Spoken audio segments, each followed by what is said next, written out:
Hi everyone! Hello, hello! Good evening everyone! Welcome to the stream! Hi everyone! Hello chat! Hello, hello! Let me say hello to everyone! Hello to Schmazu, thank you for the lurk! Zelda, Meowsticks, Nico, Noel, Dexy, Min, Lil Dime, Hajime, Wilo Fam, Puni, Spartan. It's so good to see you, Spartan. It's been a while. Astrid, uh, Ninja Monkey, Newt Newt. I don't remember if I said Zelda as well, but hello everyone. Wow, a Naughty Monkey already redeeming a flu woo. Here, let me start that for you fams. Ooh woo. So now all my sentences for the next 5 minutes have to start with ooh woo or end with ooh woo chat. Okay, ooh woo. Hi Meeboo. But yeah, I hope everyone's doing well. Oh my gosh, ooh woo. Hugh, happy 4 months. This is getting serious Resper heart. Wow, Noelle, thank you so much for the 4 months in a row of support. Ooh, I really, really appreciate it. I'm glad that you're enjoying your time here with us at McDonald's. I can't believe it's been like it hasn't been 4 months since we met. It's been a little over 5 or 6 months. But thank you so much for your support of McDonald's, Noelle. Ooh, ooh. But yeah, how's everyone doing? I hope that everyone's having a great start of their week so far. So, ooh. Astrid, oh, thank you for redeeming a Char Char kiss, ooh. Give Char Char a little smooch whenever, ooh. Char Char's not here, so, ooh. Hi J-Dot. Yo, it's my fave Ewell, ooh. Oh, it's my fave old roommate, ooh. How you doing, fams? Noel says F the Magu Kenki, ooh. Yo, we all my homies hate Magu Kenki, ooh. Wait, Nico says why am I not following anymore, ooh? That's so weird, Nico. I don't know, ooh. No Samu, thank you for the follow. Welcome to the stream, ooh. But yeah, I hope you all are excited for today, ooh. I'm very nervous. Okay, maybe not very, very nervous, but you know, today is our first Bosses and Banter not of all time, but for Pride Month, as you guys all know, ooh, as you guys all know, I am doing something special for Bosses and Banter for Pride Month. I'm hoping to feature a LGBTQIA plus Genshin content creator every week. But I've never really done something like this before, so yeah, ooh. Newt, you love Magu Kenki though, ooh. Okay, you can go have fun with him, Newt, ooh. Mibu says glasses are back, ooh. Yeah, honestly, chat, it's because today I'm like very, very tired. So the reason, Puni is right, ooh. I was supposed to start stream earlier today, but I fell asleep, ooh. Noah says, can we ban him, ooh? Kakwait. Kakwait. Ooh. Anyways, yeah, so basically, it's just gonna be, I feel like today's stream will be shorter, chat, ooh, because, like, I don't want to, tire out our guests too much, ooh. So, oh, Noel, you took a nap as well? Nice, ooh. Wait, Naughty Monkey says sad ooh faces, I feel you, I'm tired as well, ooh. Yeah, and chat, okay, so what happened is, probably shouldn't have done this today, ooh, but I had to go to my dentist, and I haven't gone to my dentist in so long. Ooh, I haven't gone to the dentist for the last 2 years because of COVID, right? So I went today, and my dentist is like pretty far because it's where I went for school. But you guys know that I'm living at home now, ooh. So, oh my gosh, wait, why is my Genshin not working, ooh? Uh-oh. Why is my Genshin not working? Ooh. Mibu says it's early, I guess. Ooh. Yeah, I guess compared to when I've been starting my streams lately. Ooh. But I don't know, maybe I should push Bosses and Banter time back. Ooh. But I feel like, I don't know. I feel like a lot of people are not on my time zone anyway. Ooh. So even for next Monday stream, we're gonna have to do it at a different time. I don't know why my thing's not working, chat. Ooh. Okay, wait, hang on. Let me just fix this. Give me a second. Ooh. I have to move everything, ooh, because this is not working. Oh, no, it's already time for me to sleep, so bye all. Good night, Newt Newt Uwu. Chat, please say good night to Newt Newt Uwu. Let me just move everything over so I can... Oh, hi, Kutar Uwu. What is this personal AMA? What are you trying to ask me, huh? Uwu? I have to display capture. Oh, I hope I don't dox anyone or anything. Uwu.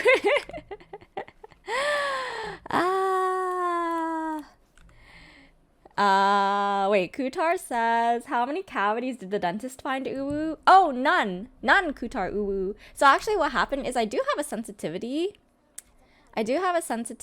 Okay, I think this should be good now. I feel like it's because my Streamlabs updated. There, Uwu. Min, you're gonna get BRB to get food. Ooh, thank you, Min. Have a good meal. Chat, make sure you guys check Min out. She's a fellow Genshin streamer, and she's amazing. I love her so much.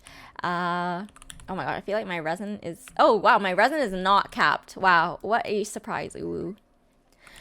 Hi Marth, how's it going? Ooh. But yeah, so I do have a sensitivity in my top side chat, but and like it's like only when I'm like have like something like super sweet like chocolate, but then the dentist said that, oh, it's because it's a sensitivity and it's due to gum reception. Oh, Dexy, thanks for redeeming an account flex. Actually, I might not do it right now just because like we have very limited time. I want to do I should do my dailies. Before. We'll do our dailies super quick. Oh wait, but I can't log into Babo's account. You know what? It's fine. I'll just do them on my own for today. Yeah, Dexy, here, how about redeem it on Wednesday? Redeem it on Wednesday and I'll check out your account on Wednesday and tell me which characters you want, okay? Win a shy, win a shy, win a shy, win a shy, win a shy. Dava, thank you so much for the sub for 3 months in a row. Thank you so much for your support of McDonald's fam. I really appreciate it. Thank you so much, Dava. How are you doing, fams? Oh my gosh, I keep forgetting that I have to not alt tab because you guys can see my alt tab now. Why the fam says, Winnie, I'm a lurk. Thank you, fams. I appreciate it. Oh, Zelda says I can assist if you want double. I think it's fine. Thank you, Zelda. Let's see. But yeah, what was I saying? Oh yeah. So apparently the sensitivity is caused by like gum recession.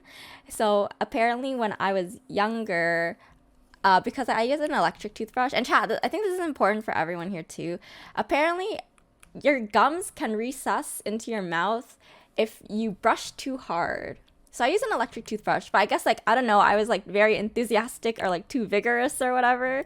So then, like, I guess like that caused my gums to like not shrink, but I don't know, I guess it caused some damage. And apparently gum recession is also caused by like, if you grind your teeth or like clench your jaw, like in your sleep or in the middle of the day because you're stressed, so... But yeah. Hi Stratos, how you doing? Welcome. Okay, chat, be honest with me. Do you guys miss my glasses? Do you guys like this look better? Xylema, hi. My mom would wildly misinterpret what the dental hygienist was saying to her, and she told me to brush my gums really hard, and now I have gum recession. Oh no! That's actually the worst. I'm so sorry, Xylema. Yeah. Wait, Kutar says, if you want a second opinion, I can take a look in your mouth. Thanks, Kutar. I don't think you're qualified, though. Hi, Gray Fox. How you doing? Stratos says, I'm doing all right. It's going to be a busy work week. How's our e-will doing? I'm good, Stratos. I'm just tired. I was just tired because I went to the dentist today. And then I drove, like, a lot. And... yeah, and I didn't really start stream early, so I feel bad for that. But Fierce is gonna join us in a couple minutes. Yeah, I told them that, like, you know, it would be nice if more people could stop by before we start their portion of the stream. So yeah. Zelda says, I think you should do what you want to regarding glasses. I'm just asking chat for opinions though, because it's not just about the glasses, but also like, my makeup, the makeup changes depending on whether I wear glasses or not. So, but yeah, I think chat, after a couple weeks of wearing false eyelashes, I think that they don't look that good on me. Hi Sunny! Hi, how you doing? Welcome, welcome. Astrid says, I adore the glasses, but both looks are great. Aw, thank you, Astrid. Thank you, thank you. Hi, Jackie. Welcome to the stream. How you doing? Oopsies. And Astrid says, I think electric toothbrushes are just super harsh right now. I got one again after not having one for a few years, and that thing is like an industrial drill. Yeah, that's why, like, and so the one of the ways you can combat it is to wear a night guard at night. But I really don't think the problem is at night, chat. I feel like it must be during the day, or like it must be from previously. So I don't know. But I mean, I'm not a dental professional, so yeah. Oh, here. Wait, Noel says glasses, Winnie? Really? You guys like me with the glasses? I mean, I'm fine with you. I personally always think that I look better without glasses, but maybe you guys will change my mind. Maybe you guys will change my mind, you know?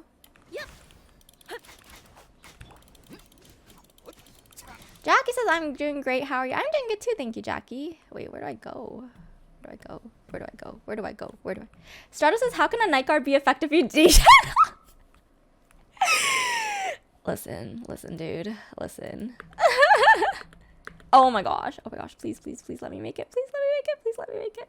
Please let me make it. Oh, yes. There we go.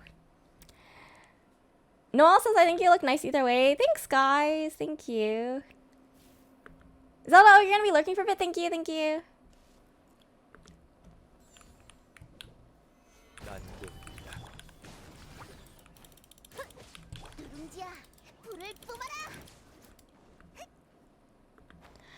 Zenny says, that reminds me, I need to do my eye exam this year. Yeah, I recently went and did an eye exam, actually. So, yeah, that's when I started wearing contacts again, chat. I do like wearing contacts again because, like, you know, it's, I don't know, sometimes, like, you know, when you're playing sports and stuff, you don't want to wear contacts, right? And when I go out, I would prefer not to wear contacts, so. Meebu, thanks for lurking, I appreciate it. Hi, Ishrain, if Eula, and Jean were yakshas, would their names be Bombacious, Bootylicious, and Dandalicious? I'm pretty sure yours would be gorgeous.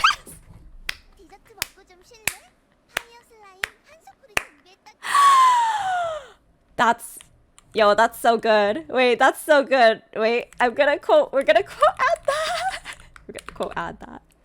Ishrain, how are you doing? Welcome to the stream. Oops, I didn't mean to add that slash there, but here. Quote delete 172. Hang on, let me redo this. Okay, quote add. Thank you for the follow, by the way. How are you doing? All right, there we go. Oh, wait. Talking about NCT? I don't really listen to NCT. Or NCT. I don't know how to pronounce them. Pronounce their group name.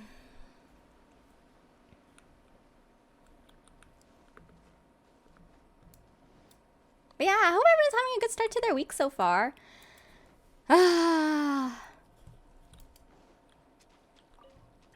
Yeah, so as I was saying, chat, probably next Monday stream is probably going to be like during the day, to be honest, because our next guest is I know I'm already talking about our next guest when we haven't even had Fierce on, but next guest is from a wildly different time zone from the UK, so we will probably be doing a day stream. So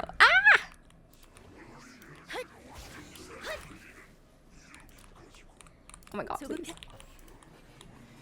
Hi, Luna! I'm now forming my friend's account out of board. Oh my gosh, Luna. Oh my gosh.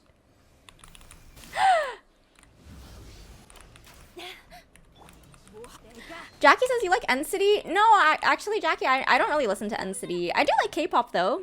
I do like K-pop, so. Ow.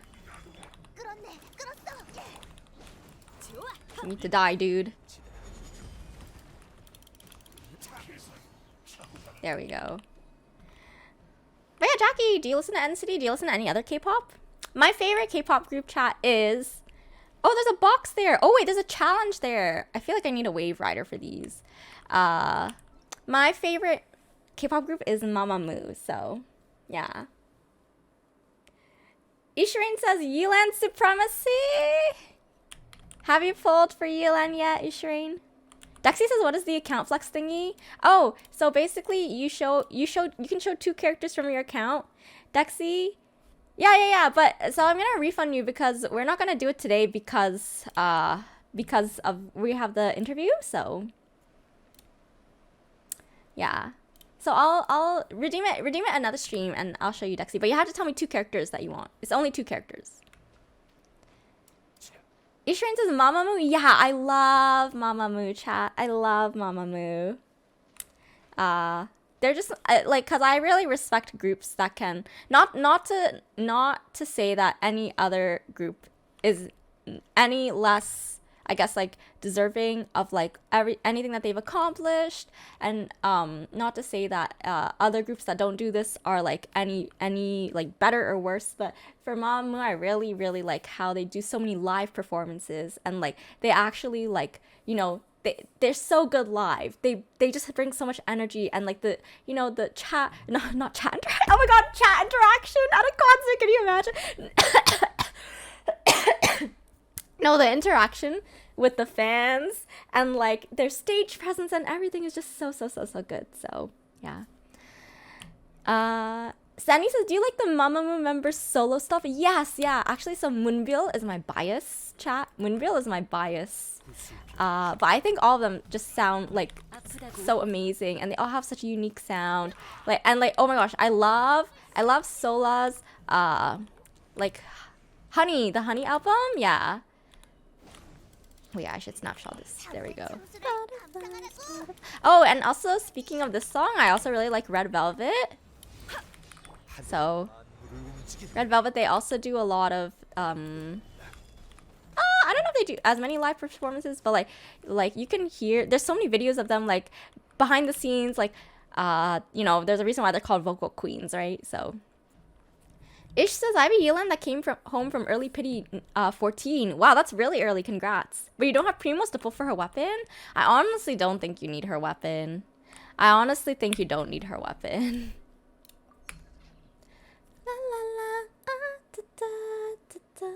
Oh, Jackie, you listen to every K-pop group. Ooh. Wait, but is NCT your favorite then?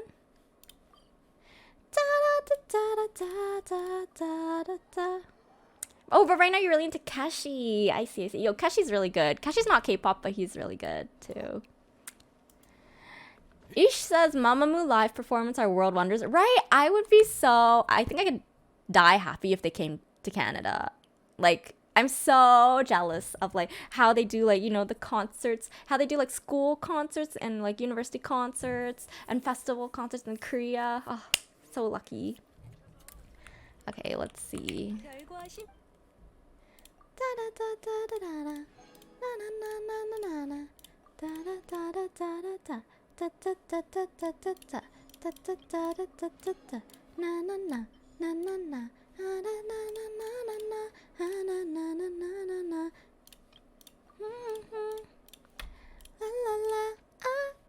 But oh wait, okay, so chat, have you seen any K-pop concerts, any concerts live? I think for me the only K-pop concert I've seen live is Red Velvet. Yeah, I think the only group I've gone to see live is Red Velvet, which was in Toronto, like I think in like 2018, 2019. I'm pretty sure it was like 2018 or even 2017. It was a while ago, but it was expensive. I'm glad I went. Zani says, I wish they did like a K-con here. I know, right? It's, why does California always get all the good stuff? Grr. Jackie says, yeah, that group is my favorite. NCT's my favorite. And speaking of Keshi, I got tickets to go see his concert. Nice. Yeah, it's nice to be able to go to live concerts again after so long. So, Noel says, yeah, around there, a few friends of mine went. Tickets weren't cheap. Yeah, they were so expensive, dude. Stratos says, I've never been to a K-pop group concert in my life, but I have seen Taeyoung and Tiffany from SNSD. Oh, wow. Hey, those are still pretty good, too. Oh, Ishi, you went to see Girls' Generation. Oh my gosh, Girls' Generation back in 2014. Wow.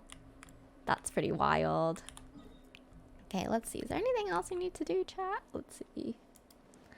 Oh, Lil Dexy, you're in Cali. Wow, must be nice. I'm kidding. I've always wanted to go visit Cali. So it's always been a curiosity of mine, you know, where the weather is like consistent all year round, and all the famous people are there. It's always sunny there, right? Hi, Fierce. Wait, not anymore? Wait, what do you mean? What do you mean not anymore? It's not that Miley Cyrus song? California Girls? Also, hi, Fierce. Yeah, Fierce is here. Fierce is here. Party in the USA? Oh, wait, California Girls is like Katy Perry, not Miley Cyrus. That's so funny. Ah. Stratus is... Yeah, oopsies. I got confused for a second. Anyways.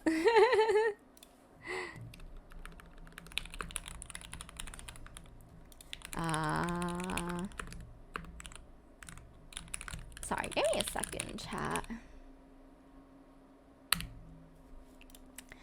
Jackie says the most expensive concert tickets were to see 17, and I got floor tickets, so it was worth it. Oh, wow, that's wild.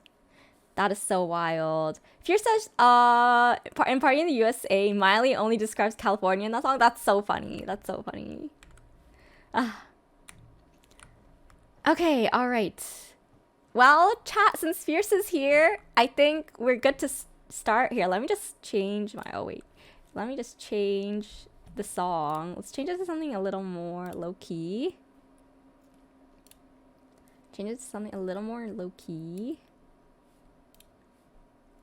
Yeah, Fierce, are you ready? Let me know whenever you're good.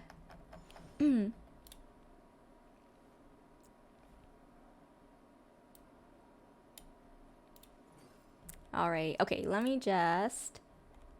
Wait, Fierce says, should I just pop on my camera and VC when drag me? Yes, yeah. Okay. I'm gonna switch to... Wait, what the... Oh, darn it. It's this thing. Okay, hang on. There we go. Okay. Alright, here we go, chat. Hello? Hi, Fierce! Here, hang on, let me just pop your... Oh, God! You guys are gonna see Fierce for a second. Alright, let me just make sure that... Oh, yeah, there we go! We can see you on stream! Here, let me just fix that. Chat, everyone say hi to Fierce! Oh my gosh.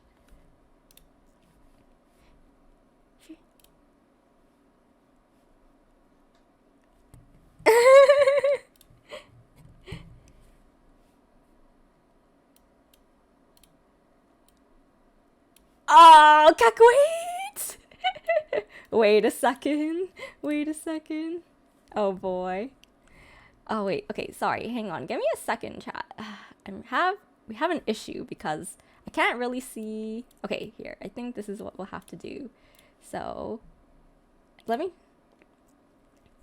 I'm using Streamlabs, Fierce, but so what happened is, like, I think my Streamlabs didn't start up properly because it was updating. So now it can't game capture. It doesn't game capture my thing. And usually I have the person's... Yeah. No, it's because of that. So, here, let me just... Oh, people can't hear you? Oh, okay, sorry. I know how to fix that. Hang on, give me a second. Thanks, chat, for letting me know. I always forget to do this. I've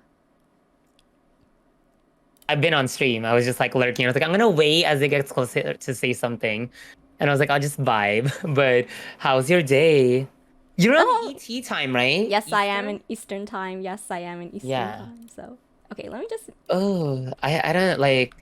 Wait, you're in Pacific, right? Yeah, I'm in California. That's why when you were talking about it, I was like... Oh, so that makes sense why you... What time time did you want to stream? Because also I just, I think I shared with you. I'm still recovering from this past month. So Yes, yeah, yeah, yeah. not that I was sick, it's just more 20 plus days of travel and a Oh lot my of family and gosh. work stuff. Yeah. 20 plus days. Wow. Wow, Hi, that's wild. Minsuya. I don't know if she can hear me, but hi. But yeah, here's Fierce, everyone. Fierce, thank you so much again for taking the time to come on, and with the stream starting late and stuff as well. I really, really appreciate you being so flexible. Yeah. No, thank you for having me. Yeah, do you mind? Maybe we can start off with you giving a brief intro about yourself. Oh, should I do my intro in my normal pacing voice or should I do it in my actual Twitch pacing voice? Wait, Twitch? Wait. What's the difference Where is between the it really normal fast? and the Oh, Twitch one? I can do it in this calm voice or my usual like they What? were like, "Oh, it sounds like a rap." And I'm like, "I'm not rapping. I'm just introducing myself." That's so funny. How about what vibes are you feeling right now, Fierce? I drank a venti americano and I just had a cup of coffee because Oh my god. I'm fine, but I'm always energized. Here, I'll introduce myself. Okay, all So right. I'll do my intro for you all. Hi everyone. Hello. Thanks for having me. Thank you so much, Winnie, for having me here. Hi everyone. My name is Fierce Renegade. My gender pronouns are they, them, and the Tagalog word siya. I'm a queer, non-binary, sober immigrant Filipino, allegedly Genshin and DBD streamer that does squats and heels, push-ups and heels, karaoke, fashion shows, giveaways, conversations around identity or trauma or healing, and creating safe spaces on Twitch, especially since I'm queer and I want to make safe spaces wherever I go. Yeah, that's what I usually say when I get rated, when I get a follow. So I've said that over 1,600 plus times in the. It's actually gonna be Wow. a year. My 1 year anniversary affiliate stream is in July, so that's July 1st. So Oh I my say gosh. it every time I get a follow. It's changed a little because now I Mm. say I do squats and heels, squats and Crocs because chat got Squats Tumble, and and now I have Crocs. Crocs that I have to squat in when they redeem it. But yeah, That is wild. Wow. Yeah, I actually remember Fierce the first time because I remember how we met was you rated me one stream. And distinctly remember I was like in Inazuma and I was doing those stupid puzzles with the transmitting like electric thingies, and like you showed up and I was like, oh my gosh, like a fellow LGBTQIA plus Genshin streamer, because we're so rare. and yeah. and you're like a fellow like Asian LGBTQIA plus streamer as well. So, and then like a few days later, I think I rated you, and then you gave the whole spiel, and yeah, you did the squats in heels, because I have a squat redeem, and I was so impressed. I was like, wow, I could never.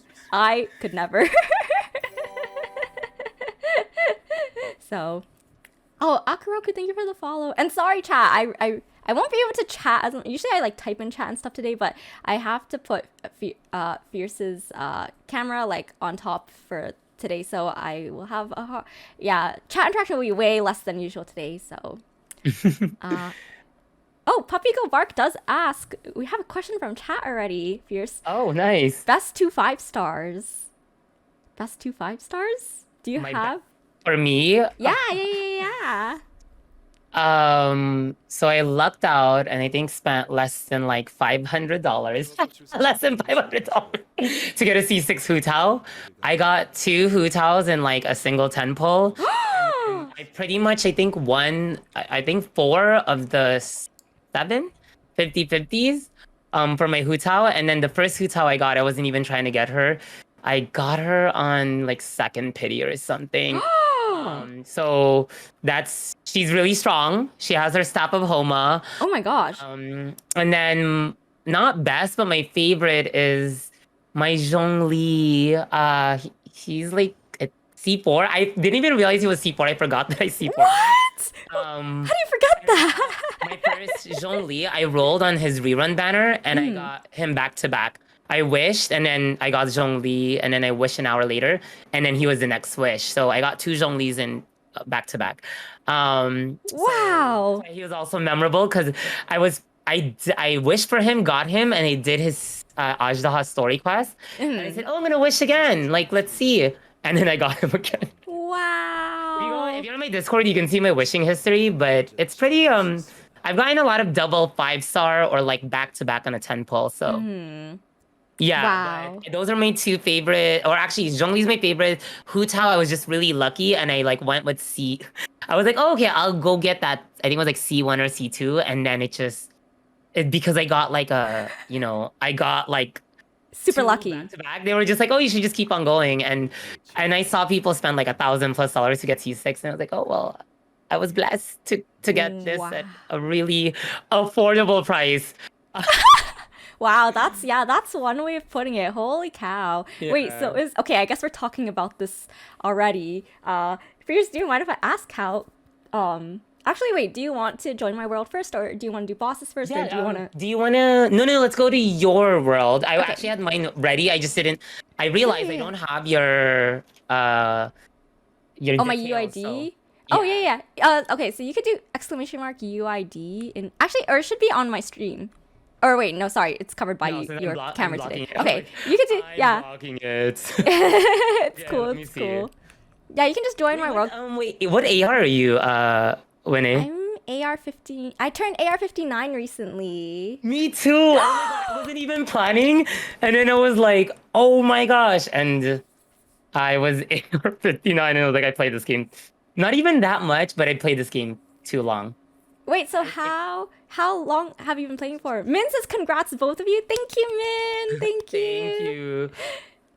Yeah, when did Okay. you start Did I playing? do it right? Or I think I friend requested. I don't think I. Oh, I think Let if me see. you just join, if you go to like the co-op mode, you can just enter my Yeah. UID, and then because I think I don't know about your friends list, Fierce, but mine's kind of full. Mine's full too. So I think I No deleted worries. folks. Okay. No worries. So when did they start playing? You know what's funny? I started playing right before, like, it was during the pandemic, right? That's when Genshin came out. Yeah. And I was like, oh, I had seen posts about it on Instagram, Ah. and I was like, that looks fun. The characters look really amazing. Sure, I'll play it. We do love Ayato Bay just because I like Hydro and Cryo characters, and then Zhongli because he's Oh. just we like Geodaddy? older men that are 5,000-year-old. But no, I started playing like late November of when it came out, Okay. and then yeah, I really didn't know what I was doing. I didn't even know how to properly wish. So you want to know what's funny? Okay. First, like 5-star was Jean, and I had her forever, and I didn't use her because Okay. I didn't know. So I was wishing on standard, and I got her on 12 wishes into the game, but I benched her. What? I didn't know that she was good. And I didn't start using her until it was like AR 50 or something. And my friend was like, you should use your Jean. And I was looking at them and I'm like, oh, she can suck up characters.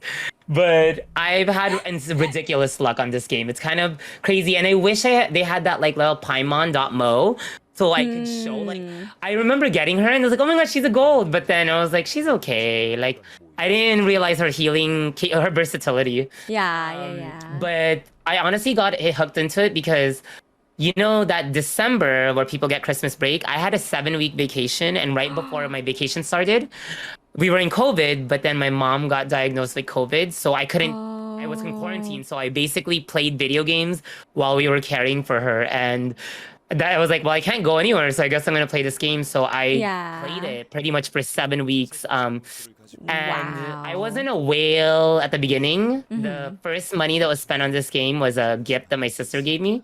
Okay. And I think I got Albedo. Yeah, I got Jean, Kuching, and then Albedo was my first like guaranteed character. And actually that was really lucky too. That pull. I got to see one Albedo in like 20 wishes. But I was just using wishes. I just didn't know, what wishes meant. Or I didn't know about pity. I just knew gold is good. Yeah. Hi, Kino. Oh, my gang's here. Wow. I'm That glad is they wild. popped on. Oh yeah, thank you everyone who's for here from Fierce's community. Welcome, welcome. Hi Kino. Yeah, sorry guys, I won't be able to or sorry chat, I won't be able to chat as much today because of how my Streamlabs is behaving right now, but yeah. Okay, Fierce, do you want to do a boss for a bit? Yeah. Which I don't do all the bosses anymore. I used to me too, yeah. because I would make like a. Oh, you know what's crazy? Last week I got 3 billets. I don't Wait, even use what? them. Wait, from Um, what? I That's posted like it on my Discord and I got a bow. It's on my Discord. I was shook. I was so shook. I got 3. I got a catalyst. I got a bow. Wait, let me see. I got a bow. I got 2 bows, and I think yeah, if not a catalyst, it was a claymore. But wow. I'm a whale or an orca, or Oh my whatever. gosh, So wow. I used to do all the bosses because I would say, Chad, if I get a billet, we'll do like a bulking giveaway or something. But Wow, that's so yeah. wild. That's so wild. Do you want to do you have you haven't done any bosses, right? No, have you? Do you No, usually? Okay, cool. I usually do everything Monday, but you know when we had that 2 weeks, I went to La Signora, which I do Okay. have a cosplay of. If you've seen that one. I haven't. What? Oh my gosh! Wait, Perry the Platy guy. Wait, do you know Perry? Bestie. That's my bestie. Oh my gosh, Perry! Thank you so much for the 5 subs to the community. Thank you so much for your support and for being here for Fierce. I really, really appreciate it. Thank you so, so much for your support of McDonald's. No. Wait, which one should I use? Who are you gonna use? Just so I know. So okay, so because this is to feature you, Fierce. So you choose your characters, and I'll support you. Okay. I'll support you. So you I'm choose trying to first. think.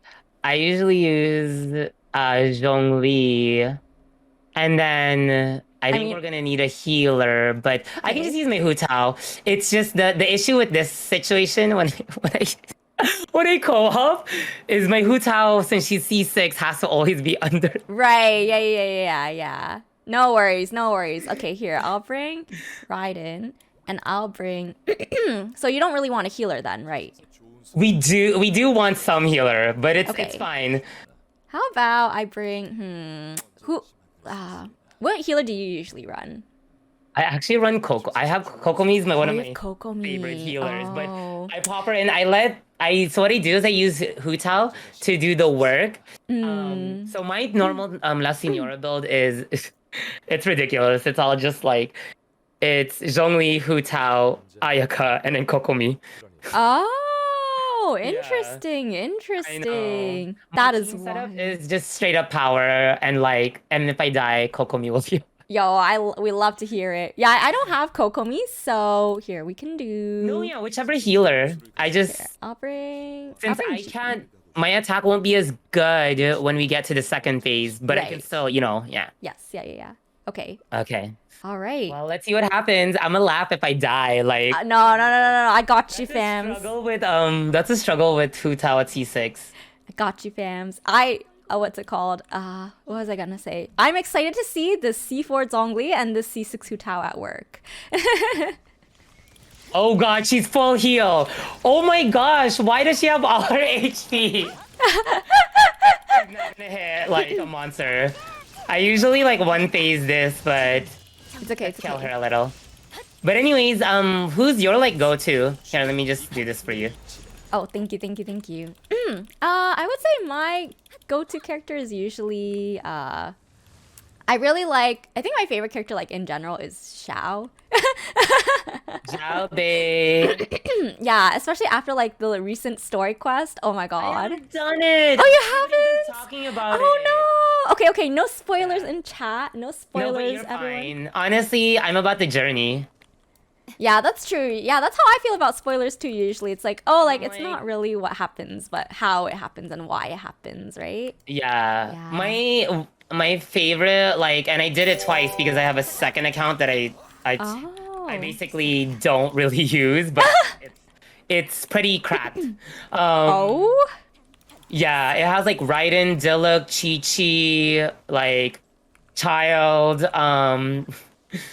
But What? it's my Asia account, so I can play with some of the Asia players. Ah, I When I see. redid the second, a new star approaches. Oh, that storyline was peak.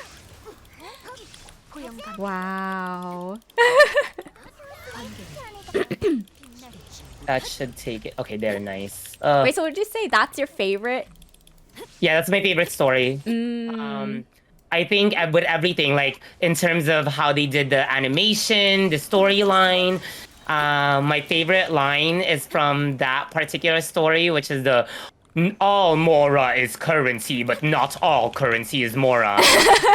Really, if you really think about it, I know it's like, oh, it's such a simple line, but it's like it's this idea that, right, like people think that we prioritize money and its value, but then some of the other ways that people use currency, some other currency people use is relationships, is time. And Yeah. I just like I remember hearing that line, and I said that's a really smart. Like that is a very critical look at the ways in which we function in the world, and also particularly the value of relationship, the value of, I think, for Zhongli's character, I think that really spoke. Oh shit! I forgot to switch. Let me kill her a little. It's okay. It's okay. Yeah, that really shows me a witch. Yeah, it just really showed like it makes sense his character. Everything that they did for Zhongli is perfection. Personally, everything that they've done for Zhongli, I'm here for. Erosion, all of that. Ah, yeah, yeah, yeah, yeah. Also, hi Beyond Ultimate. Welcome, Hi, Dion. welcome. Hi, not a gamer girl. I was like, Maggie. Not a gamer girl. Welcome as well. Welcome, welcome. Ooh, I got a pretty decent Hydra goblet out of that. Dang, I got Oh, nothing. Sag. Wait, so what? I don't think I've ever explicitly asked you, and I don't. In terms of, since when you reached out about like uh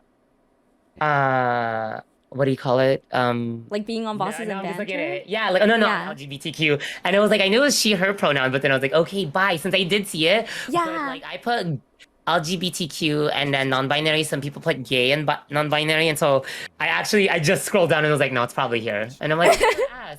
But I saw bisexual and I was like, here for it, often forgotten part of the community, just like trans folks and non-binary folks. But it's like L and G, and then the BTIA is forgotten. Yeah, yeah.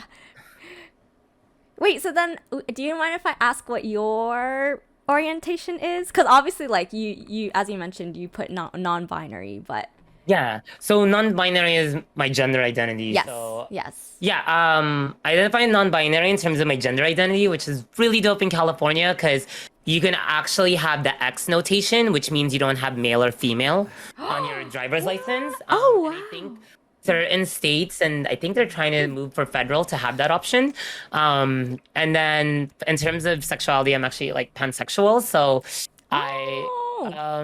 I don't want to say like free lover in a like I'm a pansexual slash demisexual, which is I'm more about the person, and so I've been with a lot of people from all identities, trans identified folks, lesbians, cis gay men, yeah, like lesbian women, best lovers ever.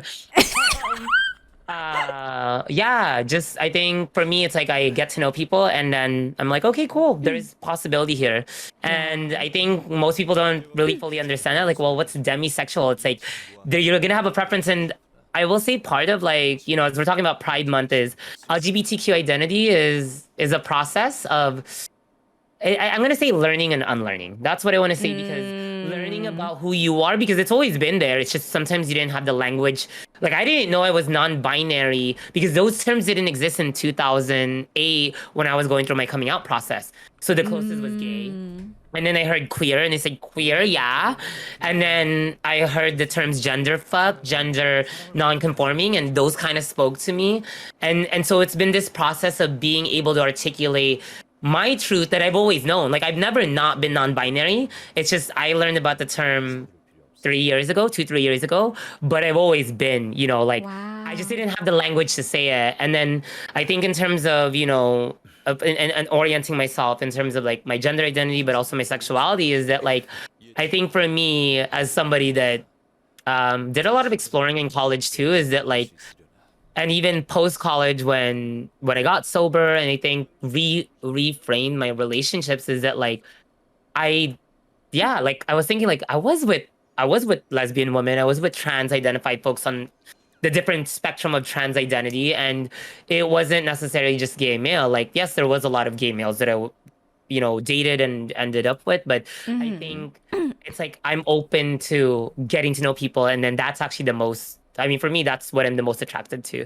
And people don't know that, right? They're like, no, it's like people have this fixed notion that you can only like one set of people, or also you can only have like this one type of intimate relationship. But I think in this whole processing is like there is the whole premise for me of how I've understood and in my own like reflection of like queer identity, um of even pride and like queer sexuality, is that like we're not meant to stick to these notions of monogamous gender binary straight categories, but it's like what if there was like there was overlap, what if we were all Venn diagrams of our identity and it wasn't fixed. And I think that's what's powerful about it, is I'm not actually asking you to be gay or straight or bi or queer like me. I'm asking you to like see what are the possibilities that where you cage yourself in, and how do you free this notion that it's like, oh, I can only be masculine since I'm a straight male, and it's like you can have feminine. I can only be with X person, but it's like no, it's an exploration. There's a fluidity to it. There's an overlap, and isn't that something beautiful that we can be multiple things at once? Yeah, that's my thought. Wow. Oh my God, that was amazing, Fierce. And like, I actually really, really agree with you. As like, there's like all those memes about how like, oh, like bi people are like they can't decide and like they want like everything because like You're selfish. You want it all, just like that Sharpay song. But like, I totally agree with you. Like, I feel like things are not so yeah black and white, or like it's not just like you choose one or the other. For me, it's like why can't why can't we have both, or like why can't things exist on a spectrum? Yes. And why can't we move in that spectrum? And not just in different times of our lives because we're flip-flopping, but because we understand ourselves better. And I think, for me, when I heard non-binary, I remember the first time I heard it, I was like, wait, I think that's me. And I remember interrogating it. That's what coming out is about. If you were going to talk about this coming out process, is interrogating where, and I say cage and box because there's this metaphorical closet that we've been put in, and it's not actually just LGBTQ folks, it's everybody. And people are still in closets of like, this is what you can identify as, because cis means you were born in the gender that you still identify with the gender that you were assigned at birth. Yeah. Cis heterosexual people, that is the norm. That is what's normative. But it's like Right. this doesn't necessarily make it right? Because it's become a practice of society. But if you look at like pre-colonial Philippines, if you look at indigenous cultures before Western, particularly Western contact, there's two-spirit, binalakis, babaylans, so many versions of like people that embrace both the masculine and feminine, and didn't have like these particular like binary male female, and to be honest, nuclear family relationships. There were folks like trans people, two-spirit folks were celebrated as faith healers in cultures, right? Societies were matriarchal. And so a lot of people, when you actually reflect back on our pre-colonial history, our pre-colonial stories, like LGBTQ identity's always been there, not in the same way. Gay, queer, like, or I'm gonna use gay. Gay was the closest thing that Western language could name the complexities of like pre-colonial Philippine societies. And that is a travesty because it boxes us in. Like, I'm sorry, but like sometimes English language doesn't capture the beauty. Like, in Tagalog, mahal means love, but it Yeah. also means expensive. it means, like very expensive, but it Really? also means love. And in Spanish, there's words that have like so many meanings in Spanish, but when you translate it in English, it's just one word. Wow. That is so wild. Also, just as a context, I was my major in college was Asian American Studies with a concentration in Filipino studies, particularly in the Pacific Islands, and emphasis on a lot of LGBTQ gender identity formation. So I know when people are like, "Oh, you're so well spoken," I was really privileged to go to like a university like UCLA and have really amazing professors that even helped me with my own, like understanding of my identity. Wow, that is awesome. Yeah, I was about to say like, oh my gosh, I am I'm learning so much right now. I'm honored to be able to learn so much from you, Fierce. Yeah, Jadot says I love how affirming Fierce is for all forms of experiences, which I really Oh, appreciate as thanks, well. Jada. Oh, Zhongli and Ayato. Oh my god, I just saw the thing since I see their backs. That's they. Yeah. Okay, should we go on to another boss now or? I usually do Ajdaha and then what's her name? Raiden? Can you give me 1 second? So Sure, I'm of actually course. like sponsored and my sister's doing my sponsorship thing right Oh now. yeah, yeah, yeah, of course, of course.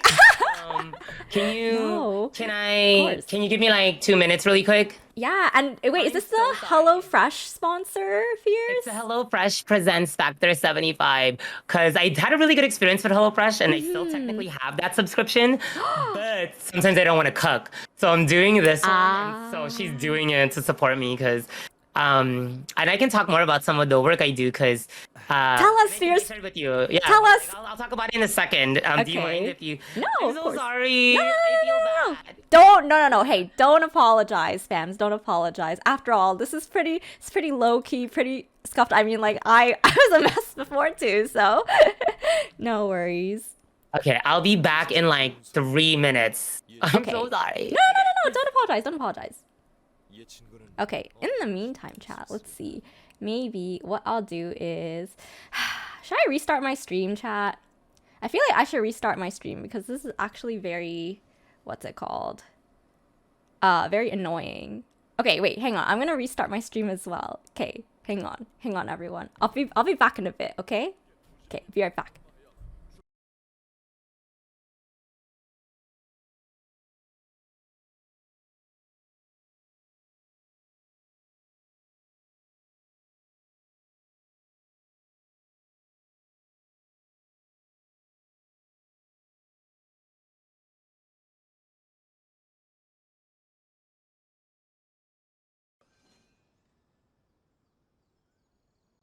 Oh my gosh, hi Shar! Hello Raiders! Welcome, welcome everyone! Hello! We're just having some technical difficulties. And Fierce had to step away for a bit. But welcome Raiders! I'll give everyone a chance to settle in. Hello Aaron! Shar, the one and only Simp for Shao 69. Bikuda! Hello, hello, welcome Raiders! Hello everyone! How are y'all doing, Shar? Wait, actually, I'm part of this raid too. Shar, I was looking in your stream. How was your stream? It's been a while. Yeah, welcome Raiders. Hello everyone. For those who don't know me, it's very lovely to meet you. My name is Winnie or Winnie. People also know me as Whin. Just like Shar, I primarily stream a lot of Genshin Impact. I stream Monday, Wednesdays, Thursdays, and Saturdays in the evenings around Eastern Time. Oh, Kiyomi! That's a very pretty name. Thank you for the follow, by the way. But yeah, today we actually have a very special stream going on. So we're doing bosses and banter, and bosses and banter is usually it's a bi-weekly segment that I run on my stream. We have someone come on and we just do our weekly bosses and get to know them, see their characters, learn more about their Genshin, like playstyle and favorite characters and everything. And we're running a special edition for June for Pride Month, where we are hoping to feature one different LGBTQIA plus Genshin streamer slash content creator every Monday for June. So Shar says it has been a while. How have you and your stream been? Oh yeah, it's been good, Shar. It's been good. Yeah, we've had some really, really good conversations so far. Again, Fierce just had to step out for a little bit right now. They'll be back soon. So that's in the corner. That's usually where their webcam would be. So yeah, we're just vibing for now. I had to, and yeah, I just restarted my stream because I had some technical issues as well. So Aaron, thank you for the follow as well. Thank you guys for showing support through the raid. Wait, Shar says, I just finished up the Archon quest and it was beautiful. My heart has been broken and fulfilled. Oh my gosh. Yeah, it was so good. We won't, so Fierce didn't do the Archon quest, and I think there's some people in chat that haven't done the Archon quest yet. So let's keep it spoiler free, everyone. But otherwise, yeah, the Archon quest I think was the best, my favorite quest of all time. So hi, Kenzie! Thank you for lurking. I appreciate it. Oh, Aaron and Simper Shao say happy Pride, Whin. Happy Pride, Queen! Thank you, everyone. Thank you. Yeah, it's been, honestly, it's my first time doing something like this. Like, I think last year it was very close to when I first started streaming, and I wasn't super out to anyone yet. I think I'm still not that out to people. Like, I advertise it on my bio and stuff, and post some things from, and of course make comments like, you know, I love women, and you know, Yelan can step on me and everything, but I feel like everyone makes those comments. But yeah, this is the first time that I'm really putting this all out there. So yeah. Oh, by the way, oh my gosh, Shar! Happy Pride Queen. Thank you so much, Shar. Shar, you're my queen too. And Shar, I would actually love to have you on a future Bosses and Banter. Maybe not in June. But yeah, I would definitely love to have you on as a future guest in Bosses and Banter. But yeah, Shar and Raiders, I'm sure you all had a long stream, especially doing the Archon quest, which is very exciting. Don't let me keep you. If any of you need to run, you know, de-stream, get food or water, rest, please feel free to do so. Don't feel obligated to stay. I do appreciate you, Shar, and you bringing all your friends over. Thank you so much. Oh, Fierce is back. Okay. Let me just... Oh, wait. I think you're muted, Fierce. Oh. I forget this Elgato thing. There's a button to mute it. I always forget. It's cool. Oh, wait. You just got super Hello, big. sorry about that. No, it's Sorry cool. about that. It's cool. Here, let me just fix... Sorry, I gotta fix my thing as well. You're now super big on my screen, which Ooh, not that I'm complaining. Yes. You want me to do squats? Oh my god! I'm like, I can put on some gym tights so they can see how big the quads are. Just kidding. Oh my god! Actually, wait, Fierce, would you... Okay, wait. Oh, so Shar rated, actually. Shar rated. So, Fierce, would you like to demonstrate some squats for the Raiders? Sure. My current fit is more fashion. It doesn't show the gains, but I can pop on. You know what? Look, give me 1 second. Here, how about this? Okay. Let me see. Whatever you're comfortable with, honestly. We're gonna pop these on. Just for Whin. Oh my god. 5 years sobriety chip since I'm 8+ years sober. Oh my gosh. Congratulations. Okay. Here, let me Fashion. Oh my god, wait, this is the wrong thing. Okay, wait. Let me make you bigger on my screen. Hang on. 1, 2, 3, 4, 6. Oh my god. 8, 9. Okay, I think that's good. I would have done squats in this heel, but it doesn't match with this outfit. Wouldn't this have been cute when it's so cute? Oh my god, those heels. Like just like a few squats in here? No, too much. Those heels are massive! Oh my god! This is my holy grail woman's like shoes have gender. Women's Louboutin. Ugh. Oh my god, that's I so have an wild. emote that's like this. Oh my Actually, god. the emote is of this shoe.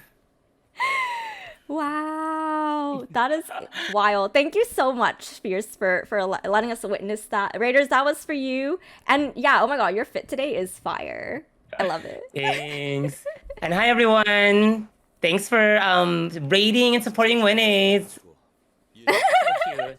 Aww. I'm like, I saw your Chi-Chi cosplay. Oh my I gosh! was like, that's so cute. I was like, sometimes I just lurk and I'm like, I'm here for it. I'm like, you make it so cute, but also you have like a naturally cute face with the glasses, so it's like it's a whole vibe. Like I feel like there should be, you know, like copy prints, like the cute like background music, and then you know, I don't know, No, the same stereotypical story in the Asian dramas where it's a rich dude and then you get hit by the car and then you decide to like scheme up this plan.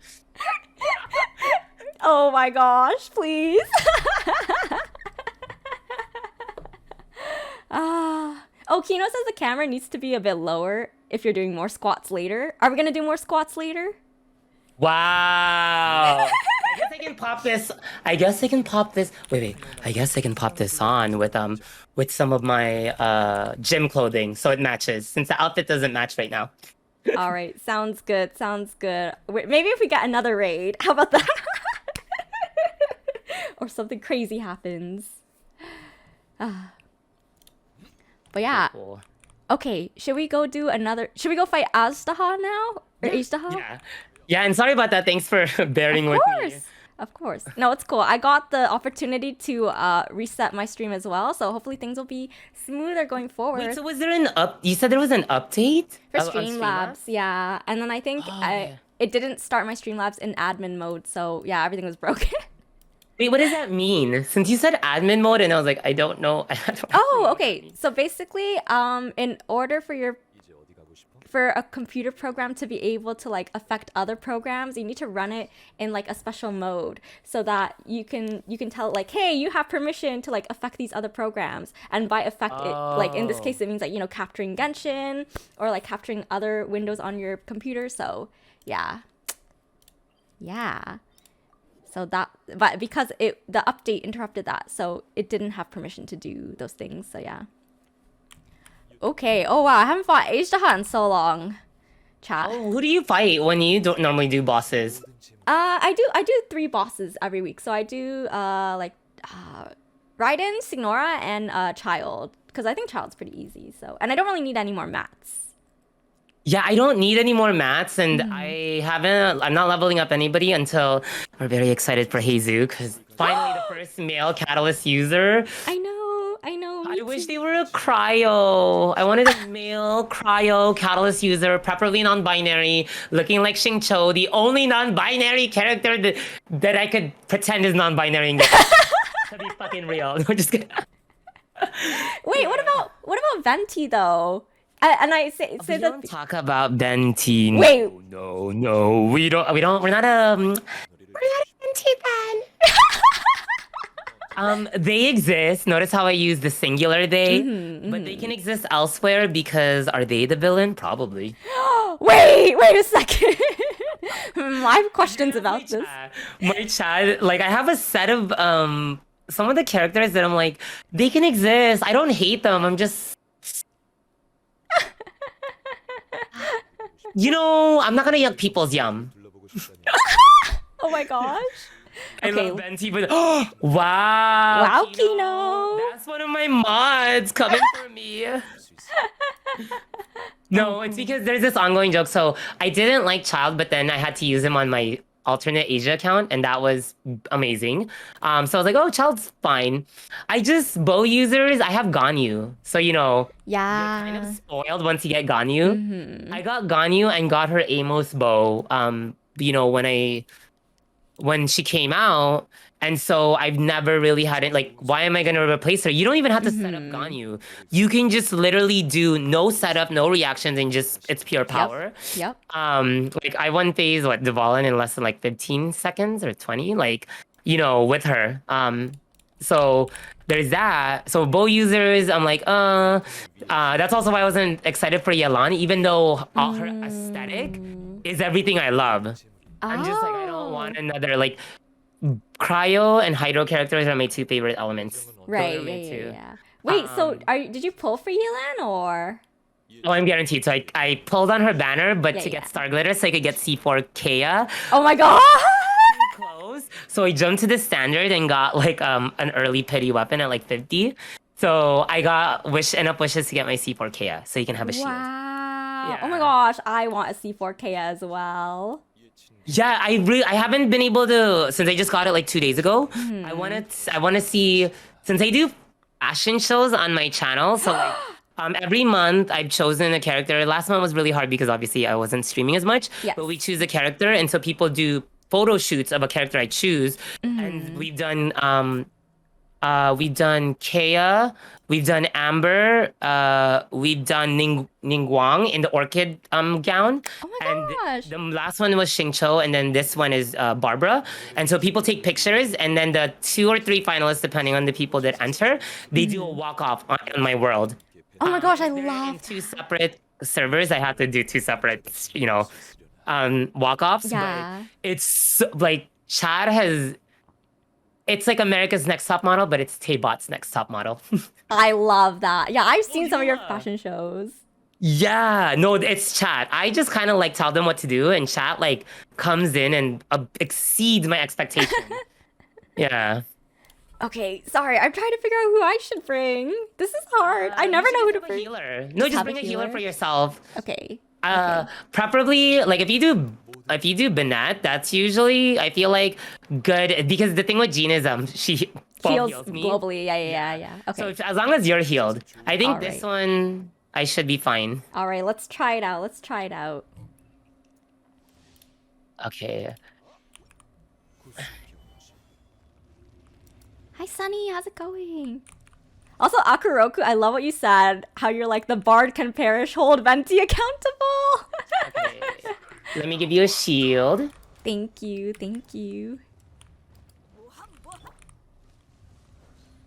Oh my gosh, look at this. Yay, he's Look. done. Oh my gosh.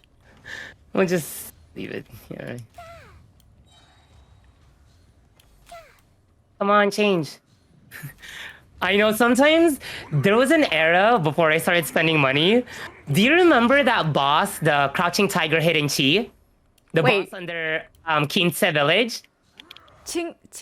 Yeah. Oh my gosh, that was so long ago. It was so hard. That was before I was spending money. Yeah. And let's just say it was rough. Yeah. Oh my gosh. And now it's like, see, do you see how fast we're going to Rajda? Oh my god. Yeah. But like we couldn't take down this stupid ruin hunter because none of us had Oh yeah. Oh my gosh. that was rough. Akuroku says Fierce knows my qualms with that bard twink, what he did to Rosalind villain. No, you're good, Akuroku. I just have stricter mod like settings just, because it's Pride Month and we don't want any haters here, so yeah. Wait, okay, so Fierce, do you mind if I ask how much you spent on the game in total? Have you kept track? The last time I kept track, Wait. Wait. it's probably around like 2K. But if you're looking at the back of my wall, those like the 2 shoes I showed you are like literally that. So I either buy shoes or spend money on Genshin. So Oh, it's okay. wow. Yeah, so this is my 5-year sobriety chip. This is a third of what I've spent on Genshin. Probably yeah. Wow. And then the black ones. Oh, I didn't even show you the thigh highs. No, just The thigh highs! Can we see Yeah. them? oh my god, TK's here. Hi, TK. Let me see if I got anything interesting, and then I'll show it to you. But I would have to change outfits to wear it because it will definitely not match. But those are my 8-year sobriety chip. Money solves yeah. Like, Oh my gosh. Chat, we are in for a treat. let me just do one. Oh my gosh, that's so long. It's like this high. Yeah, like is it? Like it would go up to here, like right here, right? So this is my 8-year sobriety chip. I got it to celebrate my 8 years of sobriety. It is the Christian Louboutin over the knee iconic booty. Oh my Like shoes, as gosh. you can tell. And this is the cost of actually. I think my most expensive Louboutin shoe is the cost of how much I've spent on Genshin, which is like 2,500. But yeah, I have a problem. Wow. No way, no Red way. bottoms. Don't show me red bottoms. And I've sanitized this, so it's like it looks dirty, but only sanitize it so I can make my shoes indoor shoes. Wait, but Fierce doesn't it? Okay, because I can't wear heels that high because like, doesn't it hurt your knees? Like, how do you How do you have any Squat in tips? it. You've seen me squat in it. I know, but how? Practice. Practice. Have you not seen? Oh, are you on my Instagram? Sometimes in my room, I literally just walk back and forth. And this is one of the fun things about. I think this is what the queer experience is telling you. Bitch, go fucking wear heels. Pop them on. Pop them on. Walk around, strut, pretend like you're in a movie. Hair toss. Like wait. Like here. Let me like pretend like. Oh my god. Let me get. This cute bag. Yeah. Just like. Oh my god. And forth, back and forth, back and forth, back and forth, and then squat. Just kidding. It's like I don't know. I think that's one of the things that like I feel like, especially in the queer community, we're not always fabulous and we shouldn't always be consumed. But then yes, I am fabulous and don't consume me. This is all facets of me, and sometimes in my room I pretend like I'm in a movie and I look cute. Yeah. Yeah, and Valid. I don't like invest in cars because I would never spend money on cars. And bags are a good investment. Shoes I just really like. Yeah, and honestly, the moment I start spending the amount that I've spent on my most expensive bag, then we're not gonna. Then we'll talk. But I'm fine, and we're not gonna talk about that. Just go on my YouTube channel. I think most of them are featured there, not my newer ones, but. All right, noted. Wait, so do you do like reviews for bags or? I used to. Oh, I used to. wow. My favorite. Oh man, I wish I had my Black Lady Dior that I share with my cousin. Because sometimes I'll pick up a bag I'm not 100% on, and I'll share it with my cousin. Like, you pay half, I pay half. But That's so wild. I love it. well, because here, think about it. Do you want to spend $6,000 in a bag, or do you want to spend 3 grand? Yeah. And since you're not using it every day, so it's like I just want to use it Exactly. on these days. I And love it. I've also before I started streaming, I used to like flip bags. So like I would buy a like luxury designer bag on the resale market for like 600 or 800, like from Japan, Japanese resellers, and then I would sell it for like 2-3K. So Wow. Wait, so how? yes, my calm voice. It's really weird to like watch my old YouTube videos. Like, hi, Winnie. So, hi, my name is, I'll use my government name. Hi, this is Jan Victor. You're tuned into the channel with no name. Today, we are going to be reviewing this beautiful Christian Louboutin Eriza in the 100 millimeter. This is in the size 39 and a half in the nude patent leather. This is a really good starter shoe because it features a half dorsey model. It's quite comfortable. That's literally how I would talk on my stream. That's amazing. I actually love that. Oh my gosh. Wait, but you don't do that anymore? You stopped?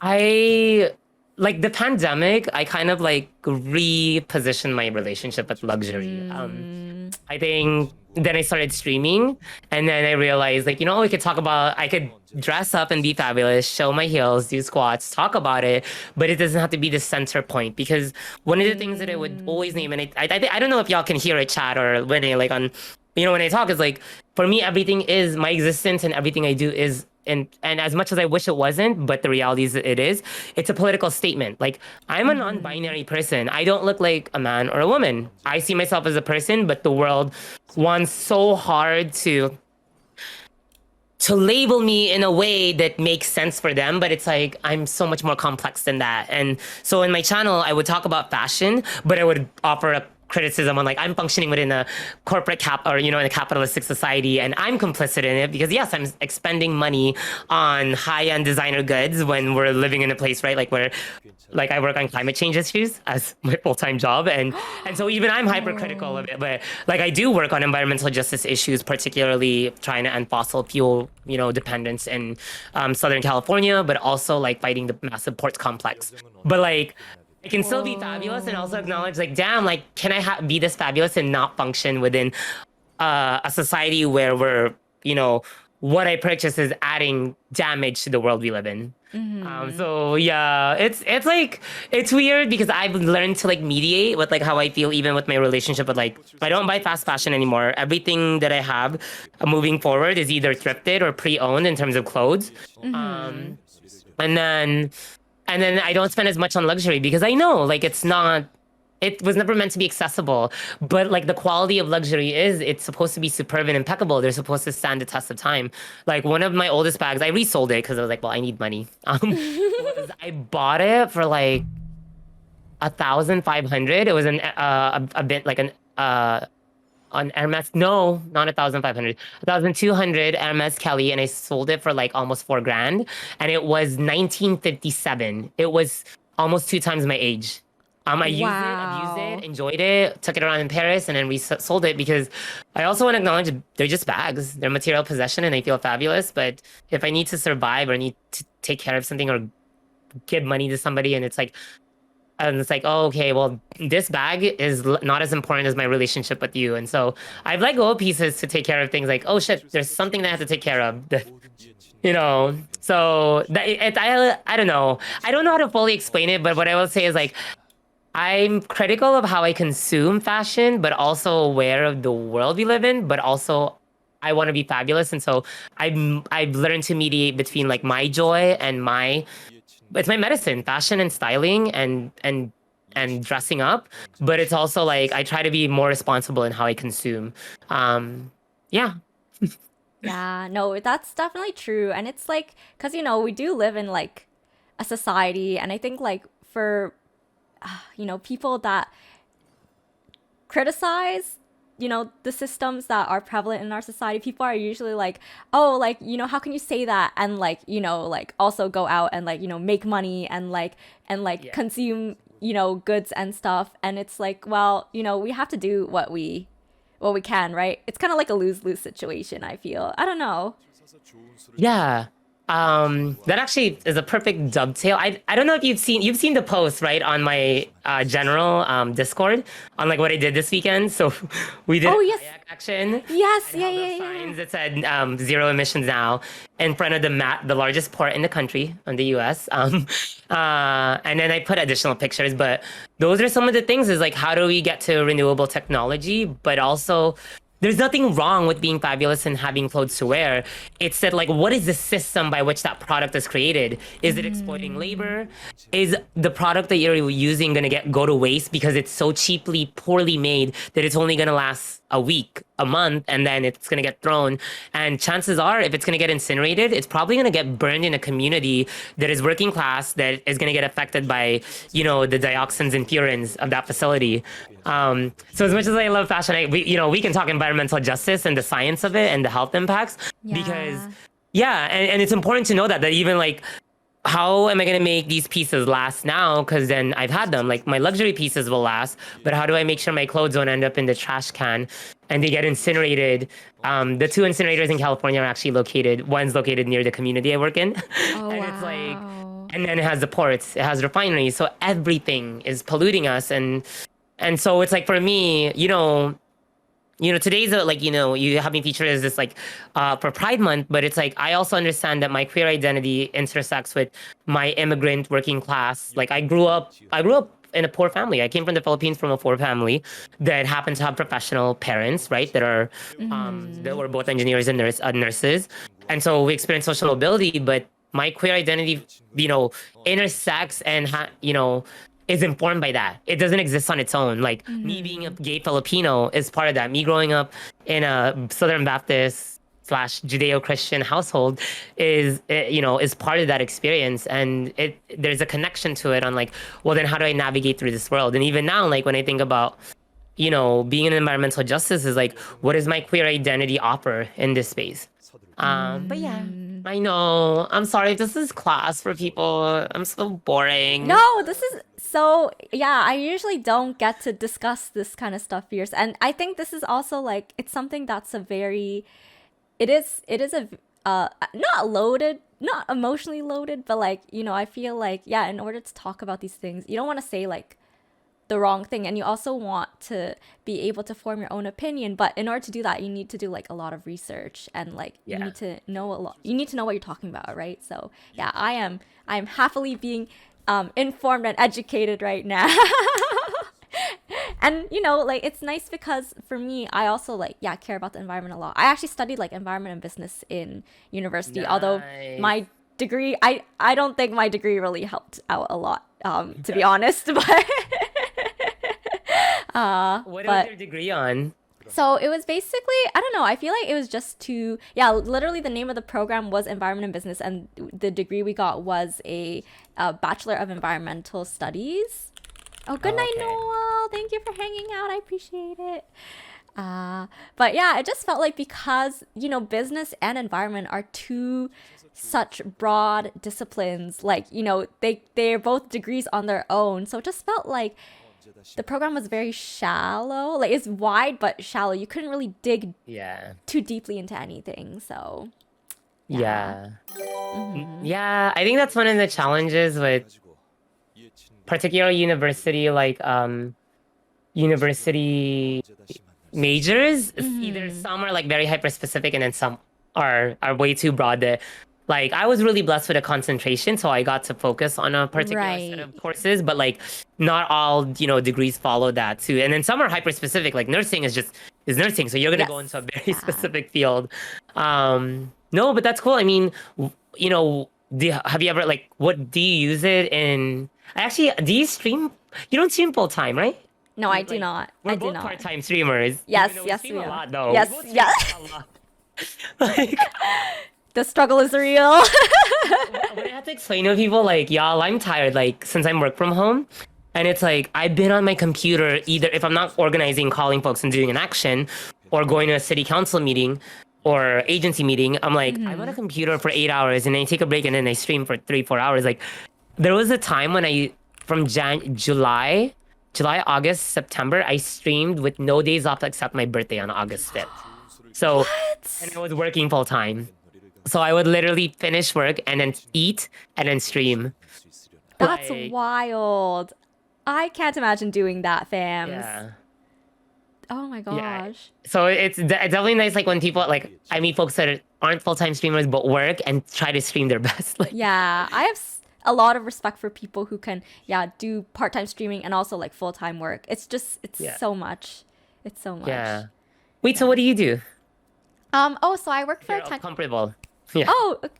It's cool. It's cool. No, no. So I work for a tech company, and basically, like, I'm one of their training specialists because it's like software as a service. So what that means Oh. is that like this, it's like professional software. So say like accounting software for accountants. At Okay, nice, yeah, nice, nice. at companies. Yeah, yeah, yeah. And then because the software is like very specialized, so you need people to like teach the users how to use it and stuff. Yeah. Oh, hi, Exciter. Thank you for lurking. I appreciate it. Hope everything's well, Exciter. But yeah. That's real though. I mean, most people don't know how to fully maximize Microsoft like Excel, and Yeah. it can be a really powerful tool. Or even, PowerPoint is like there's so much more, like there's so much more you could do with it, but the basic stuff is pretty good, but it's like when you get to know some of the like intricacies of it, like dang, you can make some really dope presentations. Hmm. But Excel is probably like one of my favorite. I'm like, dang, like I wish I knew this in college. Oh my gosh, Excel kind of scares me with how much you can do with it. It's Yeah. wild, and how much you can automate and stuff as well. But that's Hmm. not. I don't know. I feel like I can't. I I have can't to handle deal with that. like budgets for like some of the programs and projects I run. Mm. So it's like cool, like oh my gosh, like and I just think about it like dang, like like inputting things. Yeah, I mean, if you make your own budget, right, like your personal shopping budget or food budget, and it's like it just auto populates, like you put in your receipt and then you have like a main, you have a main Mm. sheet that like populates like this is how much money you spend, and then you can keep track of it. But then sometimes it's too much effort, so you just get an accountant to do it. Yeah, yeah, yeah. Wait, so Uh, Fierce, what do you, because you talked a little about your like day job, and you mentioned that, you work for, or like you work like in something related to like climate change and stuff. It sounds like, do you work for like a nonprofit or? Yeah. Yeah. So I work full Oh. time. I'm really blessed to work for an organization that uses a nonprofit complex as a way to do its Ah. work. It's called East Yard Communities for Environmental Justice. We're based out in Southern California, and our primary goal is like organizing and activating residents to be able to engage in the decision making process in the region and cities, Mm-hmm. whether it's related to like industrial pollution, port goods movement infrastructure to refinery and fossil fuel production, as well as like other projects. But I'm actually both a staff and a member, so I technically live in the areas that we organize in. So even though I Yeah. work full time, the issues that they work on are like I grew up next to the rail yard. I grew up next to Yes. the refinery. When I first came from the Philippines, I thought that was normal. Just like when you think like, yeah, being with Yeah. a man and a woman is normal. Like I thought when you go to the US, living next to a refinery in a rail yard was normal. And having truck traffic in your neighborhood, that's where we moved in when we first came here. Hmm. And I was like, I grew up later, and I'm like, oh, that wasn't normal.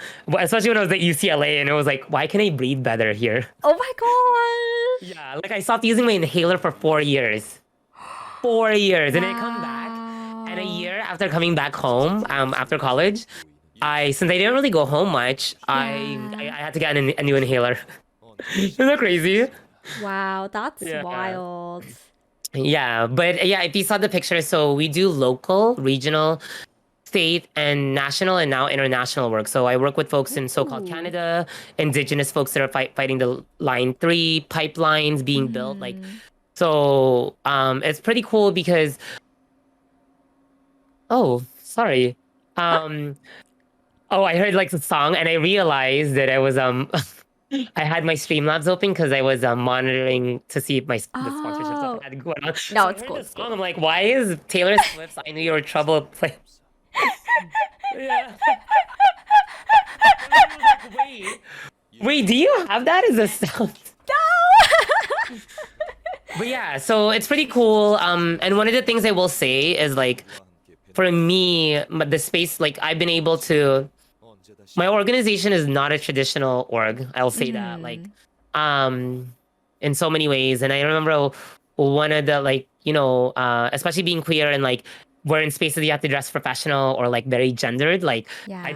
I'm able to wear like my heels and booty short, like my booty short, like professional shorts with like a dress shirt and a blazer or an Oxford shirt. And it's like, and it, the norm is the norms that we create. It's Yeah. predominantly like POs, people of color. Mm-hmm. And we've had many LGBTQ staff members and currently a bunch of LGBTQ staff members. And I think, we really try to do our best to be a safe space and I think really practice like a very anti-capitalist frame of thinking, even though we know we're functioning within the nonprofit complex. And I think Yeah. that's it's one of the spaces that I've been able to like really share a lot of my queer identity, my immigrant identity.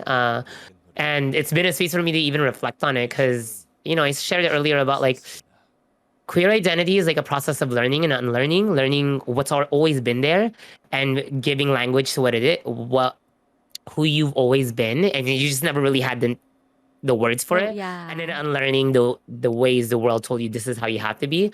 And I think that's one of the things I appreciate about it is like it's an opportunity to learn, like, and create practices that we want to see in broader society. Like when we have meetings or group spaces, like we're practicing things like I reconnected with gardening.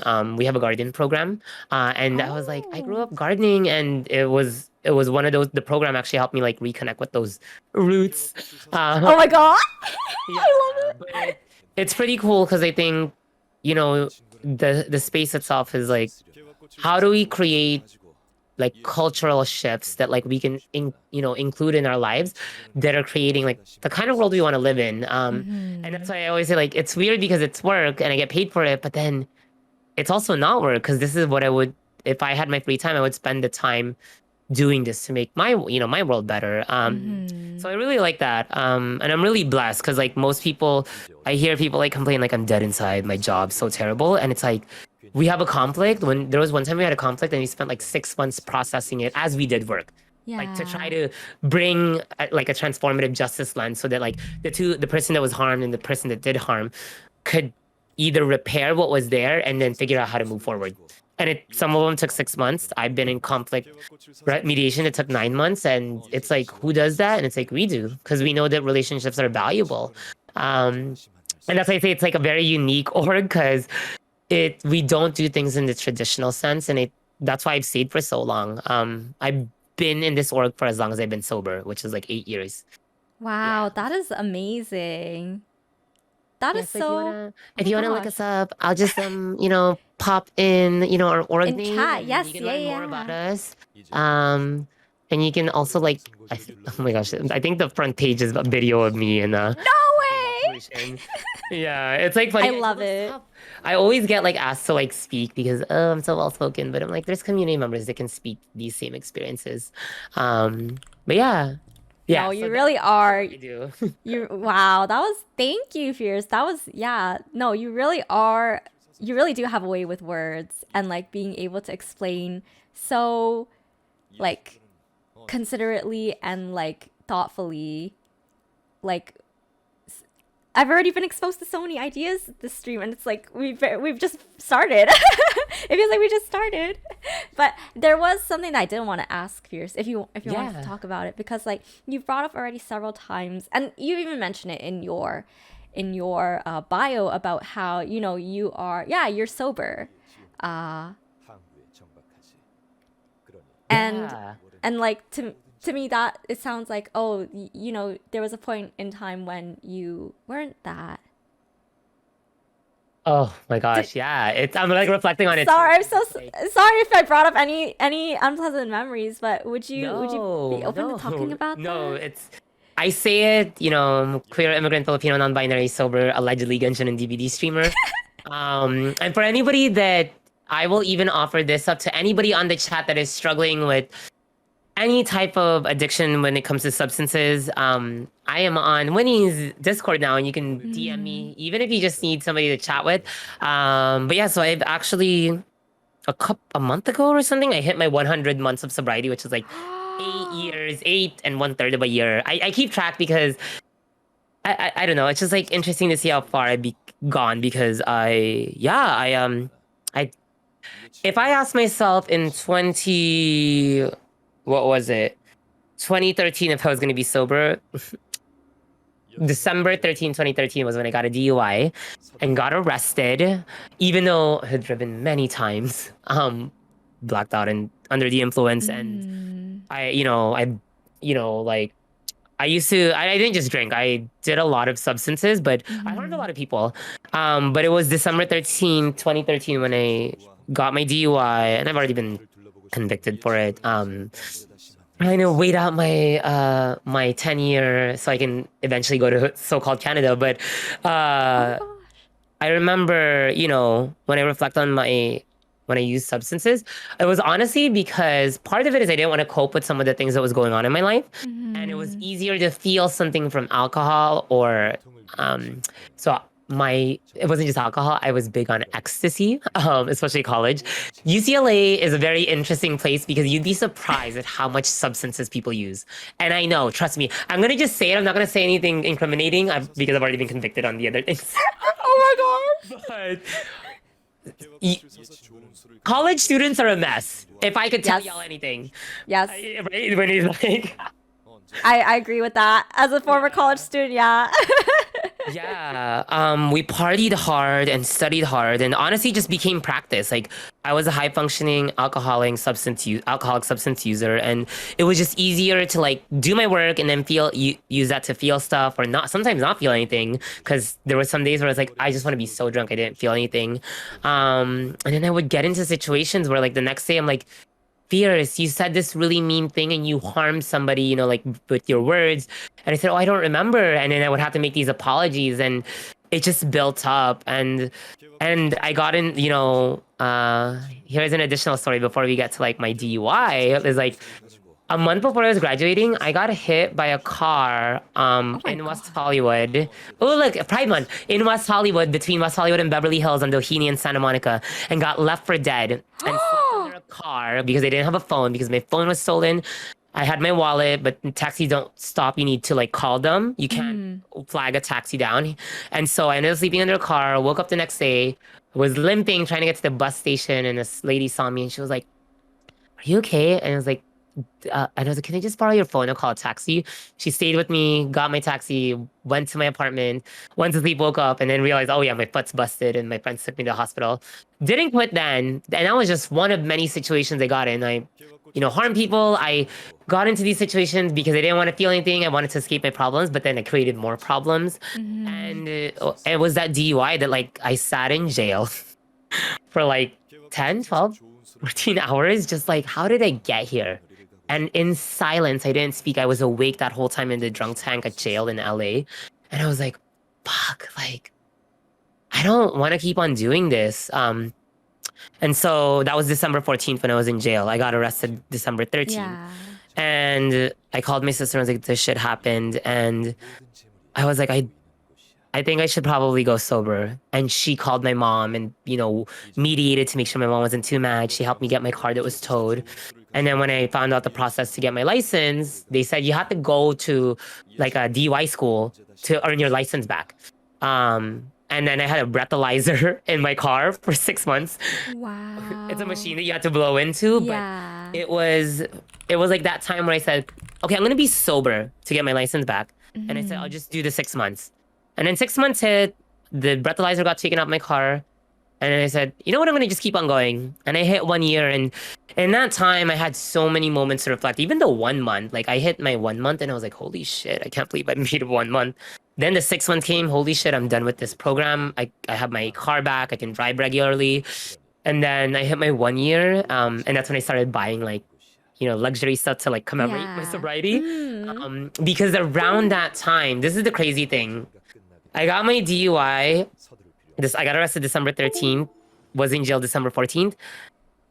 I got an interview for the job I work for now, right? Yeah. They interviewed me January like 8th or something, or 9th. Okay.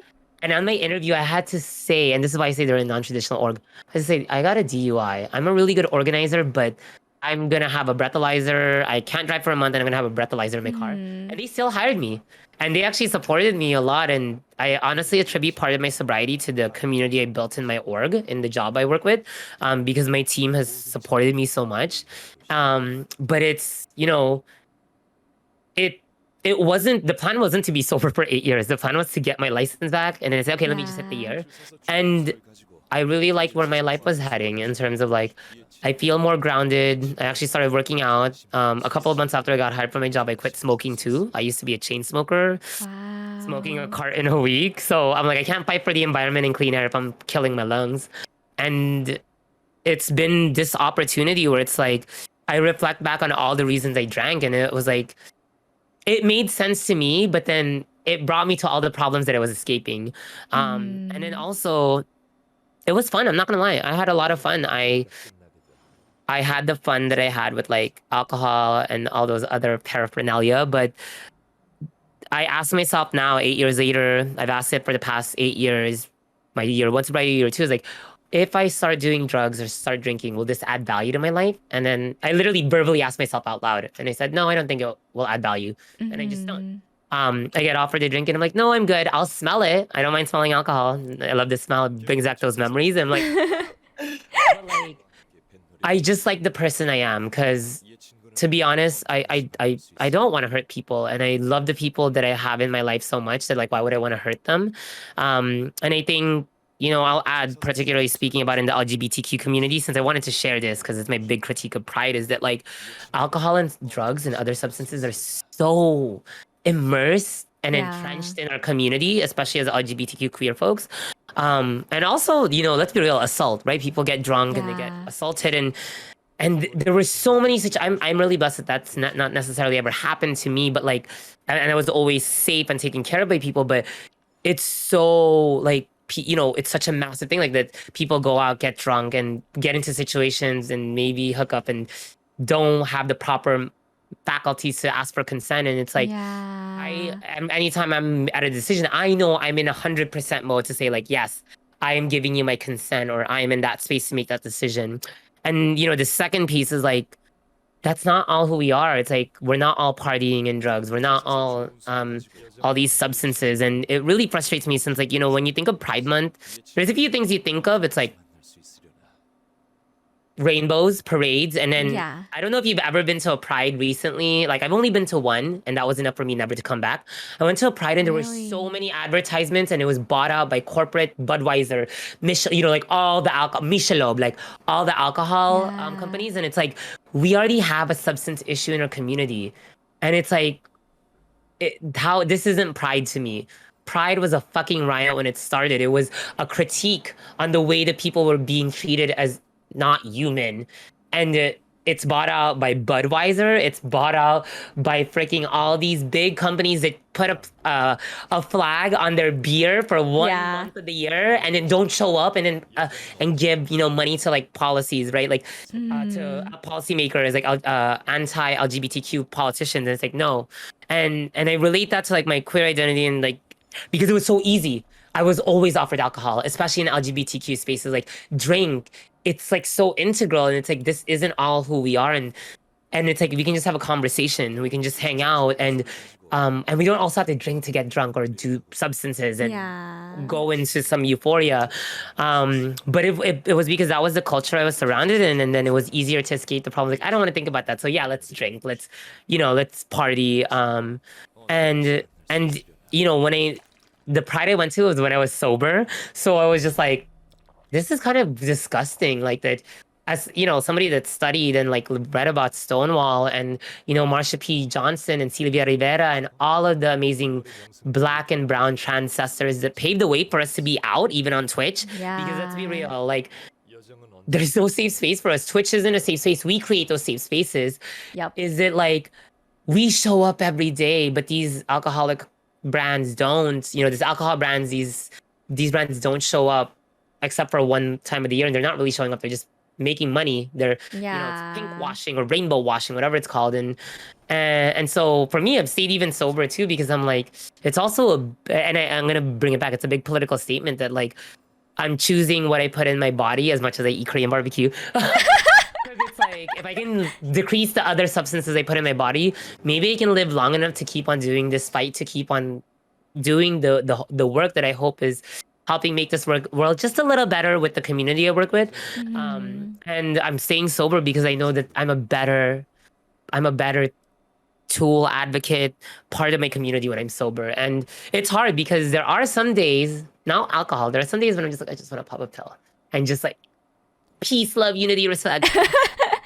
I love raves and but I'm like, will that add value? And it's like, it'll be a temporary, like, fun thing, but it's not what I want to do. And I think there's something more valuable I can offer. And it's hard. I legitimately, people don't actually, I think they always think like alcohol when they say sobriety, but it's like, I'm sober from everything since I use all the substances. And I think that's what people don't know is that, addiction and like recovery looks so different for everybody. And I haven't like had any like relapse in the past 8 years, but some people do. And that's why I Yeah. offer like to anybody who is trying to quit or wants to just have a conversation, or if you're sober and next time you need somebody to talk to, you can DM me, like, because honestly, it's also hard because it's like, not everybody wants to go to AA or Narcotics Anonymous. And so if you need somebody just to chat with, and it's like, I'm about to take a drink, and it's like, well, I'm here. What else are you thinking about? Like, I know those were the things that helped me. I had people that were like, just chatted with me. And that first month was like the hardest. Yeah. And then after that, it was a lot easier.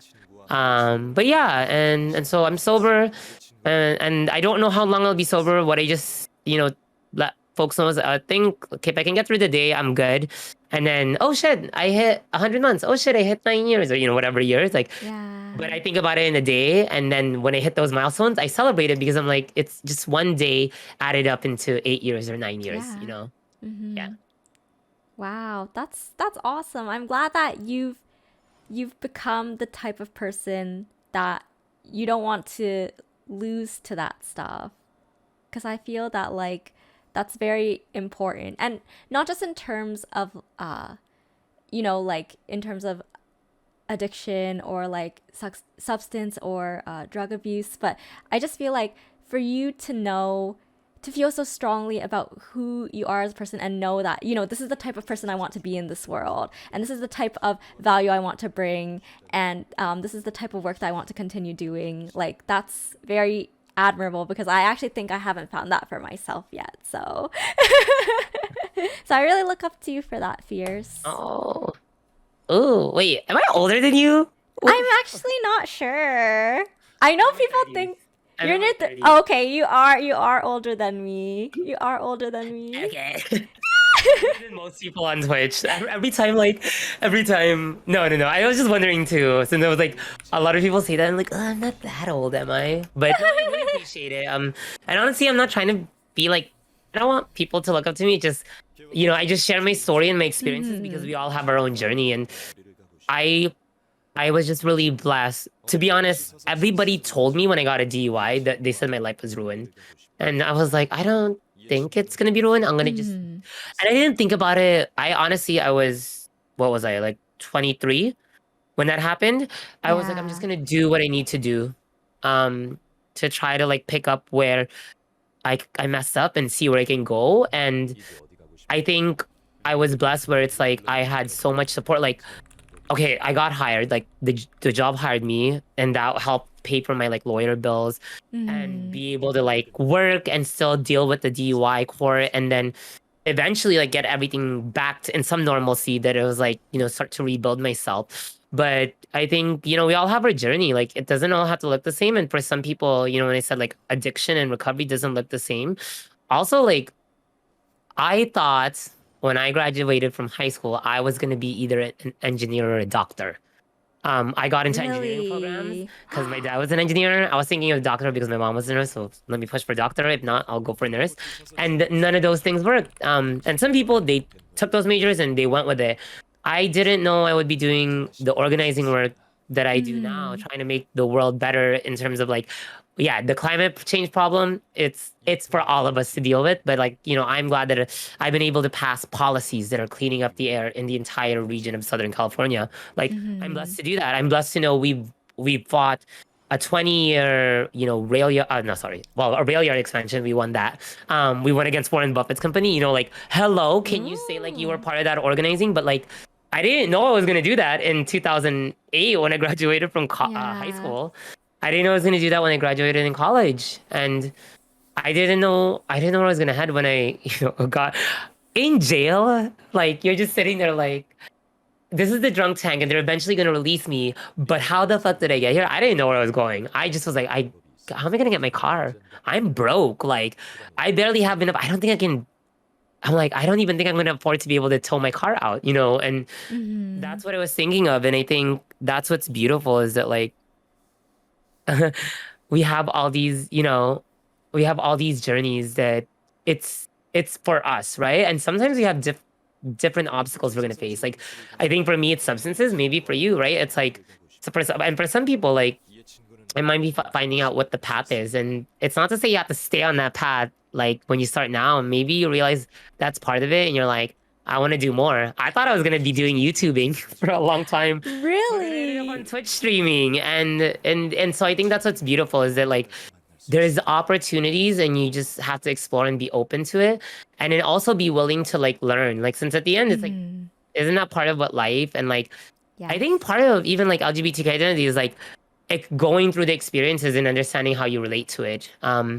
Since sometimes you're like, yeah, like I definitely, I'm like, like when I was first coming out, I was like, I'm not sure about girls, and now I was a no then, but I think now it's like I have a very different, like I have a very different perspective. Mm-hmm. Yeah. Wait, so let's actually, we haven't talked about that at all yet, Fierce. I wanted to ask, like, was it the pandemic that got you into streaming on Twitch? Like, how did you come to be here on twitch.tv? Yeah. It was one of my non-binary friends who apparently I found out play Genshin. They're also Okay. in my org, and I Okay. messaged them and I was like, "You play Genshin?" They're like, "Yeah, yeah, yeah." Like we should play together. And so their name is Binchu, Kino and Jaji know them, and all Oh, the folks on okay, my okay. gang. Yeah, So yeah. they were like, so we played, and then they're on the board that oversees the org. And then, so we were playing, and it was funny, it was during a meeting, and I just messaged them on the Zoom, like, you play Genshin, let's play Genshin after this meeting. So we played, and then they're like, oh yeah, I stream too. So they streamed, and I was like, cool, we'll just hang out and, we'll play with you while you stream. Mm-hmm. Um, and they were like, Fierce, I think people would like you if if you stream. I think folks would like hang out with you. I was like, Mm. sure, I'll go. Give I it don't a even have a try. computer. I only have a PS4. I stream from Oh. Wi-Fi playing Genshin while streaming on my PS4. I would crash every Wow. time. Oh my Every god. time I was in co-op, and all four of us would use our ults. And I just started because they were like, I'm queer, I'm Filipino, Mm. I'm like non-binary. There's folks, and I said sure I'll do it because then I wanted to find other Genshin players and gamers that were also LGBTQ. So to be honest, it was very selfish. I wanted to meet other folks like you, Winnie, and other Oh. non-binary, queer, trans folks, and my community, and I think Kino and Jaji can attest to it, is Filipino and LGBTQ, but like Mm. that's why I wanted to stream. Um, I didn't know how to be a good streamer because I was streaming from Wi-Fi on a PS4 that was really old, and it's like somewhere in this room, and I'm like, I can't even talk about it. Like the amount of time it crashed. Oh my gosh, it was painful. It's But I okay. just It's kind of like toughed okay. it out.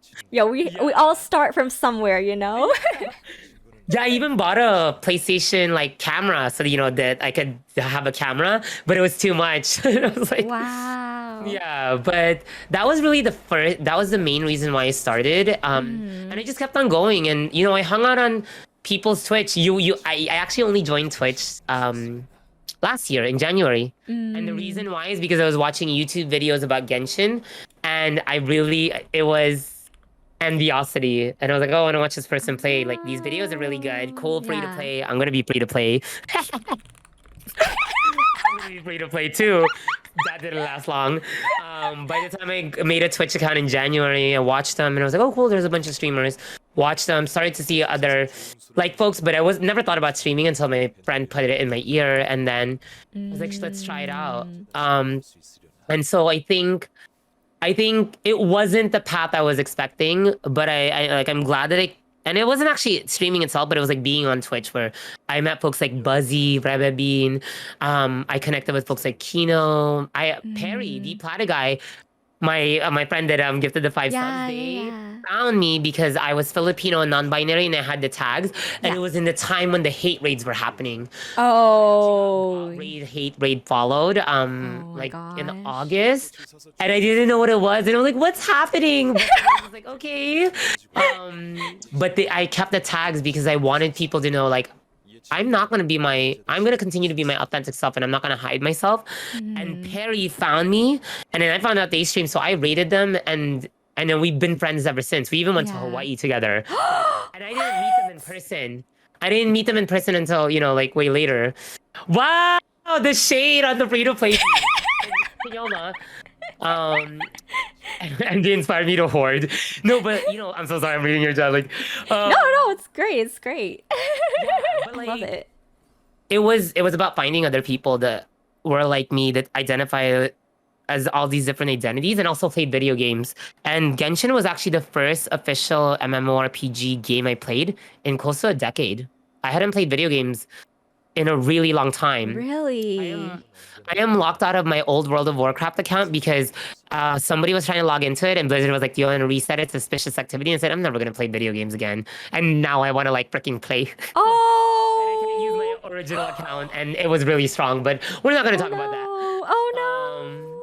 yeah, and so I think I'm really blessed because honestly, I've hit all my goals of like why I started streaming. I've met folks like you, I've met folks that are LGBTQ, and I built a community, but also gotten to share my story and been Hmm. able to connect with other people that were trying to understand their own stories. And I think that's what's powerful about Twitch. It doesn't just have to be video games, which is what I thought it was all about. The Yeah. just chatting, the like what you talk about in chat. Like we're not just playing video games, we're sharing a part of ourselves and connecting with people and sometimes affirming some of the things that people might never have had. Like remember what I said about like language? They didn't have Yeah. language Yeah. for it, but we were able to share what we know, and they're like, that's me.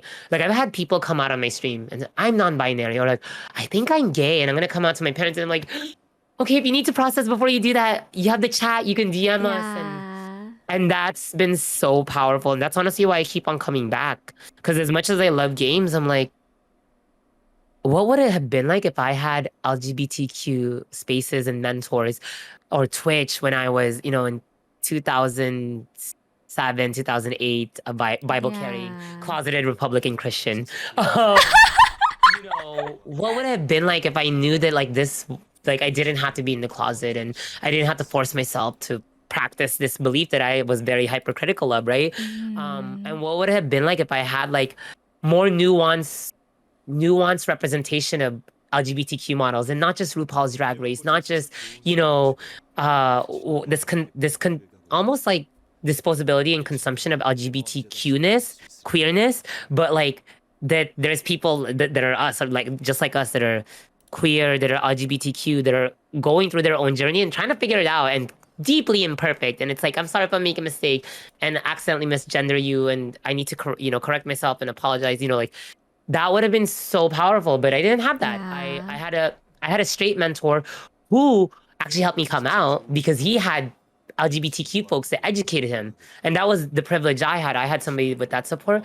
But like Twitch Wow. for me has become so much more, because like I know that like there's postesses and there's young people, right? Like I don't put mine as 18 and over, because there are young people that like this is probably the only space where they might be able to talk about processing their identity if they live in places like the Midwest. This might be the only place where a non-queer person, a cis heterosexual male that doesn't know about pronouns and understand what being non-binary is, might start that dialogue and been like, oh, okay, that's not that hard to understand. And it's like, yeah. And how to show up as an ally, right? How to show up as a decent human being. And also like how to take action, because and I want to lift this up, that Pride Month isn't just about parades and flags in June. Pride should be every single day when you see homophobia, transphobia, misogyny happen, femphobia, and you take action or you call it out. Even if you just call it out, that's even a first step.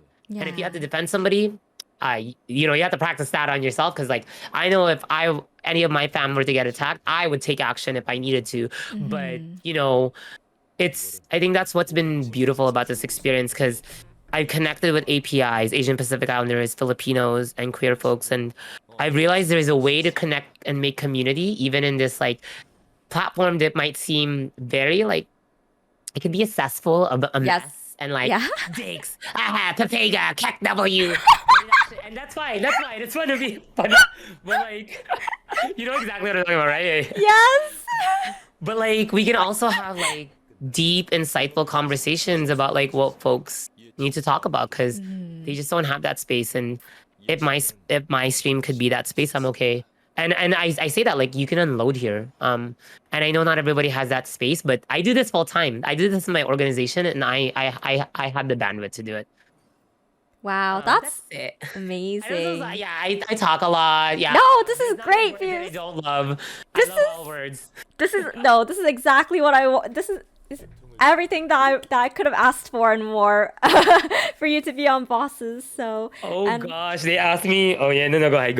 Oh no, I was just gonna say that it's really cool that you mentioned how your stream is not 18 plus, like it's open to everyone, and how you're so open towards like people like unloading their issues and like being able to use your chat as a space for that, because I know for most streamers, like trauma dumping is discouraged, and it's completely valid as well, because sometimes you want to provide you want to provide a safe space for everyone, right? You want everyone to feel comfortable and stuff, and sometimes when people talk about more serious topics, that can be triggering to like someone else, right?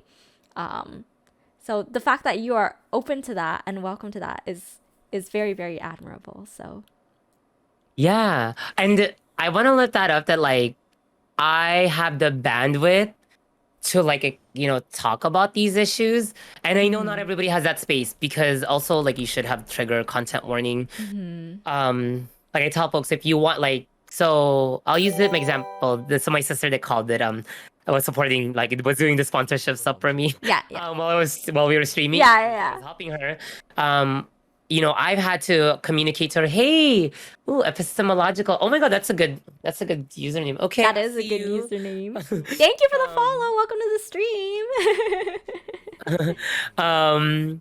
Is I told her like, hey, sometimes she'll like unload on me, and I said, if you ever need to process or unload, I just need you to ask for permission and consent. Like, hey, I need to unload. Are you in that space?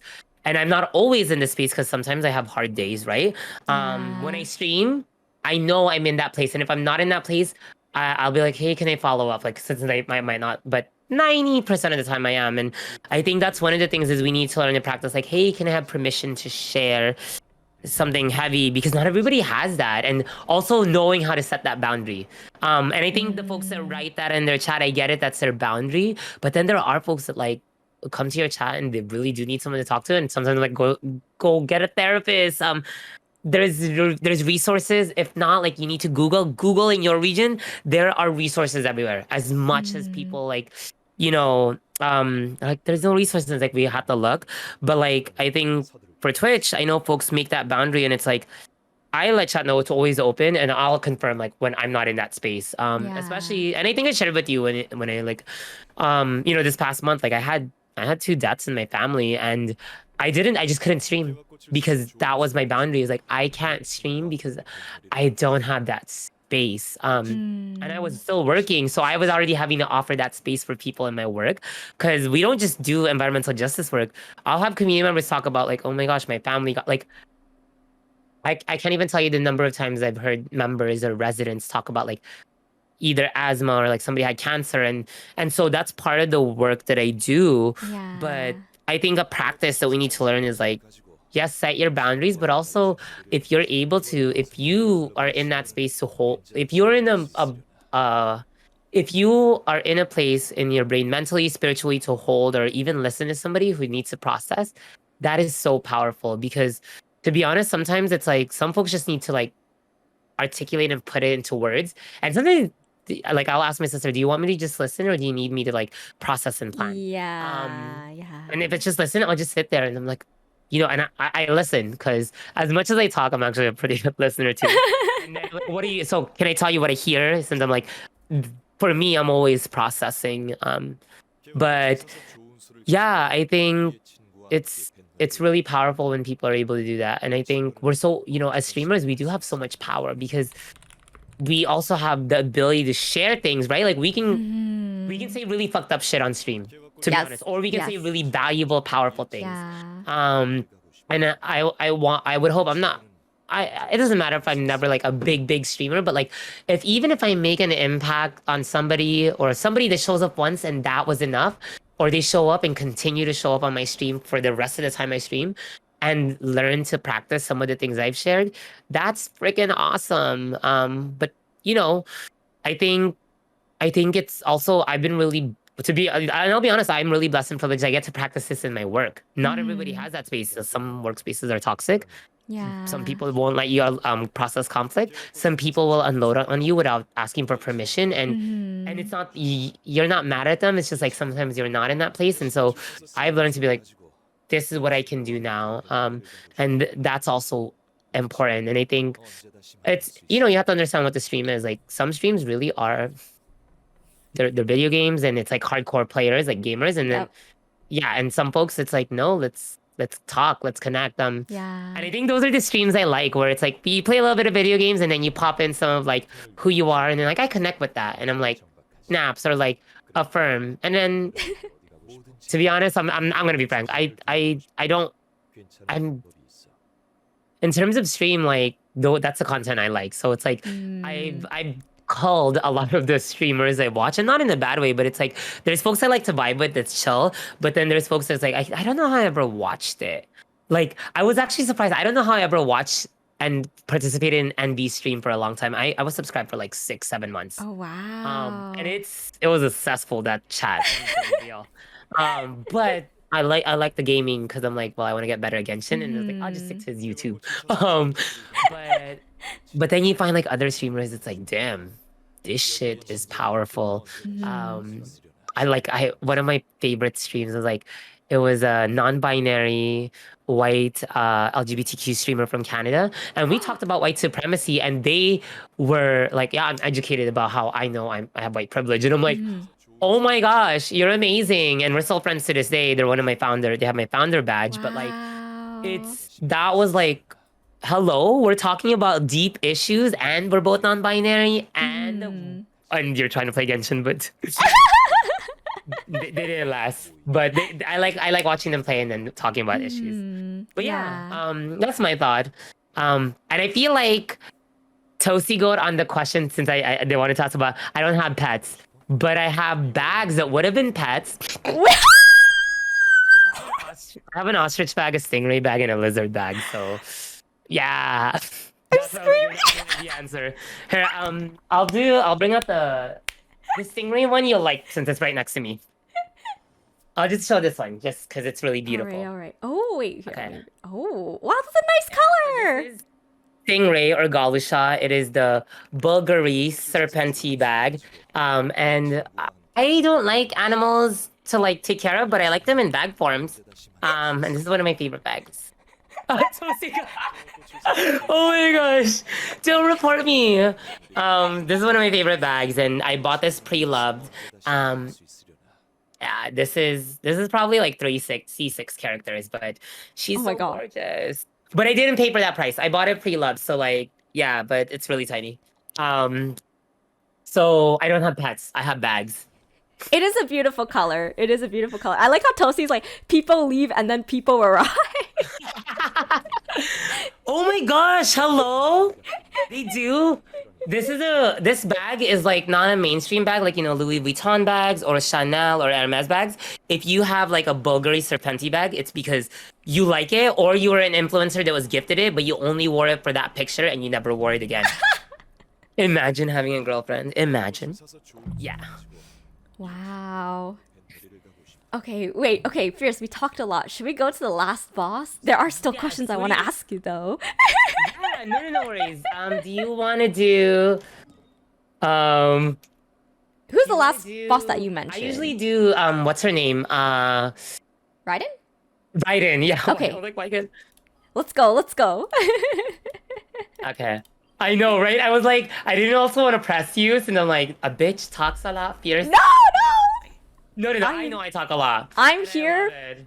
People, yeah, I love it too. I'm here, people sitting, just taking all of this in, trying to. I'm inspired, Fierce. I feel like, because I feel like a lot of people, like, I feel like for me, because I will say that I'm privileged to like, and I feel like a lot of people think that bi people are privileged because they can be straight passing, right?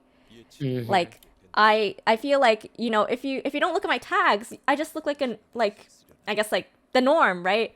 And like I talk about like guys all the time, so I feel like it could be easily hidden that like, oh, I'm not part of the LGBT community either. Like, if it came down to it, I could mask myself. I can pass as straight and avoid, I don't know, like hate raids or whatever, other types of violence against the LGBTQIA plus community, right? But I feel like because of that, people also don't really come to me for those types of things. Like you mentioned how, you've been able to meet a lot of non-binary LGBTQ like people and like have them be part of your community. But I feel like for me, I'm not really at that stage, or people don't really come to me for that kind of stuff. So, and I want to be able to be there for people like that too. I feel like, as you mentioned, as streamers, I feel like it's all we can ask, that people come to our streams and they enjoy themselves, or they feel like they can be their true selves, or they just come and they can forget about the problems for a little while. I feel like that's all we can ask of them, right? So Yeah, I mean, that's like, it's both a blessing and a curse. That's what I'm gonna say because yeah.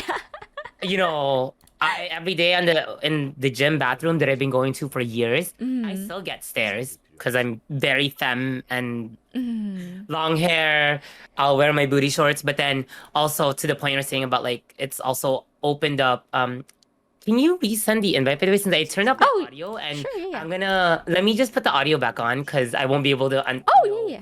what her attacks are. Of course. But I think it totally, it's hard. I say it's both a blessing and a curse. Where it's like I'm blessed that I'm able to connect with folks, but it also is the erasure of like the B and the LGBT, right? Like LG is the most.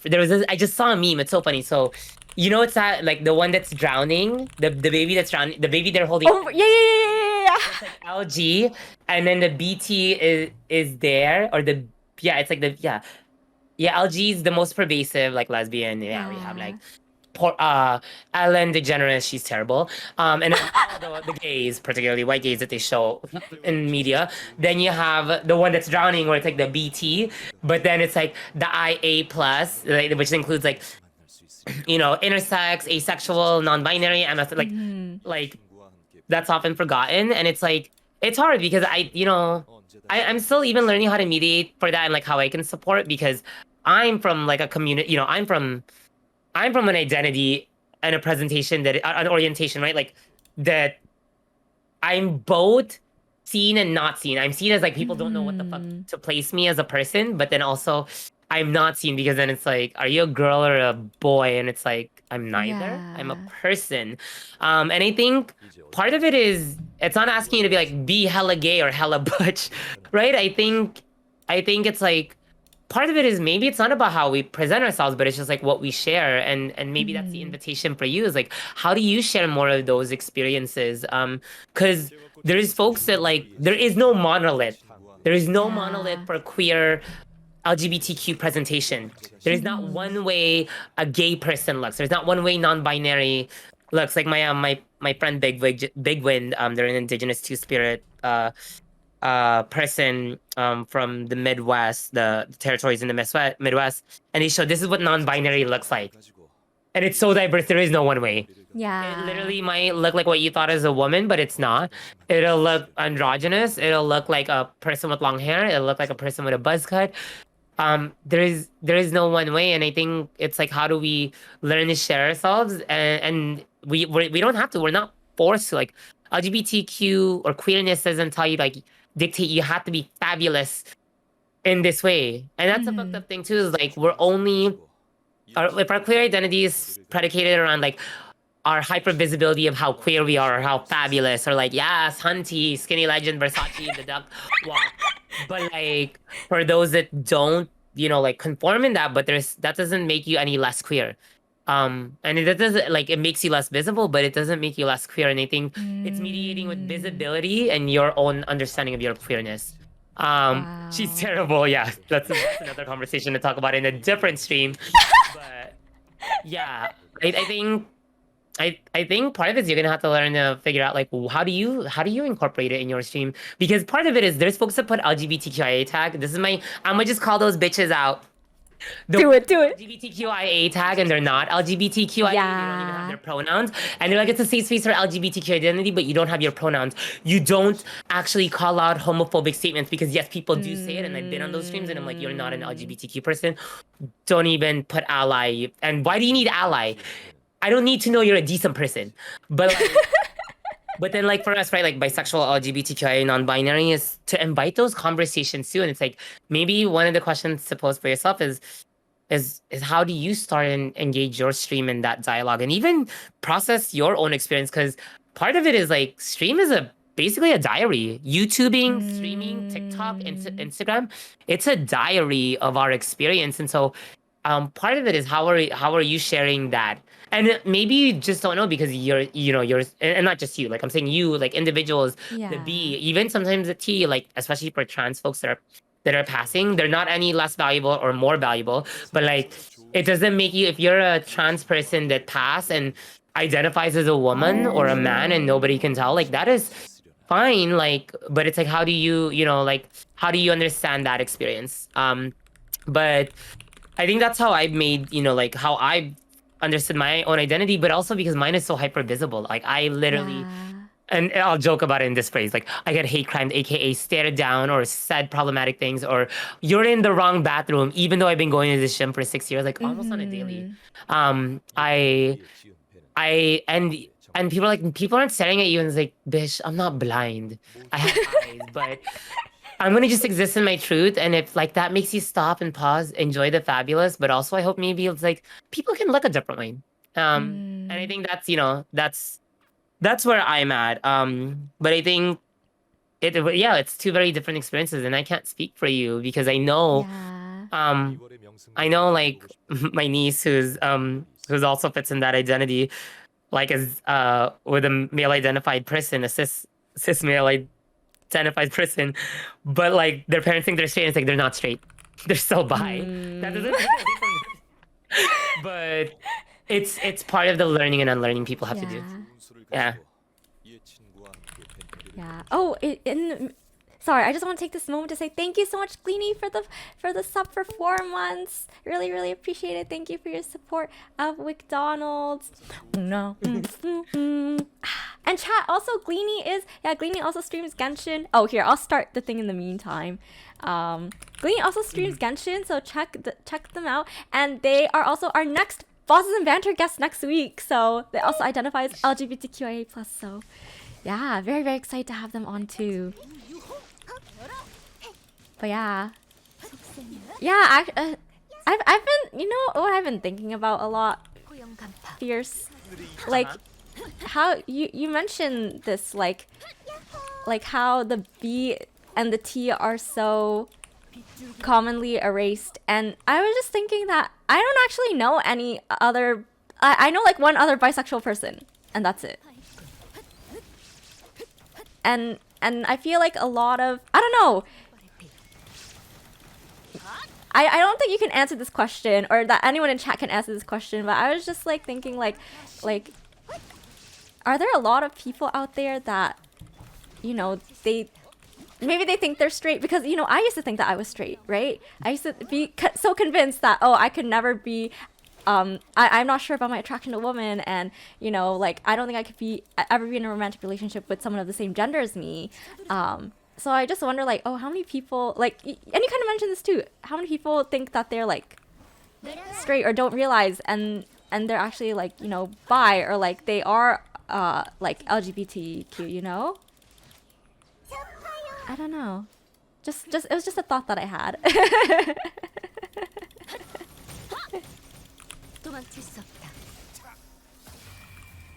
Yeah, I definitely can't answer it since I'm not the B in the LGBT. Yeah. Yeah, I think.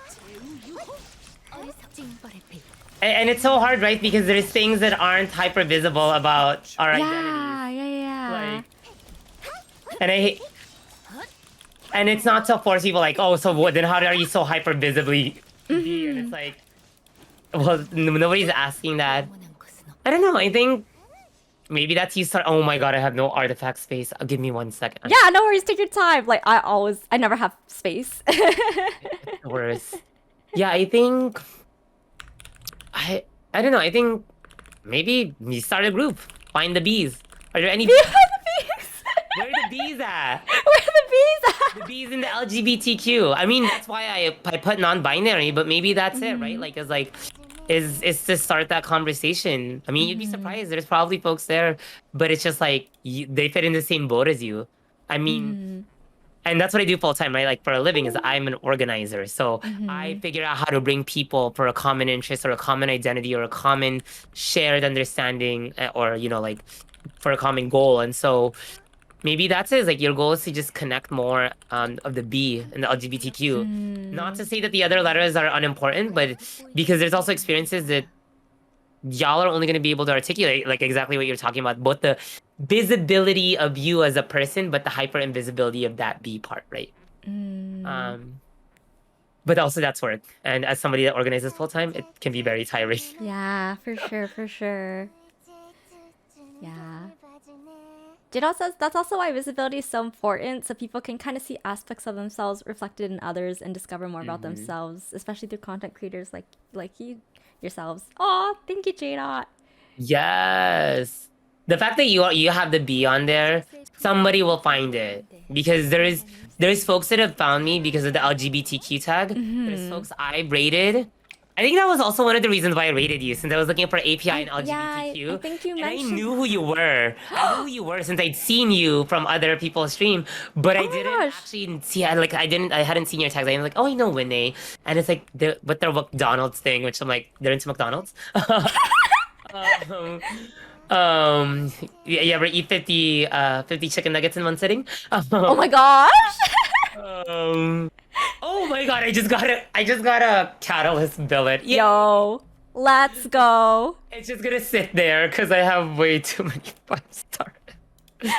Yeah, but maybe that's the next plan, right? For like the rest of 2022 is like, you know, I need to. Okay, I want to like also give you major roses, whatever whatever they do, like the young people do with this. The Like hearts? even doing a stream. Oh, is that a heart? I don't know. Is this an affirmation? I'm a boomer. Is the fact that you're doing this kind of stream featuring LGBTQ content creators, especially with like as visible as we are, like sharing about our experiences. And I think like sharing about like not just us as like, oh, we're queer, we're LGBTQ, we're gay, we're non-binary, but we're also people. And there's just like I can talk to you about my regular day and how that manifests, and also how it gets spiced up because I'm like, well, I want to be fabulous too. As much as I might get hate crime for wearing these heels, I feel right with these heels. But you know what? I'm ready to fight a bitch if they come at me. Like, I think it's really dope. I'm not being facetious. Like that's why I work out to defend myself. But yeah, I really appreciate that you did this because I was thinking about it for Pride Month, but then I didn't even have the space to think about it because of May being so just like jam packed. And then when you hit me up, I was like, hey, thank you so much for reaching out to me. I'm like, oh my gosh, I'm just a regular person. But then also like it's dope. Like it's dope to be able to highlight it because like I'm gonna call here's another thing that I'm gonna call. Can I call out Twitch really quick? Like in Do it. Did you get that Twitch email, by the way? Wait, Did you which get that Twitch one? email? It was the wait, let me find it. I want to freaking read it. It was from Twitch. They sent an email called Pride 2022 on Twitch, and they wrote this with the little Twitch and then Pride and all the rainbow colors 2022. And they wrote this. I'm just gonna read the first paragraph because it pisses me off so much. All right. When I think about Twitch, and yeah, we can call out Twitch. What are they gonna do? Like, what did they do with the hate raids?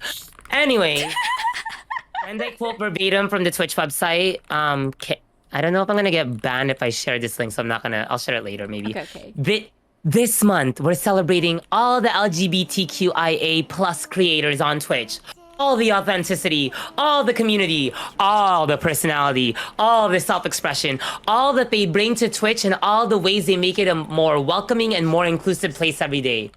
But you want to know what's the issue, Twitch? Like, you sent this email, you put it on your blog post, but how have you actually made Twitch a safe space for people so that we can continue to make inclusive spaces and be our authentic selves and be all the personality? You didn't, because remember September 1st when people actually didn't stream on Twitch to protest the fact that we were being hate rated as LGBTQ femme black content creators? And what did you do? You banned words like animal in my soup, but not actual words like FAWGOT, and all the homophobic slurs that we get. You are celebrating us in this 1 month, but you don't do anything. And I'm sorry I'm saying it on your stream. Hopefully you don't get in trouble. But like, are they? Like that's real. Like, what did they do? What did they actually do? And what are they still doing about the hate raids that are happening? Like, I know the Just Ryan, who I watched that plays ZBD, just got hate rated a couple of weeks ago. By somebody on a conservative streaming platform. But what has Twitch done? Yeah. And what has Twitch done? But they ban words that are irrelevant and from places of privilege. It's like nobody's getting harmed by animal in my soup kind of words. You know what word I'm talking about, right? No, I actually don't. I'll just say it. It's cracker. Oh, okay. Person that apparently that's banned or in context, but like, hello, people can still say problematic words that you're not gonna ban. Yeah, and didn't they also ban like simp, which is Is that really gonna change the world? And so it irks me so bad. Hi Nessa. Hi Nessa, welcome. Thank you for the follow. Welcome. How are you doing? Is Nessa from your community? Yes, that's my mod. We also went to college together. So oh my gosh! they Welcome. know me. They knew Fierce in those alcohol days. But I read this on my chat the other day because I was just so pissed. Like, you're gonna send this out, and I've reflected on the past 6-7 months, and you've done nothing. And then also, please stop just featuring predominantly like the same LGBTQ content creators. So many like white cis content creators, and also we're not just all drag queens. The LGBTQ community isn't just RuPaul's Drag Race. Yeah. Actually, it's so that's a good point that you brought up, Fierce. I actually wanted to talk about that as well because, like, it feels like, again, going back to the whole idea of of, oh, it's mostly the L and the G, but it's not even really like the L and the G. It feels like it's mostly, oh, and I don't want to make it about like the oppression Olympics or anything, but it just feels like, yeah, when people think of LGBTQIA+, it feels like all the visible representatives are cis white men. You are not incorrect, and I honestly I talk about all the things that I'm pretty sure I'm like Twitch. Thank goodness you haven't. Thank the creator and the ancestors that haven't been banned. But like, yeah, because as much as like I love Twitch in a sense that it's given me this opportunity to connect with folks like you and other amazing creators.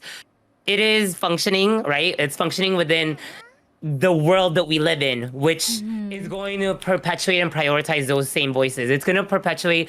It's not going to like how many trans identified streamers do you know that's been on that front page, like Black, Brown, Indigenous, trans identified creators. I get so shocked when I meet like Indigenous folks that are content creators, because also like the accessibility of internet. Like I was on a res when I went to Washington for work. The reservation does not have the best internet on some parts, and so it's like to even create content is hard. But like, no, it's always drag queens. They happen to be white. I'm excited when I see some seasoning, aka black and brown like streamers. I'm like, yeah, it's okay, be a drag queen. I don't even watch RuPaul's Drag Race, but at least it's like a person of color and sharing that experience, and even speaking about the racism that they face, because yes, that still exists. We still get racist people on here outside of the context of our queer LGBTQ identity, especially as I identify as Filipino and an immigrant. Like there are racist people wherever you are, and so yeah, it's frustrating because I think that we're so much more.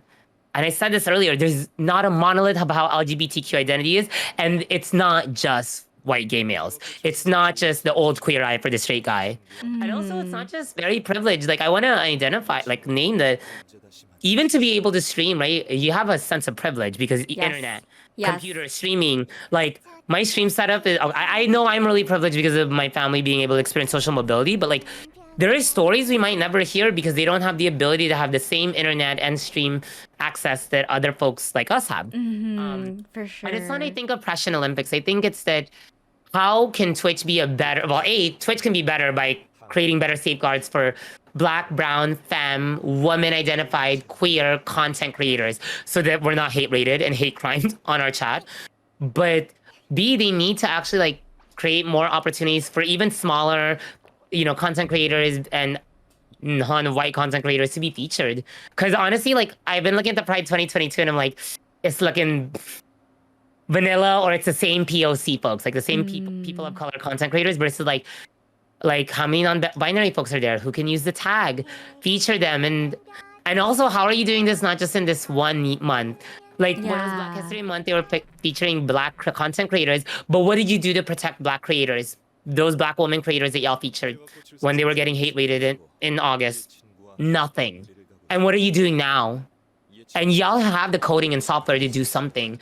And I think, I don't know if Twitch is going to be the place to revolutionize it. I don't think Twitch will ever be. I think Twitch is a capitalist institution that's trying to make money. That's why they created that system, right? With the whole like the cost of like the subs for like the partners and those issues. So one of the things too, and I'm gonna just say this is a harsh reality, is like knowing what Twitch is and what Twitch will never be, because Twitch is under the big umbrella of Amazon, and Amazon's trying to make money.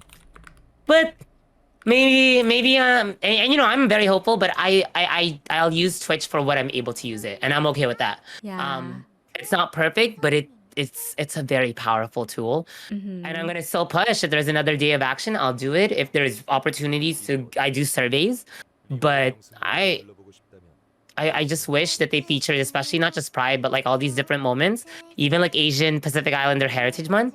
Like API identity is so broad. Asian Pacific, it's not just East Asian, it's not Southeast Asian. What about, like folks from Tonga, American Samoa to Guam, like, the Marshallese Islands, like those are part of that broad API identity.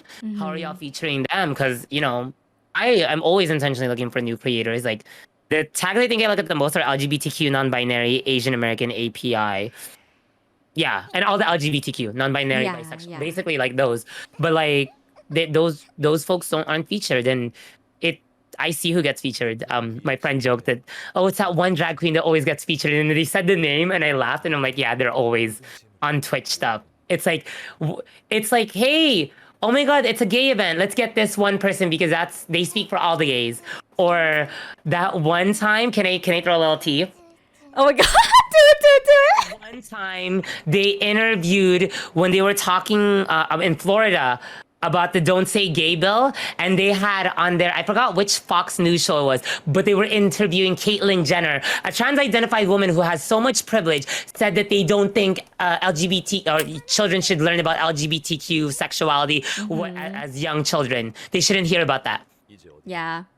And it's like, Caitlyn Jenner does not speak for trans people, and most of us don't claim her. Yeah. And I want to acknowledge, I am so glad that Caitlyn Jenner is living in her most authentic truth and is out and able to be out. And I'm so sorry that it took you so long, but I'm also so sorry that you were so harmed and traumatized that you want to continue to traumatize youth who are trying to understand their own identity.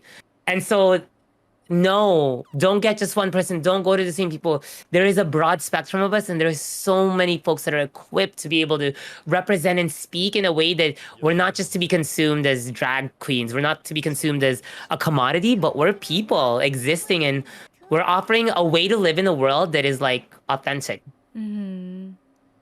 Wow, that was amazing. That was amazing. Can we get some people claps in chat for that? That was, oh my gosh. That was chef's kiss.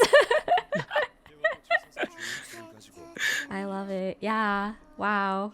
Yeah, I was just thinking yeah, aside from you, Fierce, I feel like you're like the only non-binary streamer I know, like, period. Not even talking about like factoring race in, and like, yeah, like, I don't know, it just feels like not lonely, but I recognize for myself that, you know, people are like, oh, why does representation matter? But I know that when I was, you know, questioning myself and figuring out what I really liked, like, I'm not gonna admit it, I looked up a lot of videos specifically about Asian women in sapphic relationships, you know, because I felt that was important to see. It was like validation for myself. It was like, oh, is it okay for me to feel these things? Is this normal? What does this look like? You know, and like, you know, there are a lot of films about, you know, sapphic non-Asian women, or like even about like, yeah, gay men, regardless of what race they are. But for me, it was like, you know, it's nice that those exist for those people who are also who identify as those types and can see that media and have it validated for themselves. But for me, I want media that I can directly relate to and that I can identify with, because I want to know that it's okay to feel these things and to want these things, you know? No, I did the same thing too, and I was here. Let me just tell you where I was coming from. So, like, Yeah. now, I was a conservative Republican Southern Baptist Sunday school teacher from 2000, before 2008. So, yeah, in that process, I was in the closet, like looking up like gay stuff, like Queer as Folk. How many people of color were on Queer as Folk? Wait, what is? Gay, Wait, what is that? You've never watched it? Oh my! No, I kind of live under a rock, Fierce. Like, I don't know what. Wait, Queer. What is it called again? Queer as Folk. It was like a show on Showtime, and it was like that was the closest to gay representation I could get. And my it was God. like there was no Asian men that I recall, but like, yeah, it's. Good night, Toasty. Wow, all the people I see in the cast are white. Good night, Toasty. Wait, Gleamy says it's so good, Winnie? Really? Okay, noted. It is good. It's just like the representation wise, you know, you're not gonna get Asian American identity or API representation in the most, you know, the broad sense. But I totally Googled it. I feel you. And I'm like, damn, like that's why it's like now Twitch is kind of that platform, right? Because it's also real people. It's not like some of these stories. And I also want to flip that I don't want to see You know, when I was growing up, I used to watch so the gay Asian content I would watch. Like, oh my god, wait, let me pull it up. Let me pull it up. Okay. Just so I remember it. Um. Okay, wait. Was that it? Yeah, like it was no regrets. Like it was a Korean gay movie, but like all the gay Asian Korean movie or gay Asian movies I watched, why is it that the happy ending was a partner dying or both of them dying or somebody getting like Wait, that's like wait, it that's was the no happy ending. happy ending. Yeah, there was none, and it's Oh like, no. can I get like? Can I just get like a mundane story about how we lived a mundane life and it was like we were gay and we just did or LGBTQ and just did regular things? I didn't get that. And so I watched all these Yeah. films and it was like either it was all like white gays or if it was Asian ones, it was painful. It was traumatic. And Sounds about right. yeah, and I didn't know. I didn't know what to make of it. And I think I didn't know if like could I get my happy endings. And to be honest, in some ways I still question that, but then I was like, no, I'm creating my own idea of what a happy ending is. But like, can somebody, can we do that? Can we, folks like us, create like a more realistic representation of like what that experience looks like? Not in this like, why are we always suffering or in struggle? Can there be an LGBTQ movie where it show like one, even though Schitt's Creek didn't have the broadest representation on POC and had some problematic things, like it was so beautiful to see like David's gay identity, their pansexual identity, right? As their LGBTQ pansexual identity as like accepted. Like it was normal. It wasn't too questioned so hard. Like his dad questioned it a bit, but it wasn't like, oh my god, the world was so against it. It was just like, cool. Like, because also that's the dream, is the hope that we don't have to always be political statements. Can we, once we dismantle the patriarchy and the binary, can we just exist and be? And it's not like I always have to constantly explain myself. And what would a world look like if non-binary identity was normal? If everything, right? Like all of the complexities of our identity was normal. But yeah, I Googled it. I feel you. And I think that's why it's beautiful that you're on here. And that's why it's beautiful you're featuring folks like that are LGBTQs, because we're providing that space that even some of those like movie companies, they're not trying to do a nuanced representation. They want something that's marketable. There is an actual gay Asian movie that's coming out. Wait, which one? Which one? Wait. Terrible. No, wait. Terrible. It's No. called Fire Island. No. Watch the trailer. think about, it's like Asian and POC folks on Fire Island perpetuating the same experiences that white cis gay males experience on there. Oh no. Do you see how like that's problematic because it doesn't actually, yeah. But that's, maybe I'm just too critical. Look it up. Watch the trailer and you DM me and tell me later. Okay. Tell me if I'm wrong. Okay, But I okay. don't know if that's a representation I want. Yeah. Yeah. Actually, wait, and sorry to go back to like race, but I remember this is another point I wanted to. Verena, thank you for the follow, by the way. There's another point I wanted to talk about too. Now that we're on this topic again, about how like I don't know if you've used any dating apps, Fierce. Like, have you? Grinder, he's a Grinder, Scruff, Jacked, Recon, all of it. No fats, no femmes, no blacks, no Asians. Yes. Yeah. Yeah. I've experienced that. I've been told that in real life. I've also been told I'm too femme, even though I can outlip some of these guys that are like, bitch, you can't even squat the same amount I do. Yes. Yes. Yeah, I was about to say, like, I've heard from like other like fellow, queer folks that when they are on those apps and stuff, they're like told that, yeah, like no, like they experience like racism and stuff. Oh yeah, and people love to say it's a preference. It's not racism. It's like it's rooted in racism, but we're not gonna have a deep conversation on. I don't know how you were cultured to think this way. I'm not on those apps anymore, to be honest. Also, I just don't date. I don't date right now because I just don't have the space. Yeah, full time, and I valid. stream close to full time, Yep. and then I work out. So there's no time. But those places, people validate and think that their sexual preference that is racist is okay. And it's not going to be on that. And Grinder is probably the most complicit in that. And yes, literally, people have that on their info. No fats, no blacks, no femmes, no Asians. Like, it's like I don't know how you even mediate like. But then racism exists, so I'm actually not surprised that exists. But like, I think I think part of it is I'm not gonna find the community or the people I want there. Like as much as there Yeah. might be some good folks there, there's other ways to meet people in the pandemic. Not so much because I don't want to get sick, but like, Mm. um, I think those apps are similar to Twitch. They're not gonna protect folks.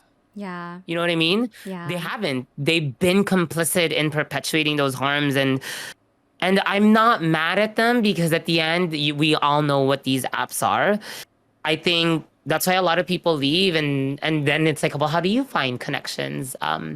And it's hard because I don't know. I don't have an answer because I also am not dating. Yeah.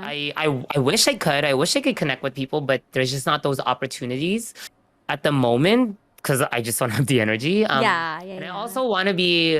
I think now I'm in the place like I feel like I'm very assured of who I am, but then I don't even have the time. So then I feel bad if I'm gonna like go and date you, but then I'm like I don't have the spaciousness to connect with you, and so yeah, I think I avoid those apps honestly like a plague. They're not worth it. Mm. Um there was an era where we enjoyed meeting people there a lot. A lot. I use it a lot. I found not racist people that celebrated my body, but like an overwhelming there's so much more that they can talk about, like, and it's like if anybody's ever interested, I think in like, and you know, I'll just say like, and I say like I've experienced social mobility, but also I want to uplift that like, particularly in the LGBTQ community and even in the modern age now, right? That we have OnlyFans, like the people having to engage in sex work and using Grinder and all these apps. Like, yes, I've been part of that community, and I think those spaces can be used like strategically and for ways for people to survive. People use that to build connections, but it Yeah. also breeds racism and homophobia, like homophobia in the LGBTQ community, because gays can be transphobic, you know, like Yeah. they're literally complicit in the patriarchy. They can be anti-black, they can be racist, they can be fat phobic, and so I think, you know, and also even judgmental in terms of like the folks that use that as a way to do sex work. And that's the way that people have to survive, and it's like it's you have to acknowledge what it is, like Mm. Twitch, like Grinder, like Scruff, like Jack, and what it's not going to be. And I don't know if it's worth salvaging. I haven't gone back to it. I haven't had Grinder in a long time, and I don't want to go back.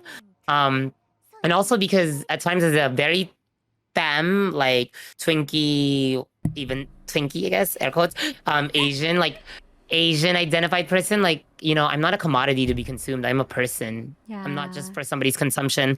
And if you want to consume me and there's a price for it, then that's another conversation. But yeah, and if that's for my survivability, that's fine. But you know, I'm not in that place anymore. I'm in a good place where I'm able to support myself, but I understand why people need to be in those spaces and utilize that. I understand why people that use that to meet people, because also they might not have any other place. But I personally don't engage in it because I know what it served for me, and it's not served. I don't need that anymore. Mm-hmm. Oh yeah. But yeah, Oh, Krista, I want to say thank you so much for the gift sub. Really, really appreciate it. Thank you for your support. And yeah, Fierce's pronouns are they slash them. And is it? I'm almost scared I'm gonna pronounce it wrong.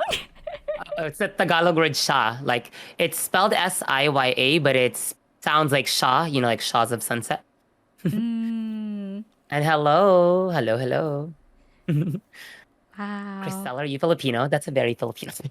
I I know think Crystal many is. Filipinos is Crystal. I think there are a lot of Filipinos in this chat actually right now. I was gonna So say, I was like, are there Filipinos in the chat? Not just the gays. As my mom said when she was passing by West Hollywood to go to my graduation at UCLA, and they passed through West Hollywood, every flag she would see, she would be gay, gay, gay, gay. actually, oh wait, okay, it's perfect that you brought up your mom fears because I wanted to ask how has your family, I guess, like reacted to you and your identity, and because it's very non-typical in an Asian household, I think, right? Yeah. So the funny thing is, Sha is already in our language, so they shouldn't already be misgendering me. But I've learned to mediate with like I think my like particularly pronouns. Like I still let my nephew and nieces call me uncle, because I don't know uncle. What's a uncle? AU like I don't know what's a non-binary version. Of that. I think it's a mix. So my family's still very Southern Baptist and religious. My brother is probably the most understanding, and my second older sister that I was on the phone with earlier. And she's really trying to learn. Particularly my sister, she's very mindful since she knows it's a very big part of my identity. Yeah.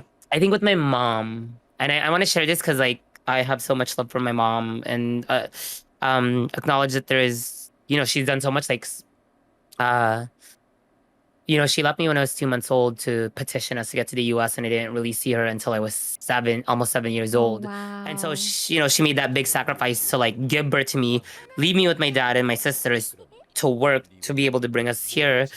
And so I'm trying to be better about being patient with her because I didn't grow up with her, so I didn't build a lot of the ways some folks might have a relationship with their parents that's like more communicative. But I think she's learned to like accept my identity in the way that she can.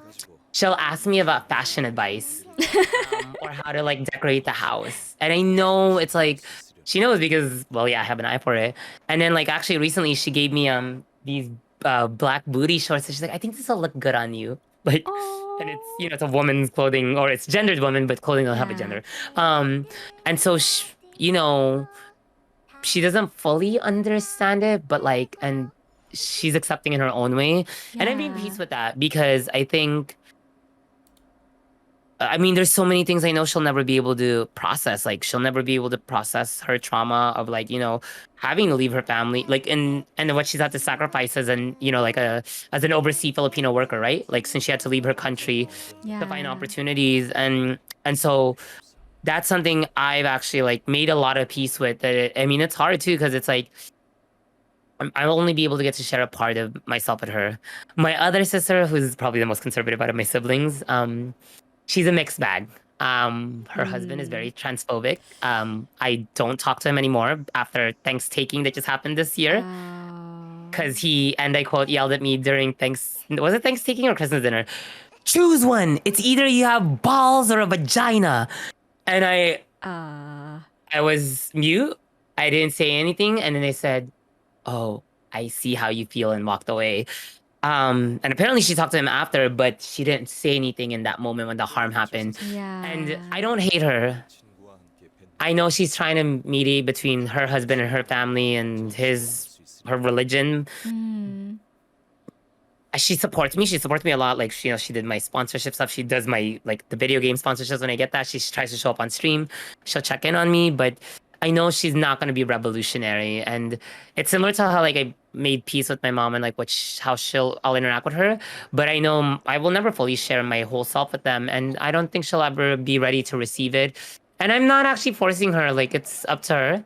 I didn't go to her house for, like, 2 or 3 months, but I think it's hard because for some people they have to give up their families, and I'm really blessed to have a very overall supportive family. Even my like not immediate family, broader family, like they all love me. They're like, you're freaking fabulous. And I'm like, I know. I'm great. I'm smart. I'm fabulous. I'm also a good like nephew, whatever you want to use for my I just have like nephew, niece. I don't know what to use for that.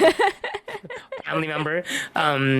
Like like I'm the nephew, niece, like in that my age range, like I go to like the funerals, the viewing, or like help with the food and setup. Like most of my cousins don't do that shit, and I'm like, what do you need, auntie? Like, but like for that side of my sister and my mom and my brother-in-law that I don't want to call him family, but he exists in my world. Like, is like that is such a big deterrent for them that they lose out on what they can experience with me. And so that's okay. I'm really blessed that I overall have a supportive family, that I have a supportive system, both chosen and blood family. Some folks don't have that, and some folks had to leave their home. Some folks, when I graduated from college, we literally were like, I have nowhere else to go. I need to find a job so I can pay for rent because I'm gonna be homeless. And I reflect on like I'm really privileged in some ways, and and it's not something like I'm the happiest about, but I'm okay with. And I'm doing, I'm doing what I'm existing in my truth, and it's nice to see my mom come around in the way that she's able to, but she's not gonna fully understand for your non-binary identity. And it's funny, she already uses Sha because she speaks Tagalog, but like explaining that, right? Like As a not concept, like I'm yeah. non-binary. Yeah, it's Yeah. like she understands it because pre-colonial Tagalog is not gendered. It's not gendered. Mm-hmm. Um, and it's siya, sila, kanya.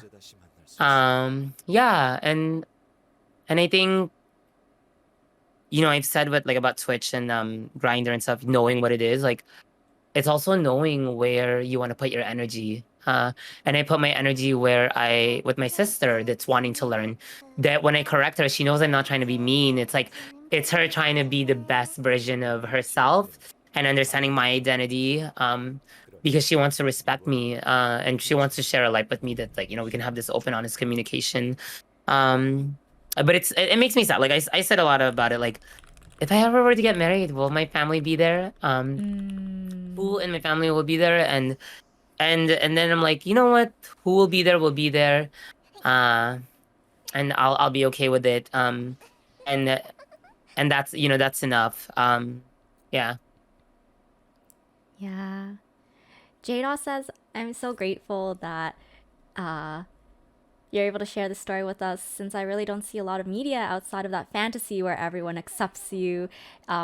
Narrative involving LGBT POC second generation immigrants, and this is also really affirming of my own experience with coming to peace with likely never fully coming out to my family. Yeah, Jada, I actually know Jada IRL, and we've had a lot of conversations about like our identities and how that relates to our families and stuff. And yeah, yeah, I think we both we both can relate a lot with each other about, because I don't know, I feel like even though um my parents, they're like quite religious, I've never really heard them say anything uh, like made any questionable comments about like LGBT people. But at the same time, it's like so many parents, they seem like to accept it, except for when it comes to their own child, right? So then it's like if if very big if I ever came out, I don't know what the reaction would be. uh, yeah, and I think I had a friend that's their parents were refugees from the Khmer Rouge, which is the genocide that Mm, happened in Southeast Asia and Cambodia, by Pol Pot. And one of the things, and they were out in college, and I remember we had a conversation, and people were so mad. But it's like I'm never gonna come out to them, and I don't think I'll ever be out because I can't do that to them. And it's like in Tagalog, there's this phrase called utang ng loob, debt of the inside, which is like the debt that we have to our parents, not because they gave us that debt, but everything they did, and it's like kind of like our yeah. gratitude. And it's I think very similar in Asian cultures, like some similar identity, and I figured out how I relate to that, but it's like I sit with that not everybody's gonna be able to come out because that's part of their story, and that's part of like I mean, and it was like, it's the only thing I can do for them. And it's sad because it's like, it's not. And you should live in your Yeah. authentic truth. But no, I'm not going to tell you how to come out. I'm not going to tell you to come out to them. Like, even though you're out here, um, and I think it's hard. Like, when people say, oh, you chose, it's an identity, it's a choice. It's like, no, why would anybody choose a hard lifestyle? Why would anybody choose to say that they can't be their full selves? We choose, we also learn to balance out like how our identity fits into the world we live in. And sometimes it comes at a big sacrifice. We lose family, we lose relationships, or sometimes we lose a part of ourselves. And I know that's a really harsh reality to say, but it's not my space to tell somebody to come out. It's my space to Yeah. share, like, this is the truth that I'm able to live in, and I hope you can live in your truth. But I also know you know your situation and truth the best. And I'm not going to tell you that it's right for you to come out because I'm out. I'm going to tell you, like, you're going to, it's your life. And you're going to create the parameters that work for you. And maybe that's just you're just never going to share that with your parents, and that's also painful for you. People don't want that. The hope is they will accept, Yeah. but they're not. Um. Oh yeah, I just saw. Hey, BBs. Mm-hmm. Yep. Is your voice so for a man? I used to get called when the phone would ring. Hi, Mrs. Andasan. I was like, no, this is her son. This is her son. Oh, can we talk to your mom? She's not here. Yeah, get so mad. Yeah, but yeah, I think we create the parameters for the joy that we bring into our life. And sometimes, and I say that in like understanding, and it's not just about LGBTQ identity, it's the complexities of like race, immigrant identity, and like how all that fit in, like on the relationships we're able to form. Mm-hmm. Or even like, yeah, like I can't date a person that is xenophobic or racist, even if or anti-black, because I'm gonna call that out, right? Like I can't date Yeah. somebody that is LGBTQ but is transphobic and doesn't understand my non-binary trans identity because non-binary is part of the trans identity. And if you're transphobic or make comments like, that perpetuate the binary, that's not okay. Yeah. Hi, Unleashed. Thank you, Unleashed. Yeah. So I both feel you in a sense that it's like you're gonna figure out what's best for you. And I think the hope is like, will there be a time when maybe they can process, maybe they'll watch something, and they'll be like, oh, okay, I understand now. Kind of get it better. I don't fully understand what that LGBTQ, there's too many letters, but I think I get it. Oh, what's that non-binary? So Mary Joseph, I thought it was just gay and lesbian. I love Like, that. yeah. Spot on. I think that was spot on. Yeah. Oh, we both like, Yeah, it's like what you said really, really like resonated because like I remember like my previous partner she actually said that like um I remember when we first got together, I asked her like, oh, like do you think you'll ever tell your parents or your family? And she was um like no, because I can't do that to them. So sorry, I don't know why I'm getting like oh it's just I don't know, it's like so sad. no, and it's okay to cry. You should never. I don't know. I cry on stream all the time. I'm always processing. I told you we process heavy topics, but yeah, I hate that that's like the reality for some of us. Um, and I do like. I'm not gonna lie. I hate it that people aren't gonna live in their most authentic truth and share it. And I'm like, I know how freaking great you are, and this is just one part of your identity. But apparently, it's so like people can't this one piece they're so attuned to like looking at that they erase like the complex being that you are, and it's like I'm so much more than this one identity too. As much as I'm Mm-hmm. non-binary and queer, I am all of these things, and they're all worth celebrating, but I think it's hard, I think, and especially in the familial sense, because it's one of there's some folks that are like they choose like I'd rather not be in family with you. And Mm-hmm. especially like growing up, like I am very family oriented, as much as I've had to let go of some relatives, like like Yeah. family is so important to me. And I say both chosen in blood because in the city I live in, there's over like 100 plus households that's considered blood family. They are either my Mm-hmm. directly from my grandma's line or they're my grandma's cousins, so it's like second cousin, but like Wow. 100 plus households that I can go to. And that I grew up with small family parties being 200 people, and it's so important, and they can accept it. But it's weird, like your parents, sometimes your siblings, they can understand it, but then your aunties and uncles like yeah, whatever, fuck it, come here, Yeah. come to the party, it's cool, you look great, your earrings are cute, your hair is so pretty, you should shave your mustache though. And it's like, oh, you're gendered, it's okay, that's fine, you accept everything else, I'm not gonna call you out. But I think I don't know. I hope one day that everybody can live in their truth, but I think we're all working to it, right? There was like a time when people couldn't even be out in the like we couldn't put these tags without experiencing harm. Yeah. I couldn't be out in heels. This long hair, right, might probably invite literally physical violence. I Yeah. mean, it still does, but you know, I think, and then also the relationships they're gonna have, like, and that's gonna be the hard part is like, and I think that those are conversations to have with our partners, because it's hard. It's like, yeah, some partners may have to say you're probably never gonna get to meet my parents, or you're gonna be just my friend, and it's like if that's Yeah. something that you can handle, and I don't know if that's on, if I could share like a story, like Of my course, of course. my cousin's friend, is getting married. She's Asian, he's black, and they're getting married at a church. And the my friend, who's a girl, uh, and her maid of honor is a very butch Asian lesbian, right? Mm. And she wanted to wear a suit, and he said, the church people said you can't wear the same suit as the best man. You have to have it customized because you're a girl.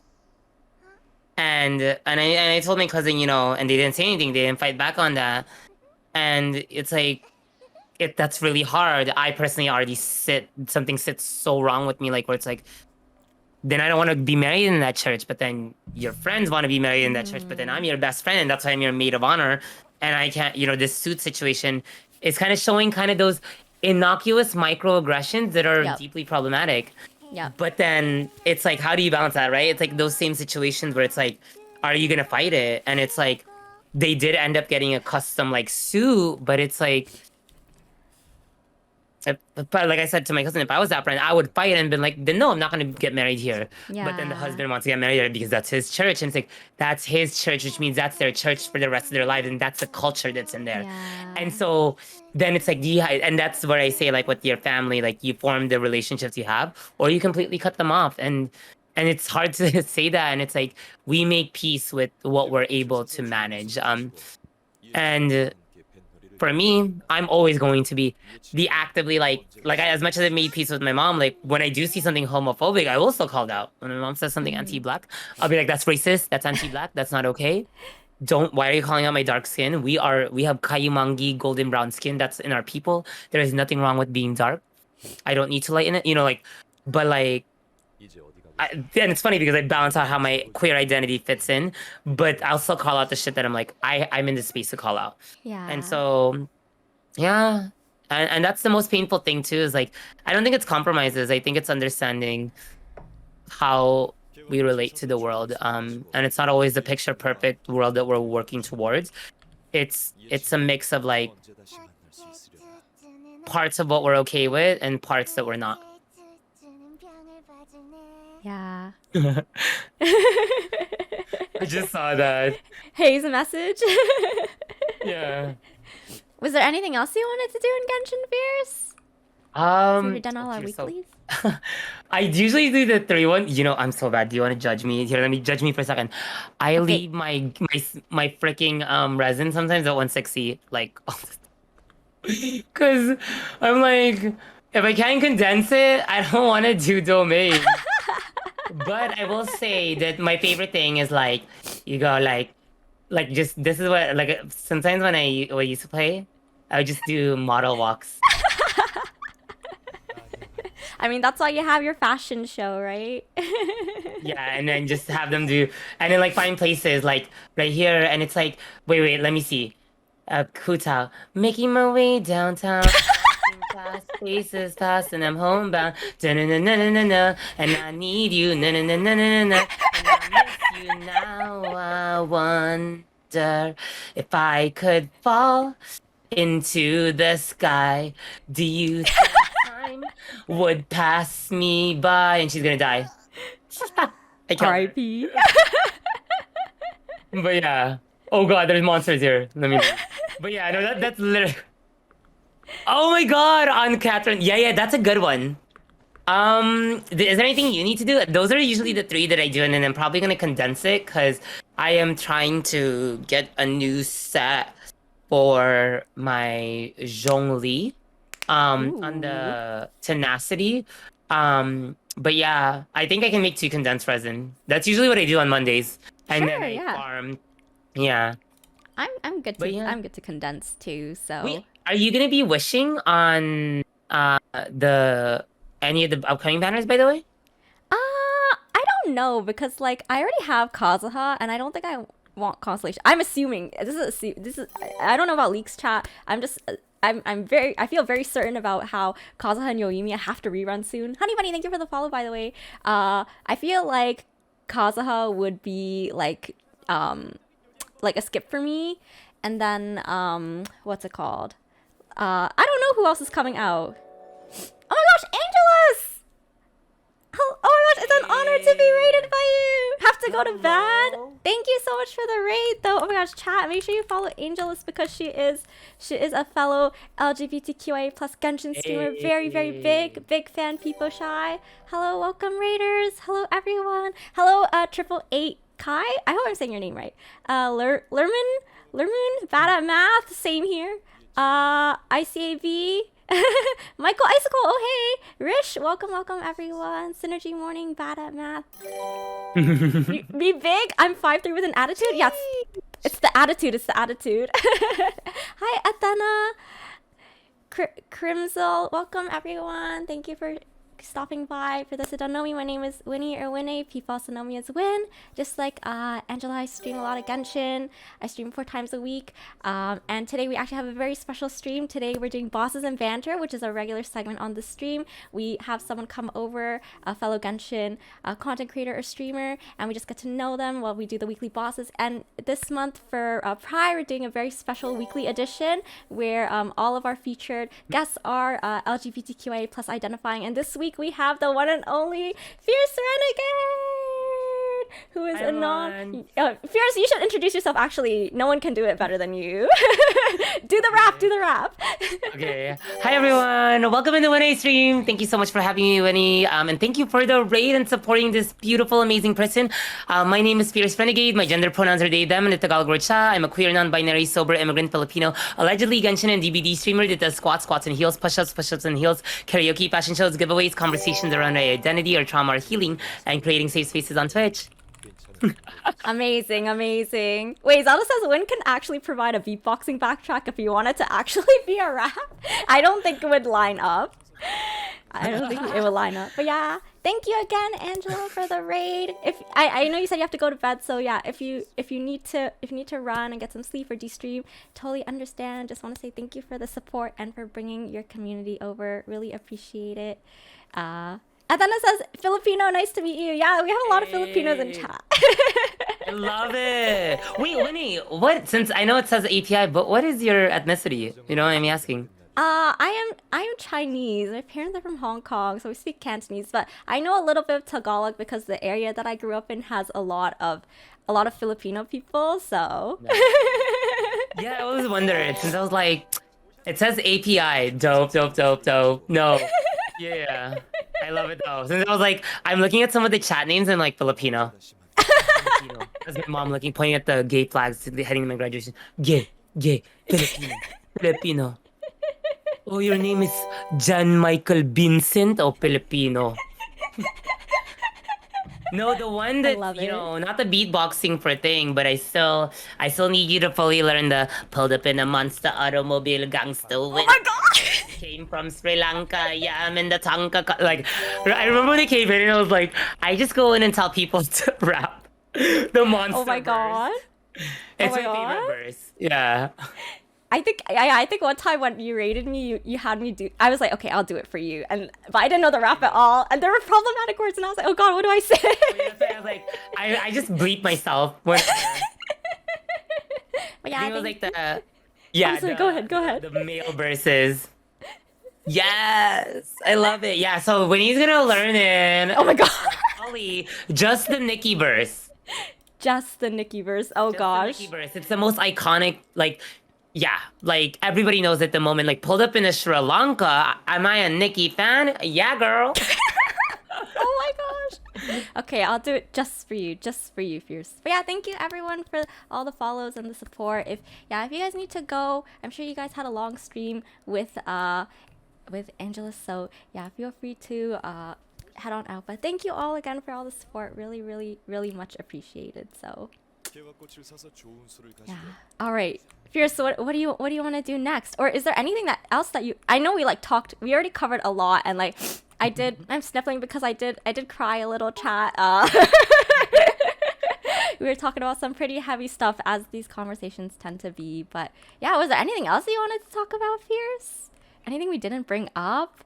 I know we've had a lot of like, I guess, like queer discourse.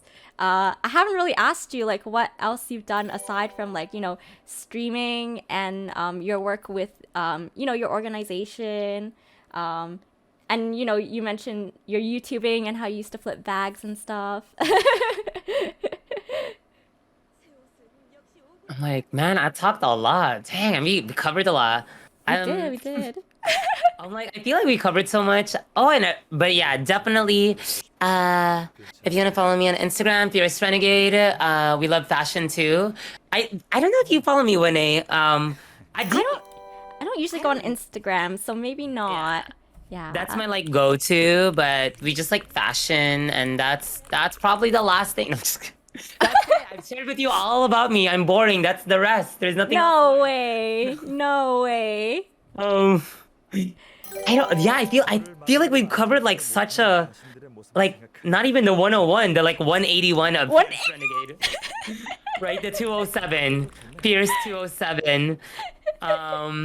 But yeah, I think. I mean, I'm like. I feel like we've covered so much. I just want to like give some just major roses, Winnie, for having me here and having this space.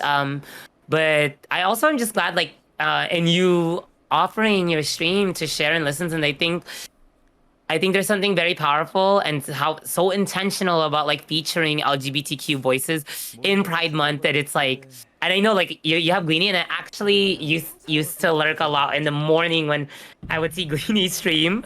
Really? So I actually know Gleeny. I follow all the maidens beloved. I know like I had a conversation with K-Star about that, and it was just like like a whole nother thing. But like I follow a lot of the folks on that on the group, and so it's really dope that you're featuring LGBTQ identified folks, since I think there needs to be more, and I think there needs to be more on like the broader spectrum of LGBTQ identity that Twitch loses out on. And I think Greeny did mention on the chat earlier about like there's surveys to sign up, but it's like how are they actively reaching out to folks? There's people that use the tags. I'm sure they have some algorithm, right, to pull those folks. And I think it's cool that like you have your community and our community to not just connect, but also like, it's not just me sharing stories. You're sharing your stories, and I've learned so much about you too over this time. And I think it reminds me of why I stream, which is there is such a connection with our stories.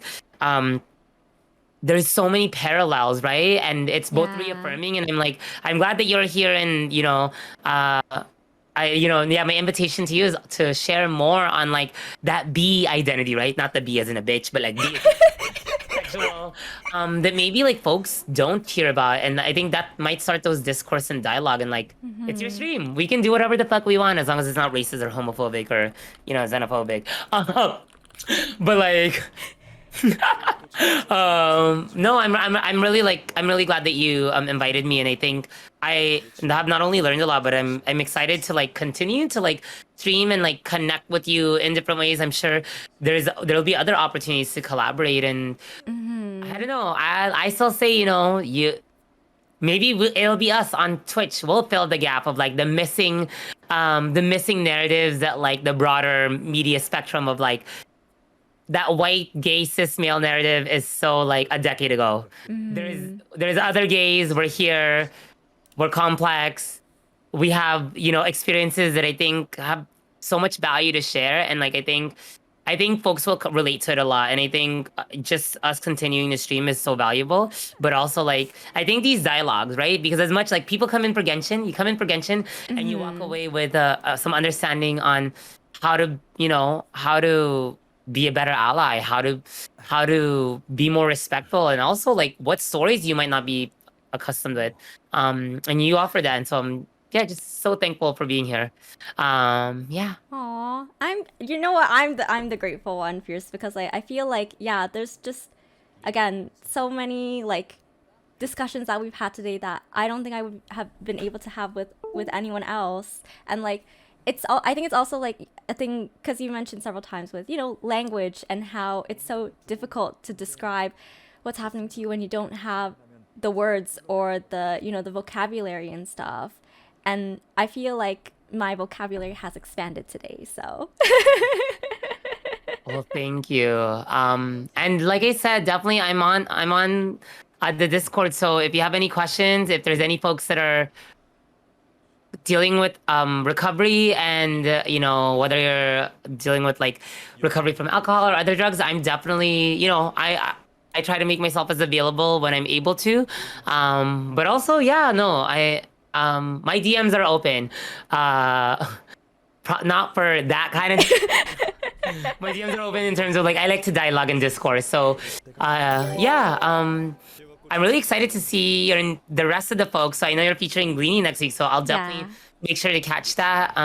But also, yeah, I'm excited to see, or maybe how you incorporate this into the rest of your stream beyond Pride Month. And maybe it's not just gonna be Pride Month. Maybe it's featuring finding more and like now I'm thinking about it, like, yeah, finding more the B. I'm like in the LGBTQ. Cause like for me, even finding non-binary ones, it's hard because it's like they're VTuber, and I want a person on camera. I want to see their I want to see their face. I want to see their reaction when you rate them. But Actually, yeah. it's really interesting that you bring this up, Fierce. Oh, and thank you, Fantastic Baby, Aperna, and Malirush for the follows. Thank you, everyone. Because like, in May, Fierce, I was actually really stressed because like, I mentioned this at the beginning of the stream, but I think this is the most out I've ever been. You like, obviously, like I have my pronouns and like my orientation in my bio on Twitch, and like I talk a lot about how, like, I have the tag. I mention it pretty casually, I think, when I'm streaming in conversation. But like when it comes to like IRL or even like outside of Twitch, I'm like pretty, I guess, like people shy about it, so I don't really talk about it. And like, yeah, not a lot of people in my family know and stuff. And so I don't know, I just feel like because some of you guys know that, oh, NZXT, like I'm one of their like Pride ambassadors for this year, which is like very, very huge, and I feel very privileged to do so. But then at the same time, it's like, what does that mean? Because I think for me and for a lot of people, we learn a lot from others, from like modeling, from examples, and I think that's especially true for myself. And it's like I don't really have someone to look up to, and I guess I feel like a lot of pressure about how like I want to be a good example to others, especially to those that are younger, because growing up with that identity, it's hard, right? And I don't know, I guess I feel like I want to be a good example, but I don't really know how to, and I don't really know what that looks like. Like, I don't know, will I be like, I guess, like, I don't want to say will I be bi enough, especially after everything that we discussed today, Fierce, and how we talked about like, like that hyper visibility, and how just because you're less visible doesn't make you less queer. But I don't know, it's definitely something that I've been stressed about, so sorry to unload all of that.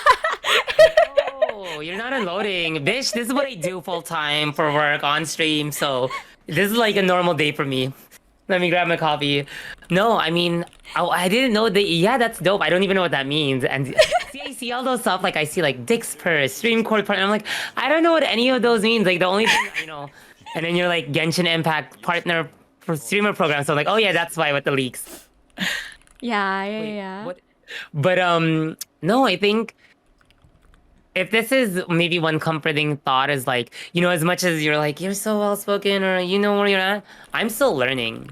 I am a deeply flawed human being trying to live more responsibly on this planet, on this blue marble, and I'm gonna make mistakes. And so, how am I willing to reflect and listen when I made a mistake, when I've caused harm, and to grow, and also to share what I know, right? And so, I think part of it is you don't know everything at this point in your life, but you know quite a bit. And so, share what you know and learn what you don't know, and you'll get to a point too where it's like, you might get asked a question or there might be something that comes up and it's like, I just don't have the answer, but maybe we can find it together. And I think you don't have to be perfect. Like, no representative is perfect, right? Like for any company or any brand, I think instead of trying to be perfect or like not make a mistake is like uh open, willing, and accountable, right? Like those are the things. Like, and if you're open to list, hearing if you made a mistake,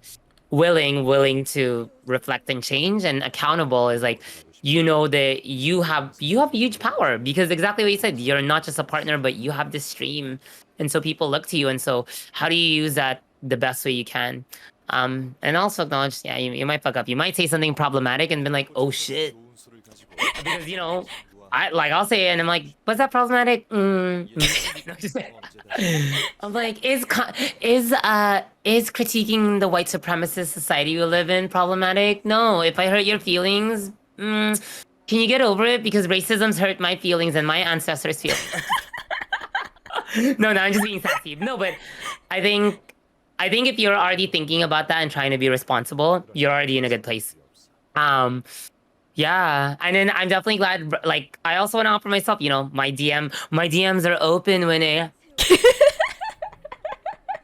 but please, no body pics. Unless it's like flexing for like, since you're showing me your like gym gains and like you're like, I just hit my PR and I'm like, yeah. I'm like, show those deadlifts, bicep curls, yeah. And then I'll be like, yeah, I just hit my PR too. No, I'm just kidding. No, I'll do my best, Fierce, to match your squats and heels. Squat and heels, squat and heels, squat and heels. How about next time in a future stream, I'll be dressed up in gym clothes to squat in these heels. I'll give you for a future stream. Oh my god! I gotta save all. I can't give chat all of my all of my content. In some future, I'll come back, and Winnie will have heels too. And Oh my god! Winnie will squat. Oh my gosh! Okay, chat. I guess you heard it here first. I'm gonna be waiting for that too. I'm gonna be like, hey, you have a PO box? What's your shoe size? I'm tired. Maybe, hey, maybe in a future subathon or something, chat. Ooh. Let me know. I'll pop in and then like, hey, just a quick pop in, squatting with Winnie. Oh my gosh, I know. Sarika. Yeah, if I wear heels like that, I might break something too. Wait, Astrid says, can we know the name of those heels though? Oh yeah, these are the Christian Louboutin Duck booties. It's 160 millimeters. Don't ask how much it costs. These are one of my holy grail Louboutin women's shoes. My men's shoes are way cuter. They're like spiky and they're loafers. But this one is just like, it's like, I'm a bitch. Here, let me put it on. I'm not gonna squat in it, but I'm gonna Oh wait, Fierce, wait, but didn't we say that you would do, what was it? We said you would do something if we got rated again. Okay, here. Give me 1 second. Let me turn on my camera and let me switch into gym clothes, because Oh, it'll be easier. Like, let me switch into more comfortable clothes. How about that? okay. Wow, I'm so Okay. excited, chat. Let me turn on my camera. I'll be back in like 2 minutes, okay? Okay. I'll adjust my camera too. All right, sounds good. Wait, Kyo says, let me slip into something more comfortable. Wink wonk. Oh, Astrid, wait, you're saving up for those. Wait, Astrid, do you wear those types of heels? I don't think I could, chat. Much less squat in them. Heels scare me. But yeah, thank you all again for being here today. I know this is the first bosses and banter of this edition. I hope you guys are all enjoying it. I keep saying guys. I hope that all of chat, hope everyone here is enjoying it so far. A lot of real talks. I've learned a lot from Fierce. Fierce is indeed very, very well spoken, and they know a lot, and I'm so glad that we got to learn from them today. Dreadful, thank you for the follow, by the way. Disarm says y'all is always the easiest replacement. That's true, that's true. Kyo says this is such a great kickoff to this one's bosses and banter. I'm glad. Yeah, I'm really excited. I actually, I don't know if Fierce can hear me. Probably not, because they probably have their headphones off so they can change. But one of the things I wanted to mention,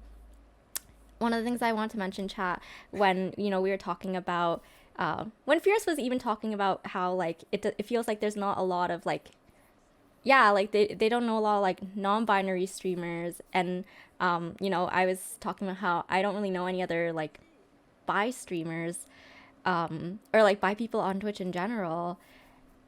I remember in May, chat, when I was thinking of people to interview for bosses and banter, I was like, oh wow, it's really tough coming up with people to interview, because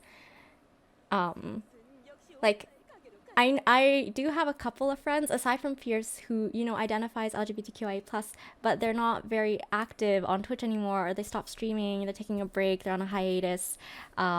Fierce was like really the only person I like personally knew, as in like I have spoken to them before, and like we're like comfortable with each other, been to each other's streams, and then like the other person is Gleany. and that's pretty much it.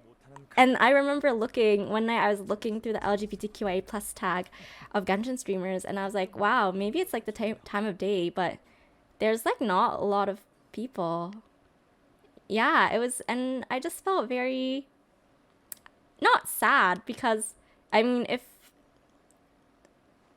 people aren't streaming with the tag, then you can't like force them to, right? You can't force people to like come out or reveal their identity, but I don't know, it just felt a little lonely. Like it would be nice to meet more people who identify the same way, and not to say that I appreciate everyone here regardless of how you identify or who you love or what your pronouns are, but I feel like this is something that not a lot of other people can relate with. So Fantastic Baby says this is such a good raid, I'll be coming back again in the future. Thank you, Fantastic Baby. Yeah, bosses and banter this month will be held every Monday. Time will change depending on our guest, but yeah, you can feel free to follow, turn on stream notifications, or like follow, sorry, not follow, join our Discord. I always post all the announcements there. And Day Jackson, thank you for the follow. Welcome. Hello, sorry. I'm back. You're my back. Shaw shirt too, so you can see how it's spelled. Oh Oh god. Damn. Oh, I forgot how these shorts are very short now. oh my god. Too big. Right here. Hey, Oh, what's up? Is that, see, like speaking of very butch, but we're still non-binary bish. But this is Shaw. This is Shaw. wow. I know, right? Isn't it crazy? It's all hidden, but like there's muscle there. Okay. Let's see. I guess I won't have music. No, I'll pop in some music for myself. Okay. Let's Oh see. my gosh. You're talking about Red Velvet, I think right before I came on. And my go-to is Red Velvet.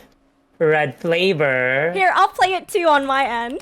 I love that song. Oh yeah. I'm gonna play it on mine, but I'm gonna mute my mic so you won't hear me, but you'll just see me squat. Okay, alright.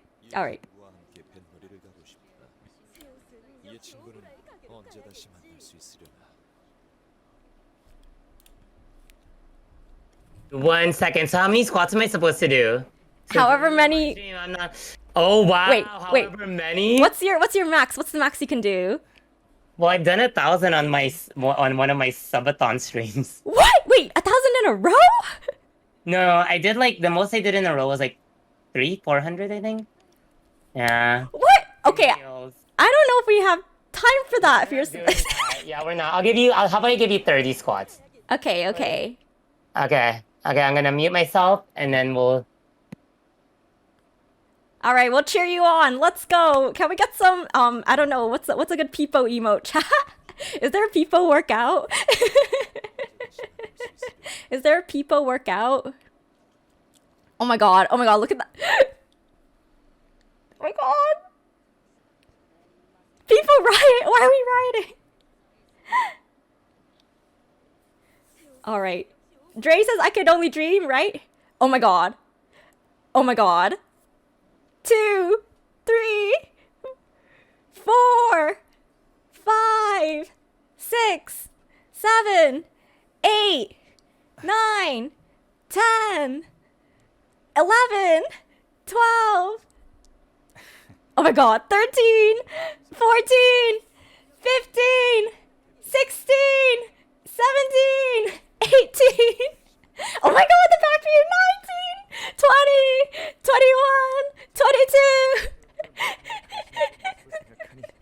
22. Oh my god, 23, 24, 25, 26, 27, 28, 29, 30. Oh my god, they're going, they keep going. They're 2. Unless I counted wrong. Oh my gosh. Oh my gosh. They have such amazing legs. Teach me? Me too, me too. Was that enough? Oh my god, Fierce, Did you enjoy look, that? yeah, we thoroughly enjoyed that. Thank you, thank I you. was like, I will say these just like, show up the games. Oh my gosh. I know. I was listening to I love Red Velvet Red Flavor. I was like, I haven't done it, but chat used to like I don't know if you know Tater Mount. Tater, yes, I know Tater. Did you know I that love Tater. Squat for subs, right? It's just like, when I get a sub, I'll squat. There was one time they just decided to get like 50 subs, 50 squats. Oh my People god. decided to follow suit and add additional, and I'm just like, and I was like, 200 now. Thank you for the subs. As I'm reading, thank you. I'm literally like doing squats. Yeah, that was chat can vouch for it. We do squats, but like also this shirt, it's like it says Shaw. See, Yeah. I love your shirt. Yeah. I love your shirt. Oh, Kyo is asking, can you drop your workout plan? there is not. I do a split. I do a split of like so. If you message me, but what I do is push workouts. Because we gotta. It's not like a flex. I know it's not as like toned. No way, are you kidding? I feel like you could bench me. I think you could bench me, Fierce. I think if you're 185 pounds, you should be able to. But I do chest, legs, and then push, legs, and then pull.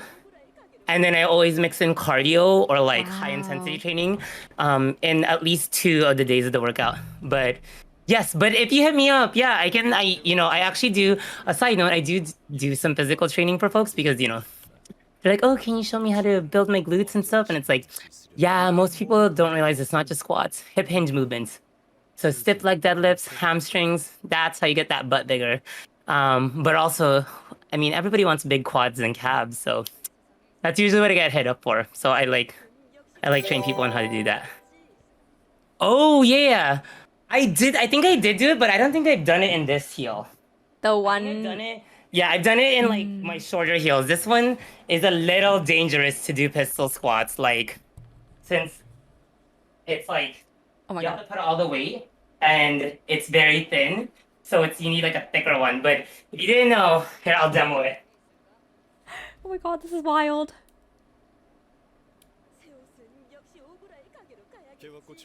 So pistol squats would look like so it's like this, like so it's like you're I want to show it because This looks dangerous. Chat.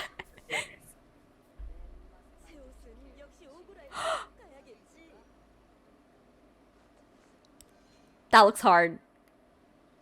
No, I'm not matching Cardi.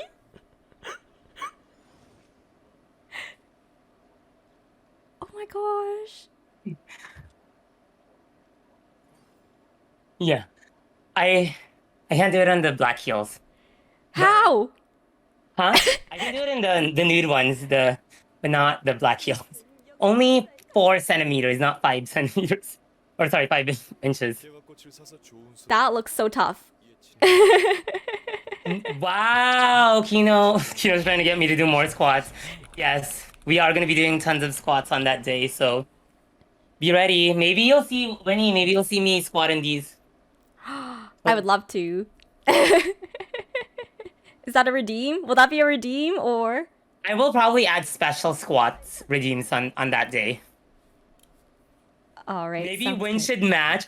I know you should get thing like yeah. If you want to talk shoes, that's when I'm not being political, talking about deconstructing the binary or fighting white supremacy and ending, fighting for climate change.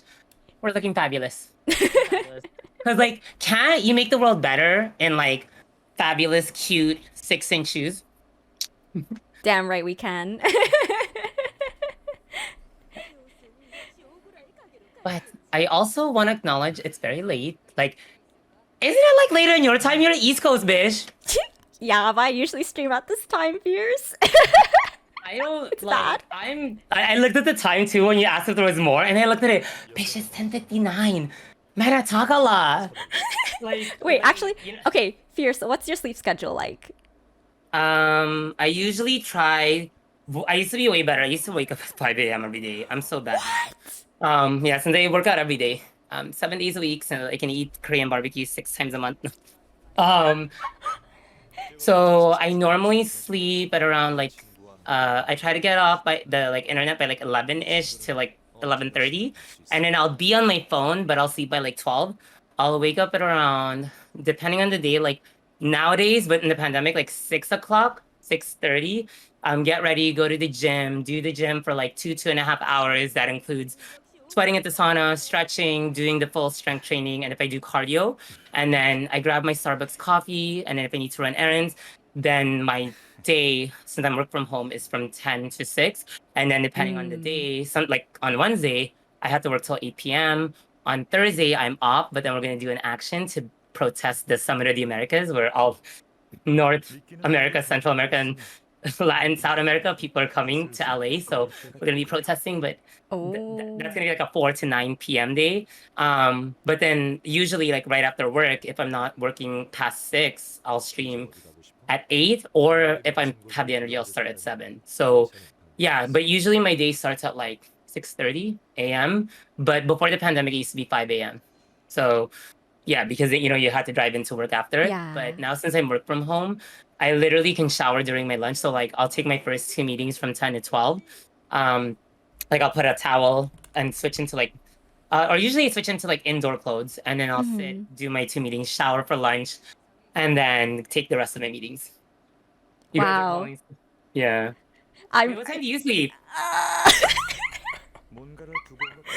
Let's not talk about it. Do you sleep? Wait, how much? I sleep at least six hours a day. You gotta get. I feel like I need 8 hours, but sometimes I get 3. Usually less. I'm tired. I need that sleep. See, I'm putting on these things since I guess I'm here. I might as well show up for a chat while I'm hanging out with Winnie and talking Yeah. about their sleep schedule that apparently needs to be fixed. Yo, Fierce, I really do look up to you for having such a stable schedule. Gotta. Oh my To get gosh. the gains, you need. Yeah, you want to see how high it is?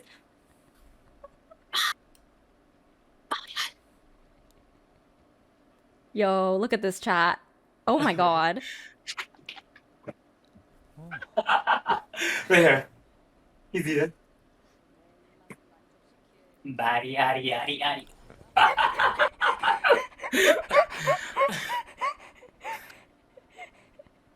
Oh my god, I love it. Isn't it cute? Isn't it cute? Yeah, this is my so 8 year sobriety chip. So every time I wear this, I'm like, I'm sober, bitches. Yes. It barely fits because like my quads are so big, I literally struggle to. Yeah. Oh my gosh. Imagine being so thick, chat. With 3 C's. So now, chat. So Winnie's gonna get heels, right, to squat in. Actually, wait, Fierce. Sorry, I have. Okay, I'll let you go real soon. I know you have work and stuff, so and you gotta get your sleep schedule in. But wait, have you ever cosplayed? Yeah, I cosplayed that. My Zhongli cosplay. Oh wait. Oh wait. You said you cosplay Signora, right? Yeah, I did see Niora. I have my Fierce Ching wig. I have an Ingguang wig. Piercing is my favorite. Kaching. I'm waiting. My no. My freaking Zhongli Antiquity cosplay came before my freaking Kaching cosplay came. Let me see if I can find at least the Antiquity one. But I'm still waiting for my Kaching, her skin, her specialty skin. Yes, yeah. I've been waiting. I think we're now at 3 months. It's supposed to take 4 to 5 months. I paid the extra for shipping, Oh wow. and I'm still waiting. Can I share a link? Yes, of course. Here, let me yeah. permit you. Is this it? Oh wait, Okay. this is wrong. Sorry. So this one was my Zhongli one. This is the most recent one. I don't know if there's the Signora one, so. Osmanthus Starbucks coffee. And then, yeah. I know I have a Signora one, but I don't know if anybody clipped it, but, yeah, that one was cute, but I don't know if, let me see. Yeah, but I've cosplayed a lot. I really like, streaming was what got me into cosplaying. Me too, me Yeah. too. Yeah, but then it's like, oh, do you want to see the one with the piercing wig? But it's not like this one. Let's see. Wait, Kussing doing squats. Wait, can we watch this on stream? Hang on. Oh chat. yeah, go for it. Let's watch this. Oh, and I did a Genshin bound like Kea cosplay. Oh. Yeah, because Kea is like one of my favorites too. One of the favorites. Yes, yeah. Okay, wait. Let me chat. Hang on, give me a second. Let me pull up my Chrome, and then after this we'll let Fierce go. So if anyone has any questions they'd like to ask Fierce, now is the time. Yes, ask me, bug me. Oh, I have to add a new source. I just do browser and mine just shows my whole freaking screen. Oh gosh. Yeah. So I'm like, okay, let me move everything out. Let me move everything out. That's scary though. Here we go. Okay, there we go. Okay. Oh, thanks. Mara Thanks, says, Mara. yeah, you're amazing. Yeah, Fierce is amazing. Okay, here's the... Me working out. That's half of my content. Just me working out. Oh, wait, Is that before... the only one? Alright. It's the kussing one. It's the kussing one. Wait, sorry. Let me just... I need to fix this window. Oh, wait a second. Thank And goodness for also- dark mode. When people are streamers and it's like they have light mode and I'm like, my eyes, they burn. Oh, sometimes I have light mode on, Ooh. depending on the time of day. I'm judging you. Here, let me just... Sorry, I'm like lurking in some other streams, so I need to I do that too. mute them. Okay, now this should be good. All right, here we go, chat. You guys ready for this? Oh, Rabidika's asking, I just want to ask how you came out to your loved ones, the older generation specifically. Okay, well, let's watch the clip first, and then we can talk.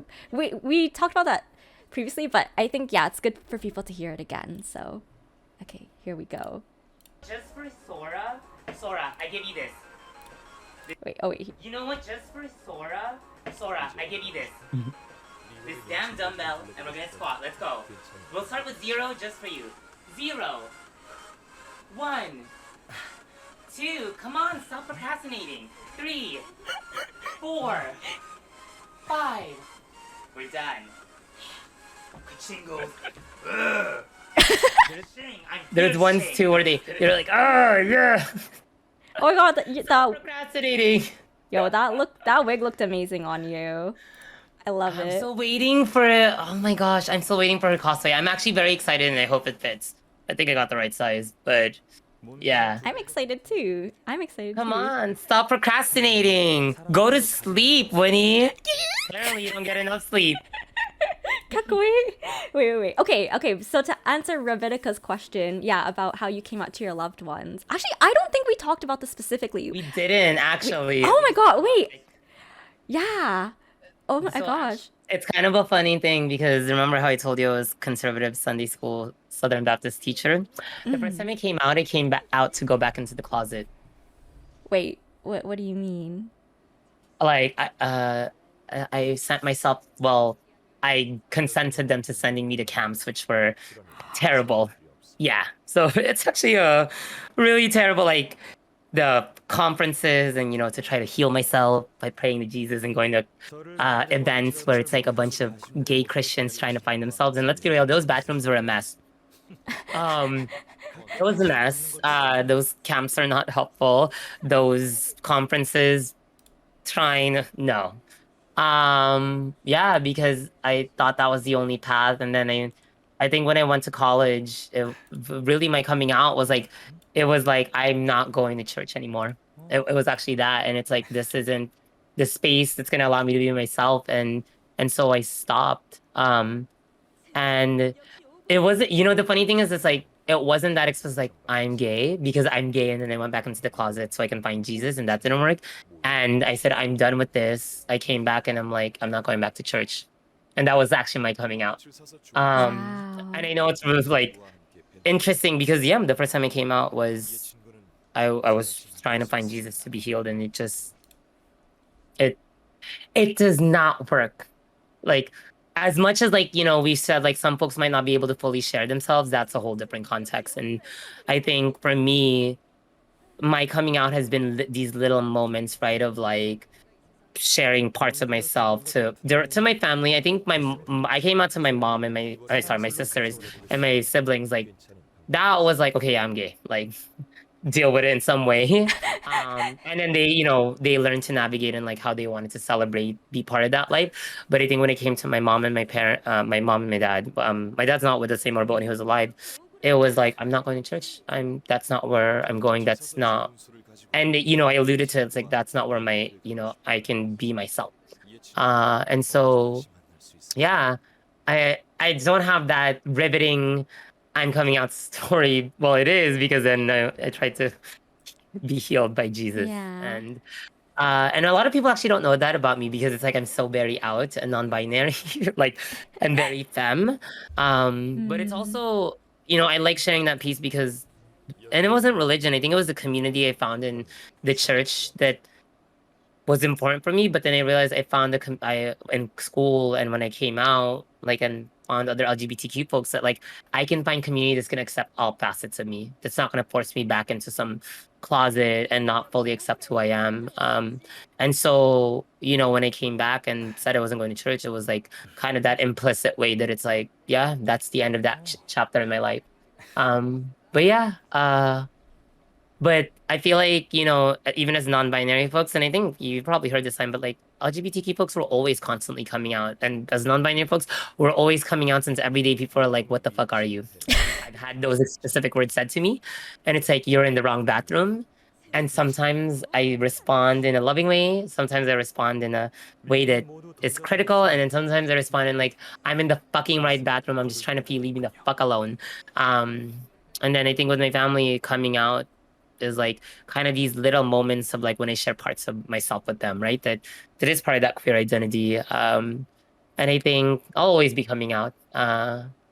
Especially especially I think for trans non-binary, non-conforming folks, because our existence is such a is it an antithesis? Yeah, it's an antithesis to the broader norm of like normative society. And so we're always like my existence is critiquing like why are you gendered male and woman when you can celebrate both. And so every single day I'm coming out. And I think with my family I'm just able to share pieces of them, like when like when I dress up as kaching or in these very femme clothing and I go to the kitchen, my mom asks, where are you going? Nowhere. And it's like, oh, what are you dressed as? Oh, is this like character and and heels, but my kaching outfit, Um, yeah, and that's how I come up. Yeah. Yes, totally. Dissonant. Oh my God, dissonant harmonies. Yes, the bathroom thing. Every day doesn't ever change. I actually remember reading something about how for yeah, especially like trans folks and non-binary folks, like it's not like you come out once in your life. You're coming out like every time. to whether it's like to a different person or like someone new in your life, or yeah, if you just like even just like meeting someone in the bathroom, right? It's not something that you do once and it's over, right? Like you can do it for the first time, and I think the first time is Mm-hmm. the scariest. Yeah, Disharm says it's a never ending coming out. It never gets easier. You just get used to it. Yeah. Yeah. And no, there's no one like way to come out in this whole process.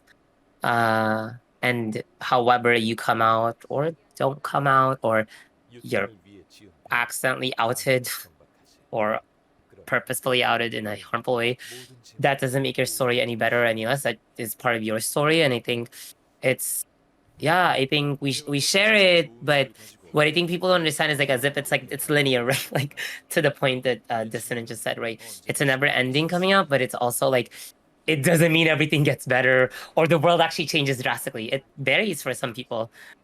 You know, there's like in movies you'll watch, we always knew, but we were waiting for you just to say it since we didn't want to force you out. And it's like, yes, that's the right way to respond. Like, you know, sometimes like you kind of like folks like are just like people come in their own time and come out in their own time. And I think that's a beautiful thing, is that we're all gonna have our own process. And I think as hard as coming out is every day, there's also something very beautiful that it's like I get to reflect on who I am every day. And that's not a gift for those hateful, homophobic you know, folks that are stuck in the binary, that are in the bathroom, that ask me, what the hell are you, or you're in the wrong bathroom. Like, I'm constantly not just reflecting, but affirming, like, I know who I am. I know why I'm here. I know my truth. And why are you so obsessed with my truth when you, but it looks like as you need to figure out who you are. And I've sat with that a lot, because when I talk about it, I realize like, I'm really not angry at you. I'm just sorry that you don't understand how beautiful all facets are. Like, you've chosen to not love a part of yourself, that, and that's why you choose to ask me these questions or harm me in that way. But it's like, well, what if there was a more feminine part of you? And it's not heels. Like, feminine isn't just clothing or that presentation, right? And I think that's for me a blessing that like I want to share in my experiences, that like you're not gonna get to experience this. And like I know who I am, because I'm constantly asked every day. So now I'm sure. Do you know who you are? Are you assured? Or if I, you know, challenge you, would you break apart? You know, would your identity fall apart, or would it stand the test of time, because it's rooted in experiences, it's rooted in your truth, right? And like, you know, you understand it. And I think everybody needs to go through that. Cis, heterosexual, LGBTQ, trans, non-binary, you know, gender queer, gender non-conforming. We all need to be grounded in who we are. Yeah. Dre says, I relate to the church thing so much. That's literally happening to me right now. Oh yeah. The uh that's, and it's very like, I was able to like, nope, I'm out, but some folks don't have that, and so definitely want to uplift that. Um you should just ask. If you don't know, if you met somebody, it's like, hey, would you mind if I ask you what your pronouns are? Or honestly, to be honest, they is all inclusive. I'm just gonna be real. And if people get mad about it, it's like they has been used, you know, the singular they has been used before even like, you know, the modern era. Like, I think somebody just tweeted like Chaucer, Shakespeare, all these writers have been using they, but just ask people. If you don't know, it's like, hey, hi, my name is Fierce Renegade, my pronouns are they, them. What's your name and what are your pronouns? Or how would you like me to refer to you? And for some people, they'll say it's their name. And it's always precious. Straight people, they're like, oh, you can just call me by my name. And it's like, I'm like, okay, everybody uses pronouns, by the way, Beb. Beb. And I say Beb in a gendered sense, just like bruh and dude in LA is non-gendered. Dude.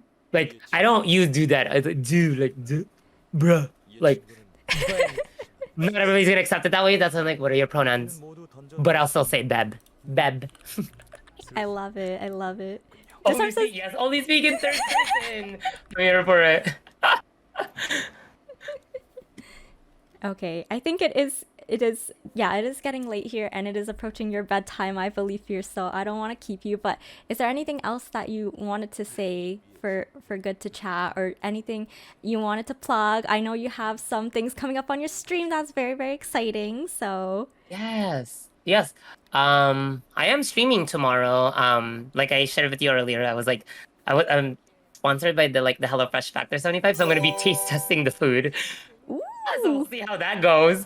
I'm gonna be like, "Ugh, no, I've actually had a good experience. So I'm streaming tomorrow, and I'll probably be playing Genshin and DBD for the rest of the week. Those are the two games I play. But tomorrow I'll be eating on stream.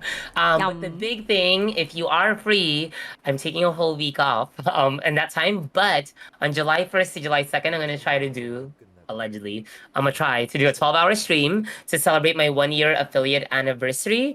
I'm gonna be doing my Zhongli Antiquity cosplay, so I'll be putting that back on, putting my Zhongli cosplay on. I might bring out the Signora cosplay. It's just that one is just like I'm half naked, like literally you are half naked. I'll be doing tons of squats. We're actually gonna be doing workouts on stream, so we're gonna show people some workouts if you're interested in learning like some basic like home workouts you can do to stay in shape. We're gonna play some Genshin and community games. There'll be some giveaways. I'll also, for the folks that did do my one of my sponsorships, I'm gonna give away the stuff, like do the giveaway then, but I'll also do like a general giveaway. And we're gonna do the fashion walk off. So we're gonna have the Xingqiu fashion walk off, and then we'll have the Barbara. If I'm able, I need to message folks to like submit their pictures, but the Xingqiu walk off will be happening that day. So it'll be really cool. And then we'll just kind of go where stream goes. And if you like all the TED Talks here or Fierce Talks, I do that all the time, even when I'm like playing Genshin and then I just pause and then I'm like, oh yeah, I forgot I was playing this game. So yeah. And it'll be July 1st to July 2nd PST. I haven't figured out the time that it's starting, but um I'm thinking of doing like a 12 like if not 12, like a little bit after 12 p.m. to like July 2nd, like the 12 hour. I wanted to do 24 hours, but nah, I'm not trying to kill myself. Like, that's I don't know how people do 24-hour streams. It's a I don't big know if you've commitment. ever done one. I did do one Hmm? for charity in December. I remember that actually. But you slept on stream too, right? Didn't you do like a I did, yeah. yeah. The sleep part was not planned. The sleep. See, I think if you're like not a VTuber, I feel like it's okay if we see somebody or like my friend did one and like people paid for their sleep, like they, like their stream timer was linked to subs and bits. So somebody was like, "I'll pay for your 2 hours to sleep." So like they like gifted that many subs to like those 2 hours you can sleep, but Wow. they still had a big timer. And like one of my friends, I think they streamed a total of, and then obviously there was like maybe like 15 hours paid for, but they streamed in total. So take out 15 hours, but 57 hours worth of stream. Wow. I'm like, I'd be That's, dead inside. yeah, that's nuts. I can't. Yeah, so 12 hours, but that'll be the big one.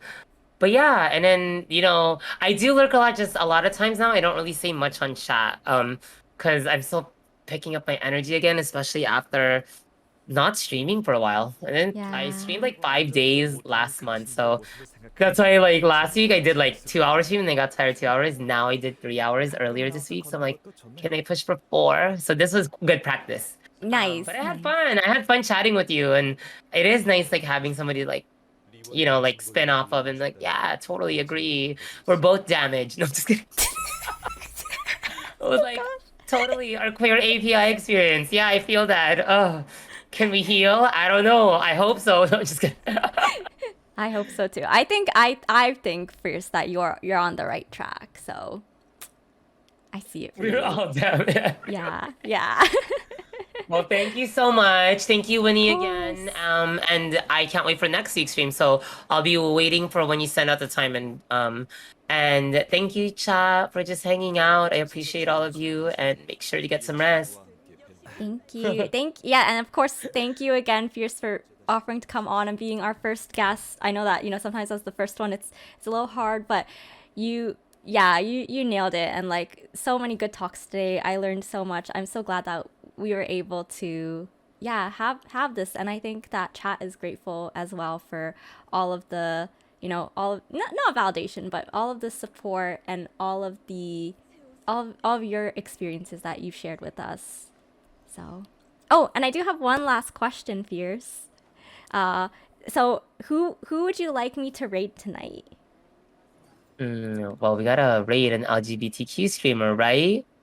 That's right. Uh, That's right. Yeah, we totally can. We oh totally my can. gosh. And then, did they have to be playing Genshin? I think that would be preferred. Oh, Tart, thank you for gifting a sub to Oh, Fierce. Thank you I so know. I'm sorry, I much. had to cancel a bunch of my subscriptions. No, no, don't I had, I apologize. had like 100 subscriptions at one point, and I was like, oh my god, this is my shoe money. Um, oh man, I'm trying to look at who's on that's LGBTQ. That's I know this is the struggle, right? Like the Yo, I was, LGBTQ and Genshin. That's the struggle. When you yeah, were talking about that, because then yeah, a lot of the streamers that I used to watch, it's like, where are y'all? Where'd y'all yeah, go? yeah. There's no LGBTQ streamer that I would just playing Genshin. There's Sad. LGBTQ streamers. Uh oh, and you're ending too, right? Because it's late. Oh my gosh. Yeah, Oh yeah. my I usually gosh. end right after bosses and banter because I think it's like a good way to end with the Yeah. guest, So There is there's I no know. there's no gay. There's no gay. It make me sad. Um Do you know anyone who's like not streaming Genshin? I do. Well, there's two, but if y'all are down to show some love, since remember how I told you the person that convinced me to stream, who's non-binary, they're playing Fortnite and they just got their PC finally set up. They just bought a PC. They're in the organization I work for. They're on the board, Yeah. and they're super dope. But I'm on their stream and it's not loading. So let me just. Let's I'm tired. Yo, and take your time. Oh my gosh, wait, Manny, thank you for the raid. Oh my gosh, Manny, I'm about to raid. Tired. I love it. Manny, hello. Thank you for the raid. Welcome, raiders. Hello, everyone. I think I'm pretty well known amongst Manny's community. But for those who don't know, welcome. My name is Winnie or Winnie. People also know me as Whin. Hi, Marplu. Today I primarily stream Genshin, and today we had a very special stream. We had bosses and banter, which is regular segment where we have someone come on as a guest. This month we're running a Pride edition, so all of our featured guests will be LGBTQIA plus identifying. Today we had the wonderful, absolutely amazing Fierce Renegade, but we were actually just about to raid out. But Manny, thank you so much. Yeah, you appeared to arrive at the end. It's okay. It's okay. I appreciate you. Thank you for bringing your friends over. I hope that you all will stay for the raid. We will be raiding Fierce's choice today, looking for someone gay, and it's okay if they don't play Genshin. But yeah, Manny, I hope you had a good stream. Thank you so much for bringing your community over. I really do appreciate it. Yeah. I really want to raid them, but I'm like, your screen's black, Bev. Oh. Their voice is there, but it's no. because it's their first PC stream. Oh boy. Okay, maybe we can give them a chance to figure stuff out. In the meantime, I guess I'll say some announcements. Thank you all again for attending today's stream. I hope you all enjoyed. Like, again, big thank you to Fierce for agreeing to come on as our first LGBTQIA plus bosses and banter guest for Pride. Not to say that we haven't had LGBTQIA plus guests before, because we have. Very grateful to them too. But yeah, and we had a lot of deep discussions today, and like some hard talks too. Still processing some things that we talked about, and I hope that you all look forward to next week's as well. Next week we will be having Gleany come on, who was here in chat earlier. Shout out to Gleany.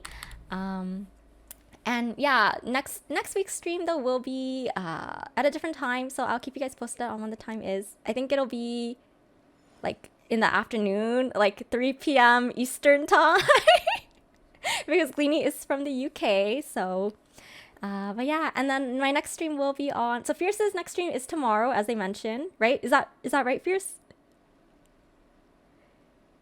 And then Yes, it Oh, is tomorrow, okay, and we are okay. eating food. And Eating I food. meant Binchu, Binchu. I think That's they figured it out. that's their Yeah. username?